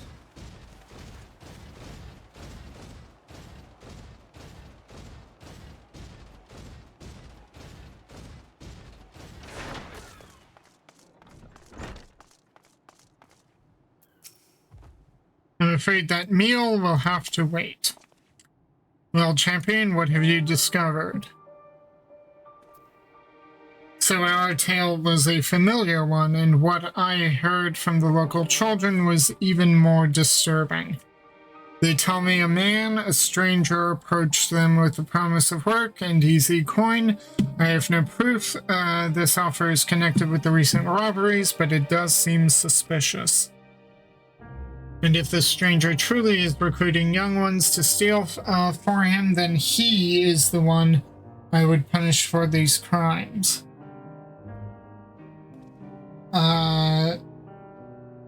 We just need to find him first. Ratzatan closing its gates left many struggling to make a living, and the appearance of that ghastly tower sparked a chain of events that still has the Radiant Host spread too thin on too many fronts. Under the circumstances, a rise in crime is to be expected. We are fortunate then to have the two of you here to act on behalf of our law keepers. So please accept this payment. We cannot expect you to work on an empty stomach. Amra salad. Huh. I appreciate your help with all of this. The Yadlamad hunt. Ogo is eager to see justice served. A new hunt begins. Come, we must track down the one behind all this. But we're still not sure if this stranger is actually involved in the robberies, let alone where to start looking for him. There's a simple way to find out. We lure our boy into stealing from me again. If what we suspect is true, then he will likely take any ill-gotten gains directly to his patron. So I will play the part of an unguarded traveler, flaunting a heavy coin purse or some such. Myrokos, you keep watch with the little pickpocket and be ready to follow him when he makes his move. Should he lead you to some shadowy figure, then I want you to herd them both west. I will circle around and be lying in wait to spring an ambush. That is quite clever, Ogle. I am impressed. Grandmother always said, if you want to catch the big fish, don't spare the bait. The same idea applies to slippery criminals. Right then, let us take our places in the town square and lay the trap for our quarry. I will try to make the lure something obvious so you can see it being stolen from afar.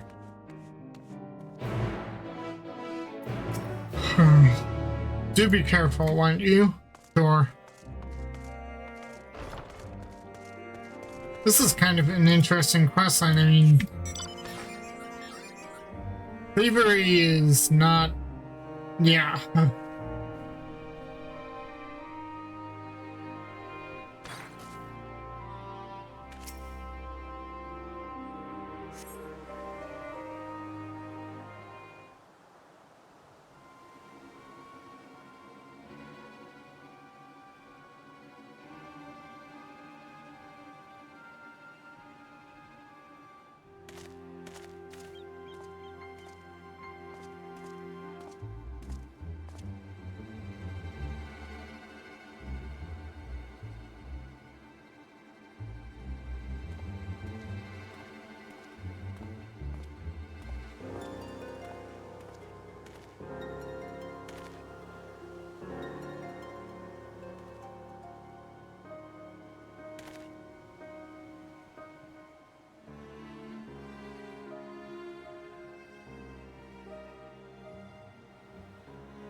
Follow your quarry from a safe distance. The objective will end in failure if you are noticed or if you fall too far behind. Should you fail to return to the starting point and reattempt.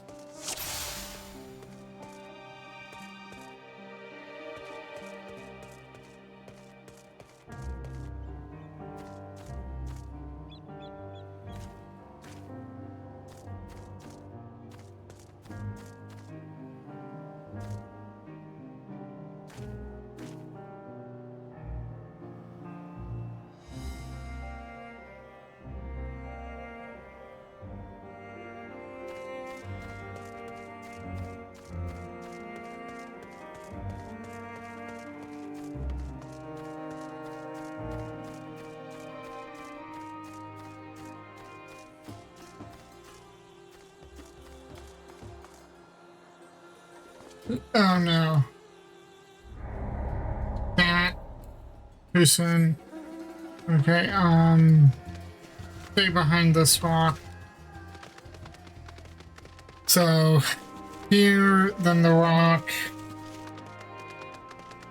I've come too far now.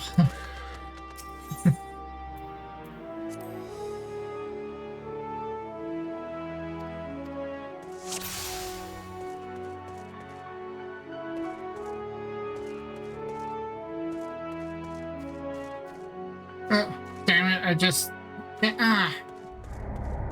Okay.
There's another rock over here.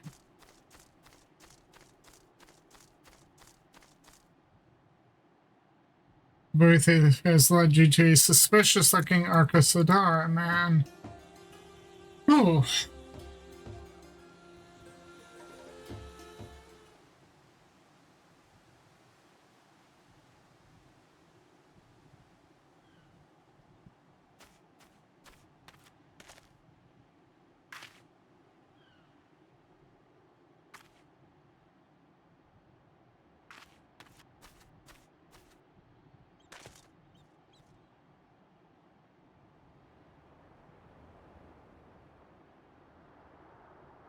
Oh, you are a proper little scoundrel, aren't you? Nice work. I'll fence the rest of the goods, and then you'll get your cut.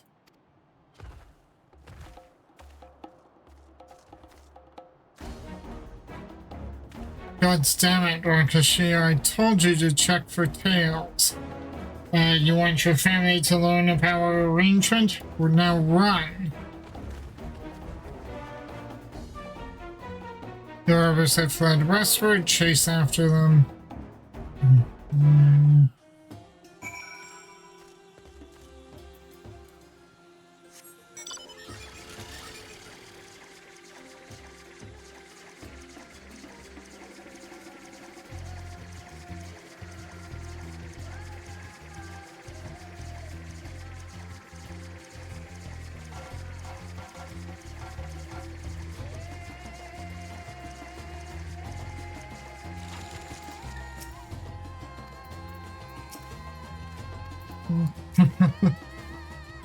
Apologies, Myrokos. I intended to circle around as planned, but when I heard how he yelled at the child, my rage could not be contained.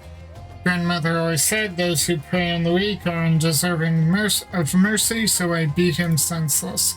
Fool of a Matanga, when he awakes, he will find himself in the custody of the Radiant Host. Miss, I'm sorry you got hurt because of me, and I'm sorry for taking your belongings. Apology accepted, young one. It is a brave thing to admit when you are wrong. Generally, that is true, but there are some people who won't even accept that even when you do admit, in my experience. Some people are just spiteful that way. Help me explain the situation to your lawkeepers and we can steer you back onto the right path. If you say so, miss.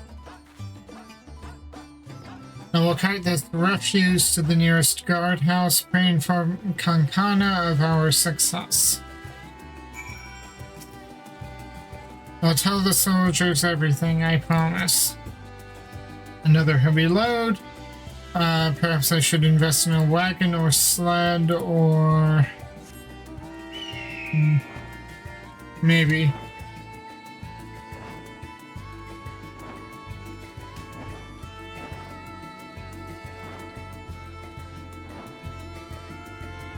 I'm so glad I got the elemental gear. I do like the set. I need to get them on my other character, but yeah. I'm glad I got these. I'd like them to get them glowing, but that'll take a little more time.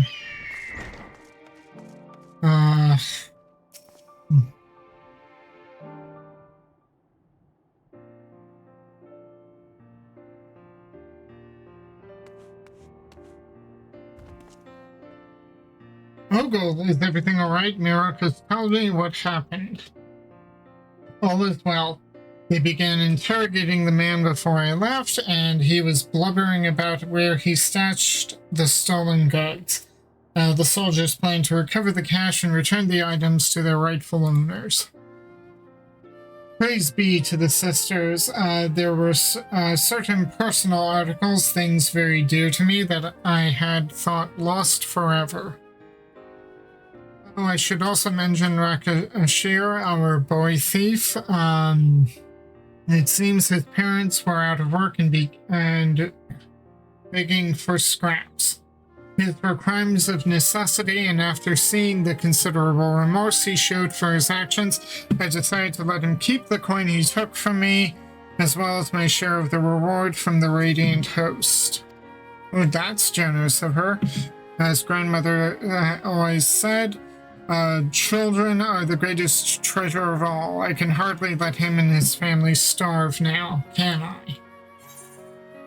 How will you pay for passage now? You're right.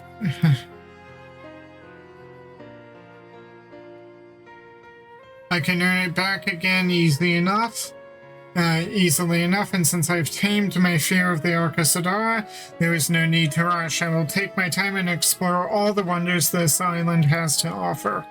Thanks to you, Myrokos, for staying at my side this long, but I think I can continue on my own. Continue on alone. Speaking of which, Kankana, have you any new tasks available? Ah, my dear Ogle, I have the perfect job for you. I actually have business with the employer myself, so we can head off together if you like. Well, I gotta get back to MSQ, so, see you around. And there you go, Myrokos. I hadn't forgotten your half of the reward. May your adventures be many and your hunts successful.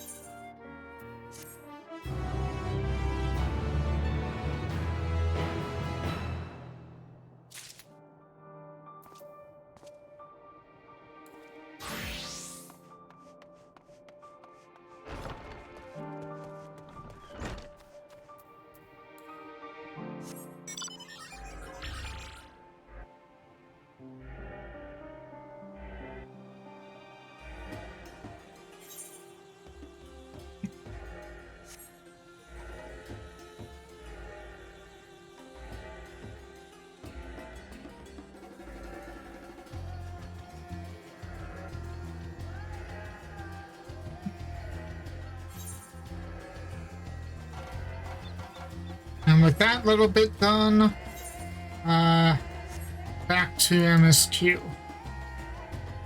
I hope I get to figure out what that... I mean, I know there are beast tribe quests. I wonder if that's a hub. It kind of has the look of it.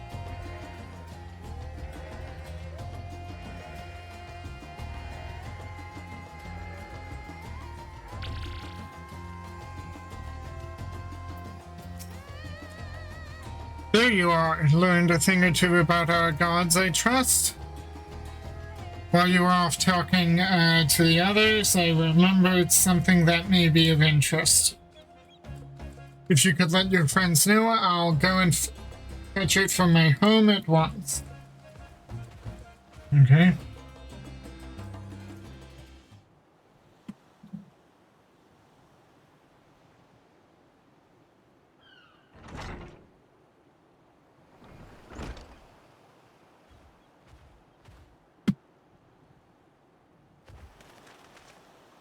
Apologies for the wait. I wished to show you this hanging scroll which depicts 3 of our most revered deities. By all means, we should like to see.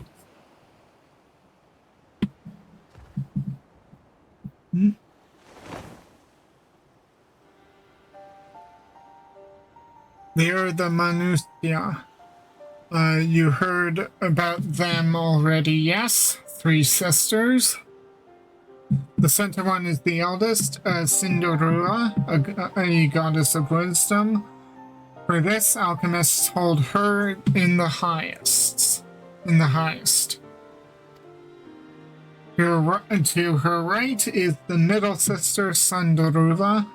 As a goddess of wealth, she counts many traders among her followers. And the one on the left is Mindaruva, the youngest sibling. She presides over the crafts and so is beloved by weavers.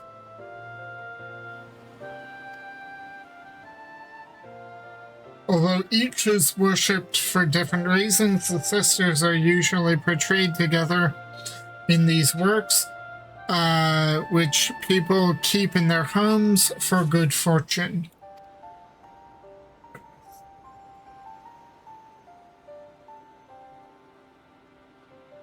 In like fashion to the Manusya, the deities of Eorzea preside over myriad aspects of life. And what are the Myrga, if I may ask?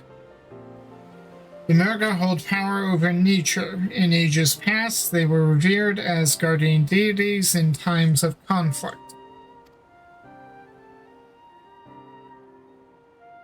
If you have occasion to visit our temples and ruins, you'll find their images there. Among them is the god who possesses a Gaja's head, and he is venerated as their progenitor, as the progenitor of the Arcosida. And then there are dragons. They occupy a special place in our history. You worship dragons too. It is said that an ancestor of the satrap, that's the ruler of Radzatan, forged a covenant with a dragon divinity in ancient times. This divinity has since acted as the guardian deity of the satrap. Legend holds that if ever the satrap is in need, his dragon ally will fly to his aid. Dragon ally. You claimed to be a terrible storyteller, but nothing could be further from the truth. The passion you bear for your faith is plain to hear. I am confident that information you've given us will serve us well in our efforts to deal with the tower. That is very kind of you to say. Thank you. I will pray for your success. Right, I believe it's time we sought out Kryle's acquaintance by an alchemist by the name of Nidana. According to Kryle's notes, we are to find her at a place called the Great Work, further north along the coast.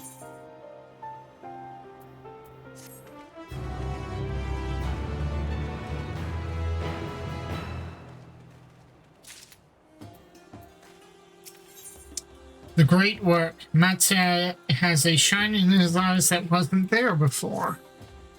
Did you say you were going to see Nidana? Oh, how I envy you. She's brilliant and beautiful, kind and understanding, and did I say she's beautiful? I could stare at her dainty ears and adorable trunk all day. And those eyes, when you meet her, take care you don't drown in them. Oh, somebody's got a crush.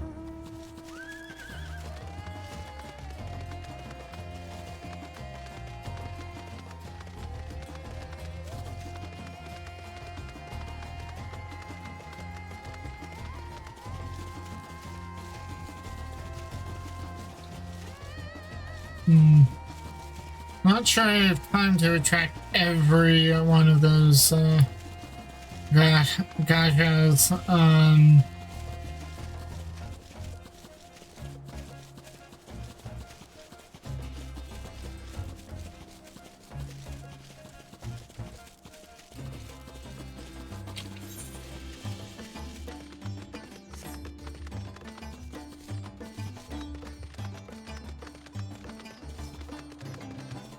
yeah, the tower there is an eyesore, to be sure.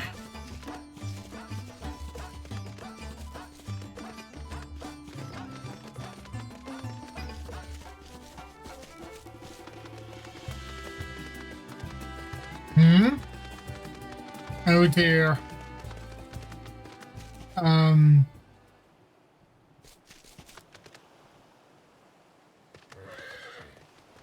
What? What is this? What did you guys do? What in the world? In such manner did we find them? What could have befallen these people? If there was a battle, there's a conspicuous lack of blood.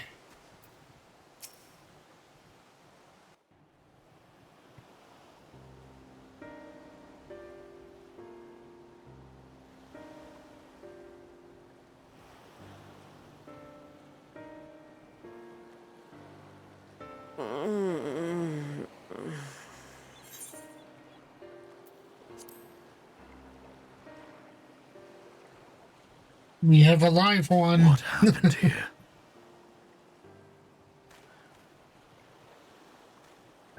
Their dress marks them as alchemists. I see no evidence of injury or poison. Thinkest thou they but slumber? I believe so. Whether it is by choice is another question entirely. Oh, we have guests. You must excuse the poor welcome. Long days and longer nights have taken their toll, as you can see.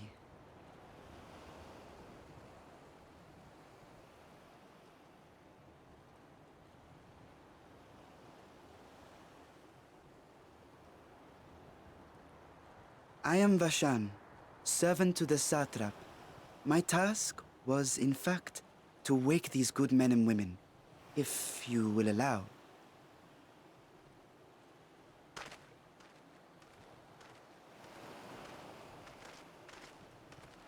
People of the great work, I come bearing new scales. Scales? We have new scales? Hmm? What? Yes, my friends. Gather round. I have them right here.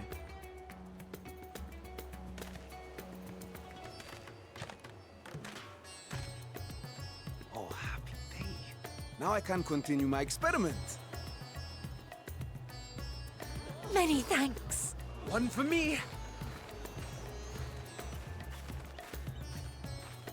Those are dragon scales. Did they get them from Vitra? Such materials are vital to their most pressing research. And we are fortunate to have them. Our experiments are so close to bearing fruit.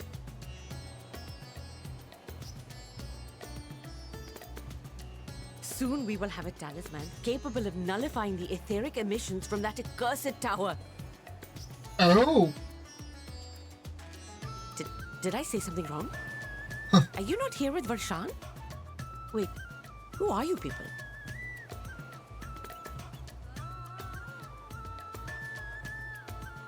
Of course!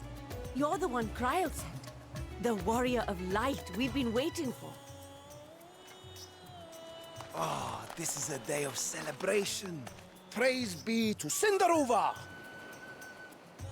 The winds have shifted. I feel it. The end to our toil is near. I feel it too. My head hasn't been this clear in days. Tell me, How did you acquire those scales? They got it. They had to have gotten them from Vitra. Let me know in the comments what you think. Did they get them from Vitra or not? Curious that it concerns you so. Oh, it had to have come from Vitra. But worry not.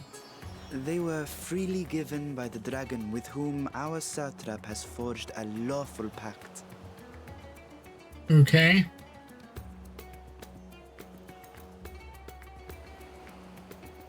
Oh, Finian's so into this. That as well. Oh, he's so intensely focused on this. You must be quite familiar with Dragonkin, yes?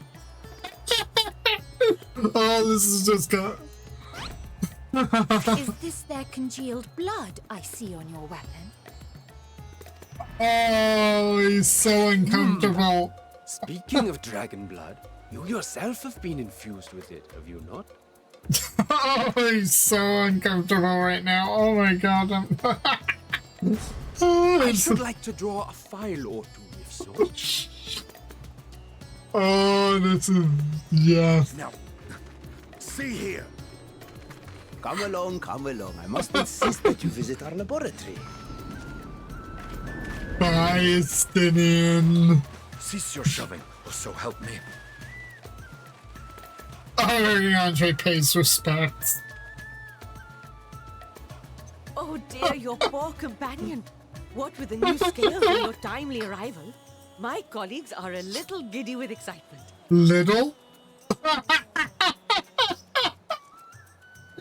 Oh, this is too rich. A little giddy with excitement. No harm will come to him, I promise. Meanwhile, shall we find a quiet place to talk? As you may have guessed, I am Nidana, the alchemist who sent the request to your mistress Kryl. We have workshops across the nation collaborating on this research project. But it is here, at the Great Work, where I collate our results. Come with me, all of you, and I can explain the crux of the situation.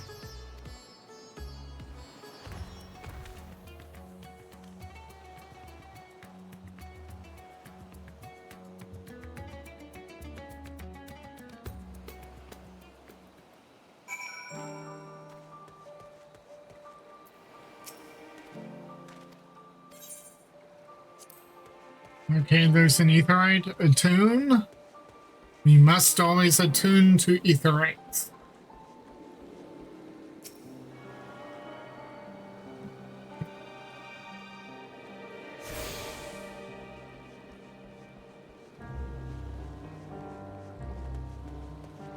Oh wow, that cutscene, that was pure comedic gold. Poor Stinian. And where is Stinian? Come to think of it.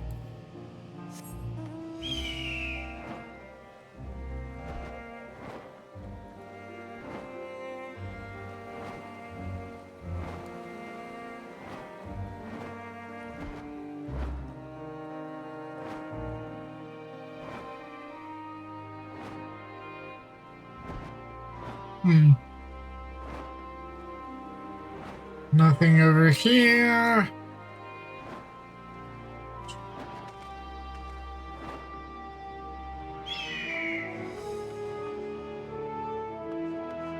They disappeared him. No!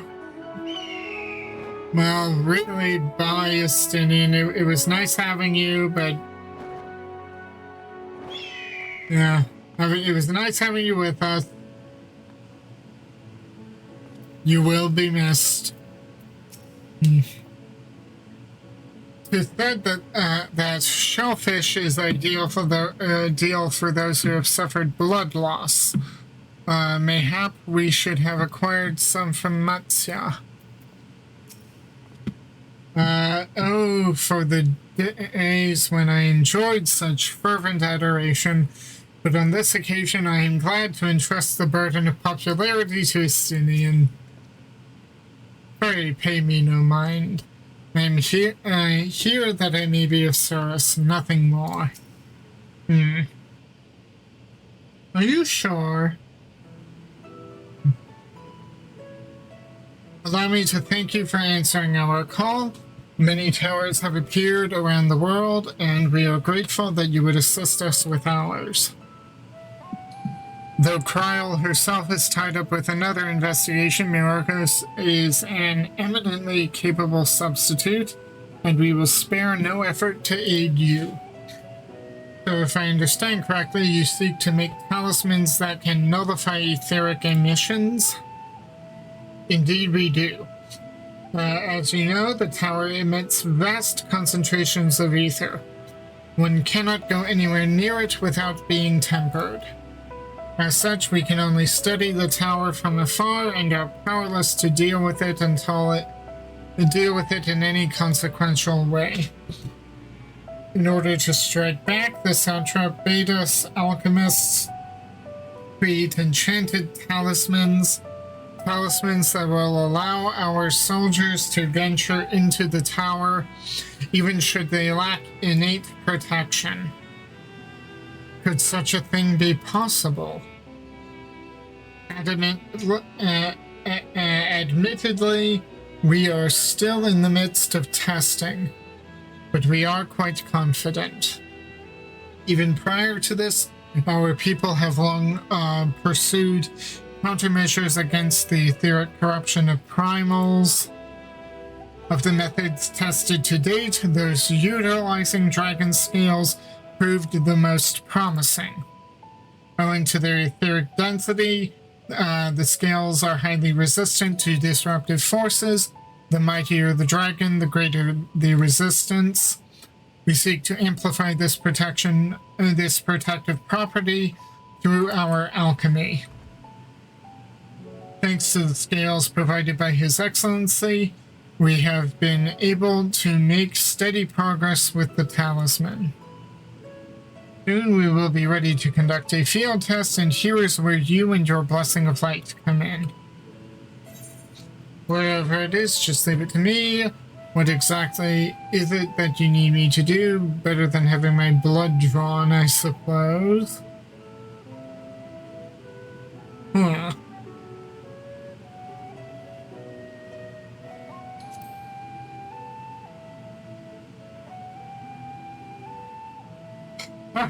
Perhaps so. And knowing my colleagues, they won't be satisfied with blood alone. Farewell, Estinian. But as for your task, we ask only that you serve as an escort. I will explain in greater detail later, but you will be venturing into the tower's field of influence. And so, for your own safety, I would first test how well your blessing shields you with your permission. Of course, at least she's asking. In that case, Orianja and I will find other ways to make ourselves useful. Seeing as you all work to the point of collapse, I suspect you could do with more hands. We would be grateful for any assistance you can provide.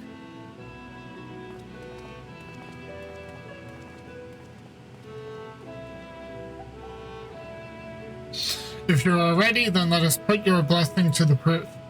If you exit the Great Work and turn south, there will be a hill to the right. I will meet you there at the top after seeing to some preparations.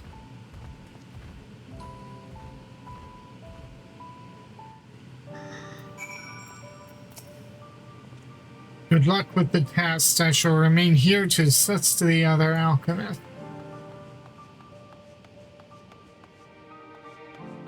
Is this named after a fruit? Picked an odd time to be traveling, didn't you? Well, if there's anything you need to know, ask away. Who are you? I am one of the many alchemists who live and work here. I was once a botanist, but found alchemy calling to me every time I came to deliver ingredients. Though I at first struggled with even the most basic alchemical compounds, I've somehow managed to earn my place here at the Great Work. There is always room to improve both the science and the self, however. Huh.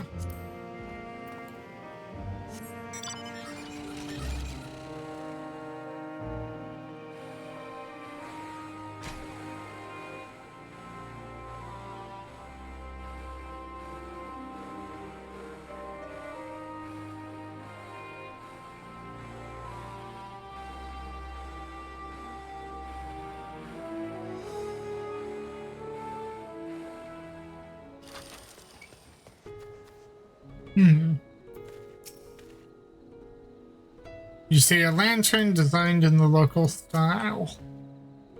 I hope you didn't have trouble finding this place or climbing the hill. Not all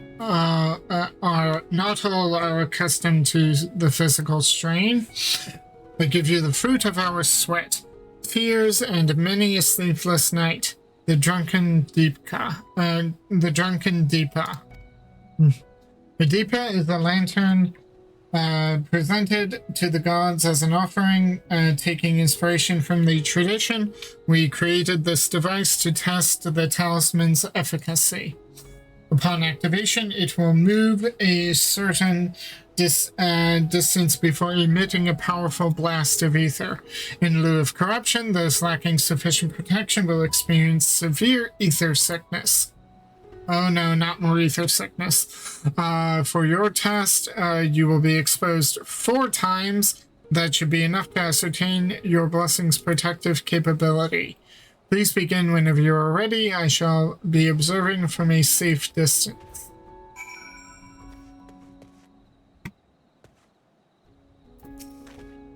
To reduce the risk of accidental exposure, the drunken Deepa will emit a blast only after it has moved a certain distance. Follow it closely and bathe in its ether 4 times. Commencing etheric exposure testing. Repeat, commencing etheric exposure testing. Retreat to a safe distance if you are not the subject. Follow the drunken Deepa's lead and try not to fall behind.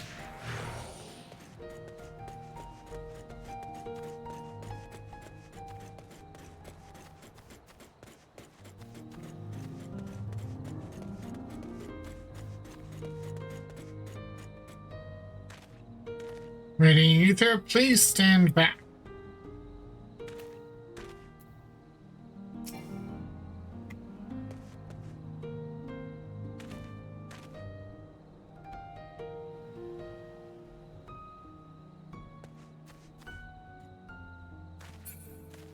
Okay. Ready to discharge.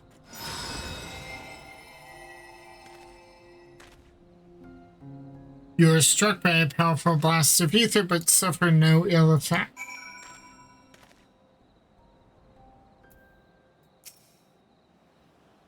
Subject has no irrepressible urge to empty their stomach. Confirmed. Resuming test. Please follow.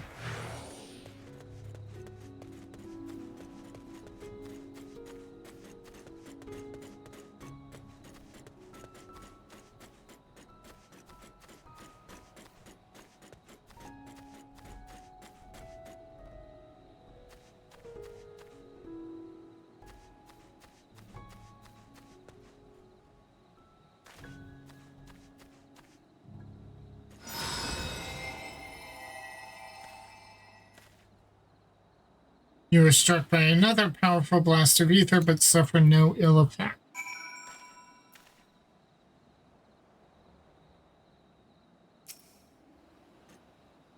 Subject's stomach and bowel integrity holding. Confirmed. Resuming test. Please follow.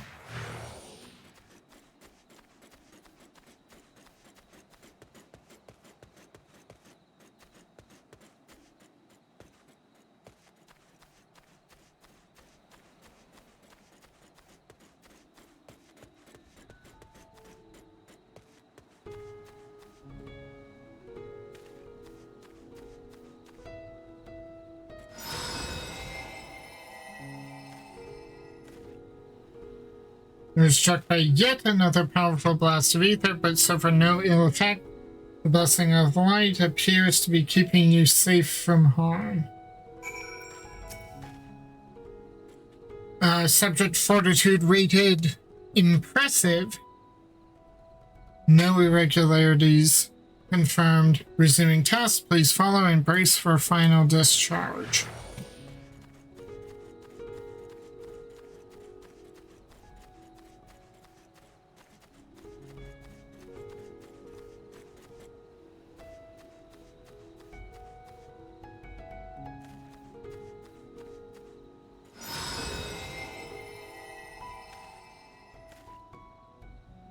You are struck by the strongest blast of ether yet, but survive completely unscathed.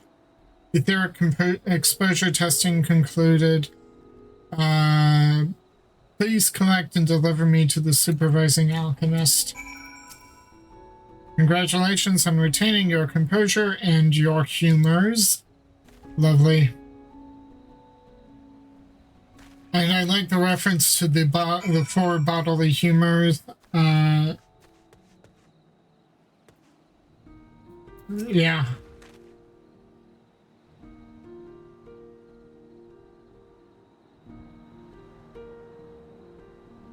Ah, you are returned and not on your knees, a promising sign. But come, let me take the Deepa off your hands.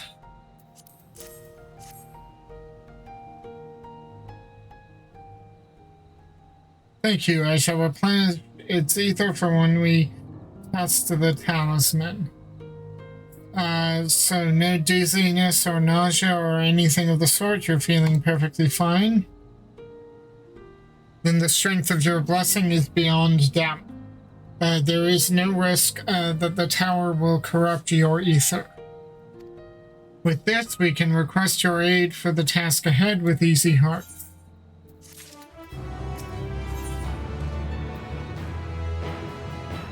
Shadowed footsteps. Nidana guards you with those eyes you could drown in. Oh no. You are a capable warrior too, are you not? Would you be amenable to assisting me with another errand? You see, our talisman requires the use of special ink, but we have exhausted our stores of a key ingredient for it, spirit weed. The herb grows not far from here, and I would like to go and harvest some. With the recent spate of kidnappings, however, we Arcasadora travel alone at our peril. Will you not come with me as my escort? I would compensate you for your troubles, of course. I am in your debt. Without further ado, let us head to Kajia's footsteps. It is situated on the road which runs east of the Great Work.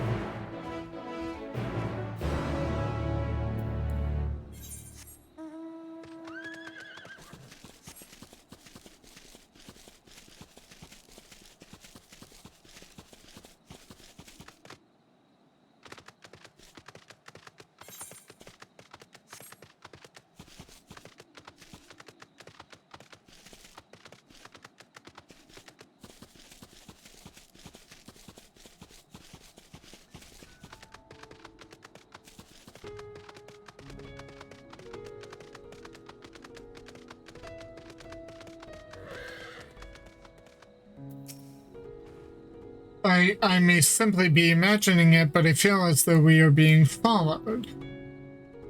Look out, Myrokos, huh? Uh-oh.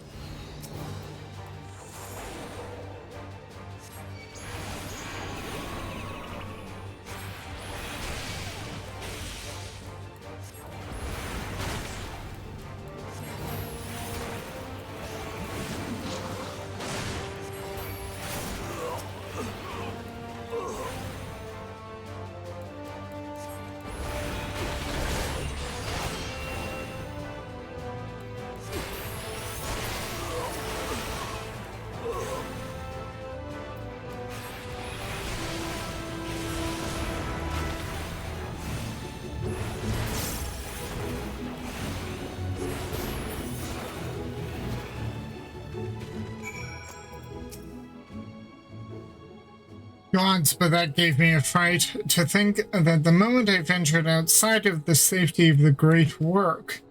Think the sisters I asked you to come with me. You're all right, I hope. Yeah, I'm fine. Good. Let's continue on then. It isn't far now, just through these pillars and up the rise.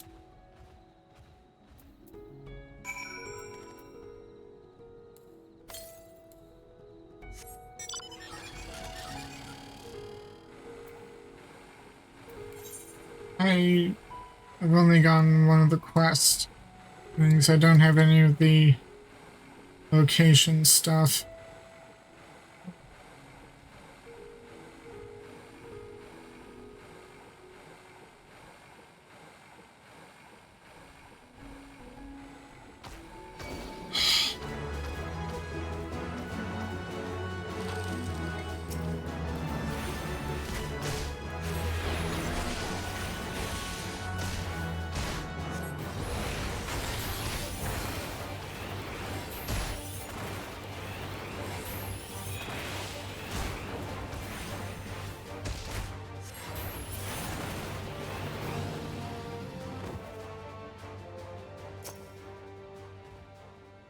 And here we are, Kaja's footsteps.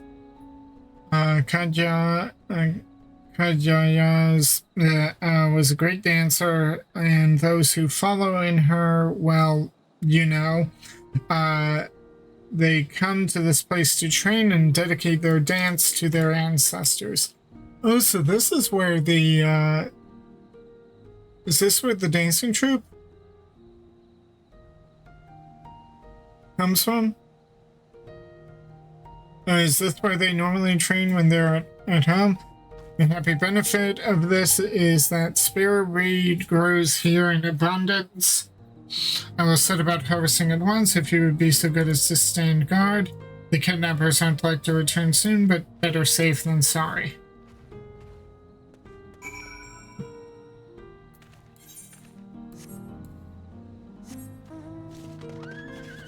I think after, this quest,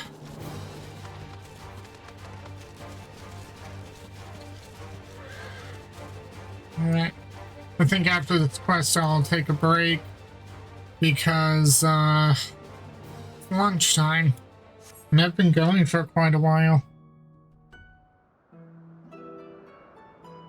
I just been liking this too much.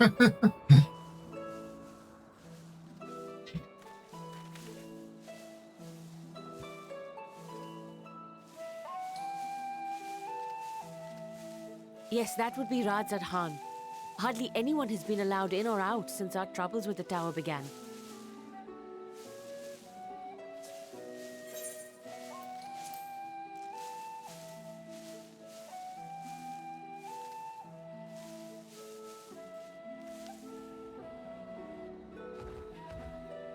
The faithful citizens huddle inside the city walls, and commerce has all but ground to a standstill. I pity the satrap, the trials he must be facing.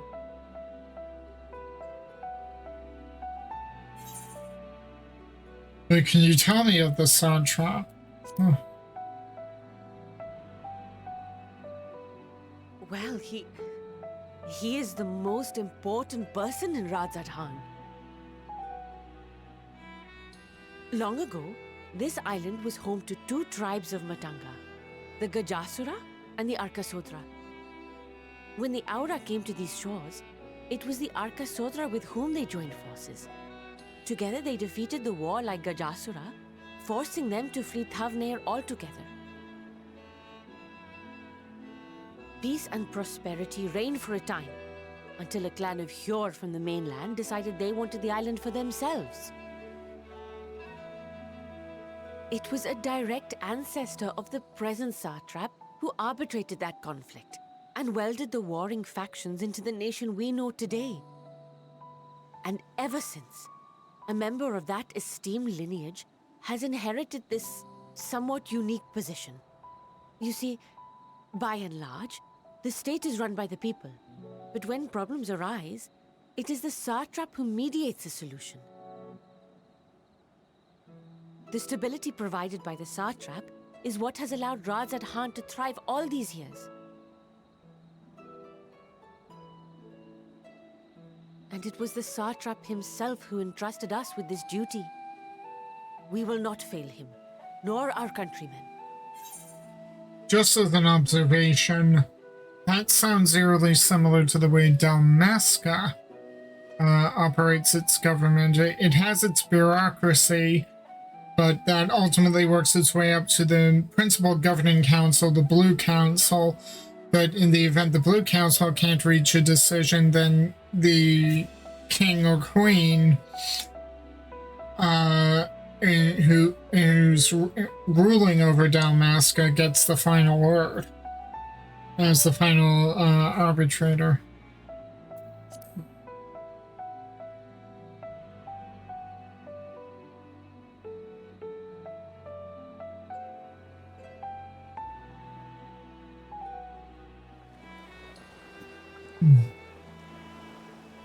What is the delay with the vessel? I told you I need to adjust those ratios.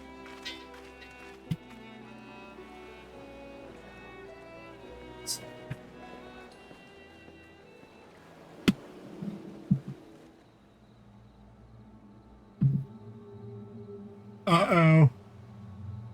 I come all this way to admire one of my splendid towers, and what do I find? Fools attempting to ward off its tempering influence with magic trinkets. I seem to recall a similar experiment in ages past. What was that man's name? Oh, something. Owen? Owen? Another body, another time. Who could be expected to remember every trivial detail? Allowing them to construct such handy talismans would be counterproductive to my plans. And yet, I find myself deathly curious. How will they manage this feat with the limited knowledge and resources at their disposal? Complications be damned, for we cannot escape the nature of our souls. And I, as ever, am my own worst enemy.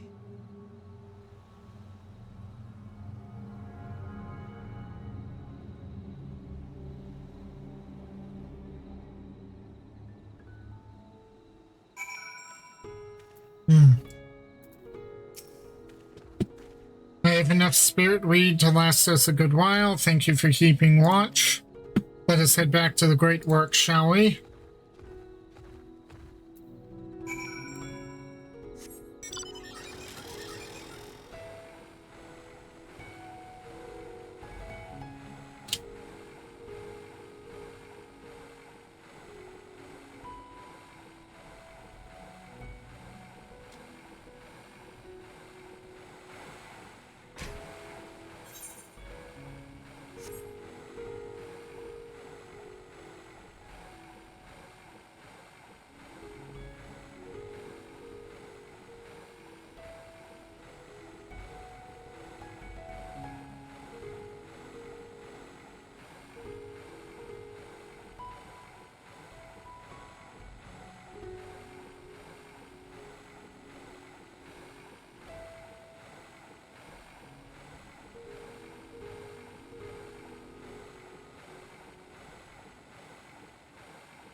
So yeah, turn in this part of the MSQ and then pause for lunch and then pick up with MSQ after.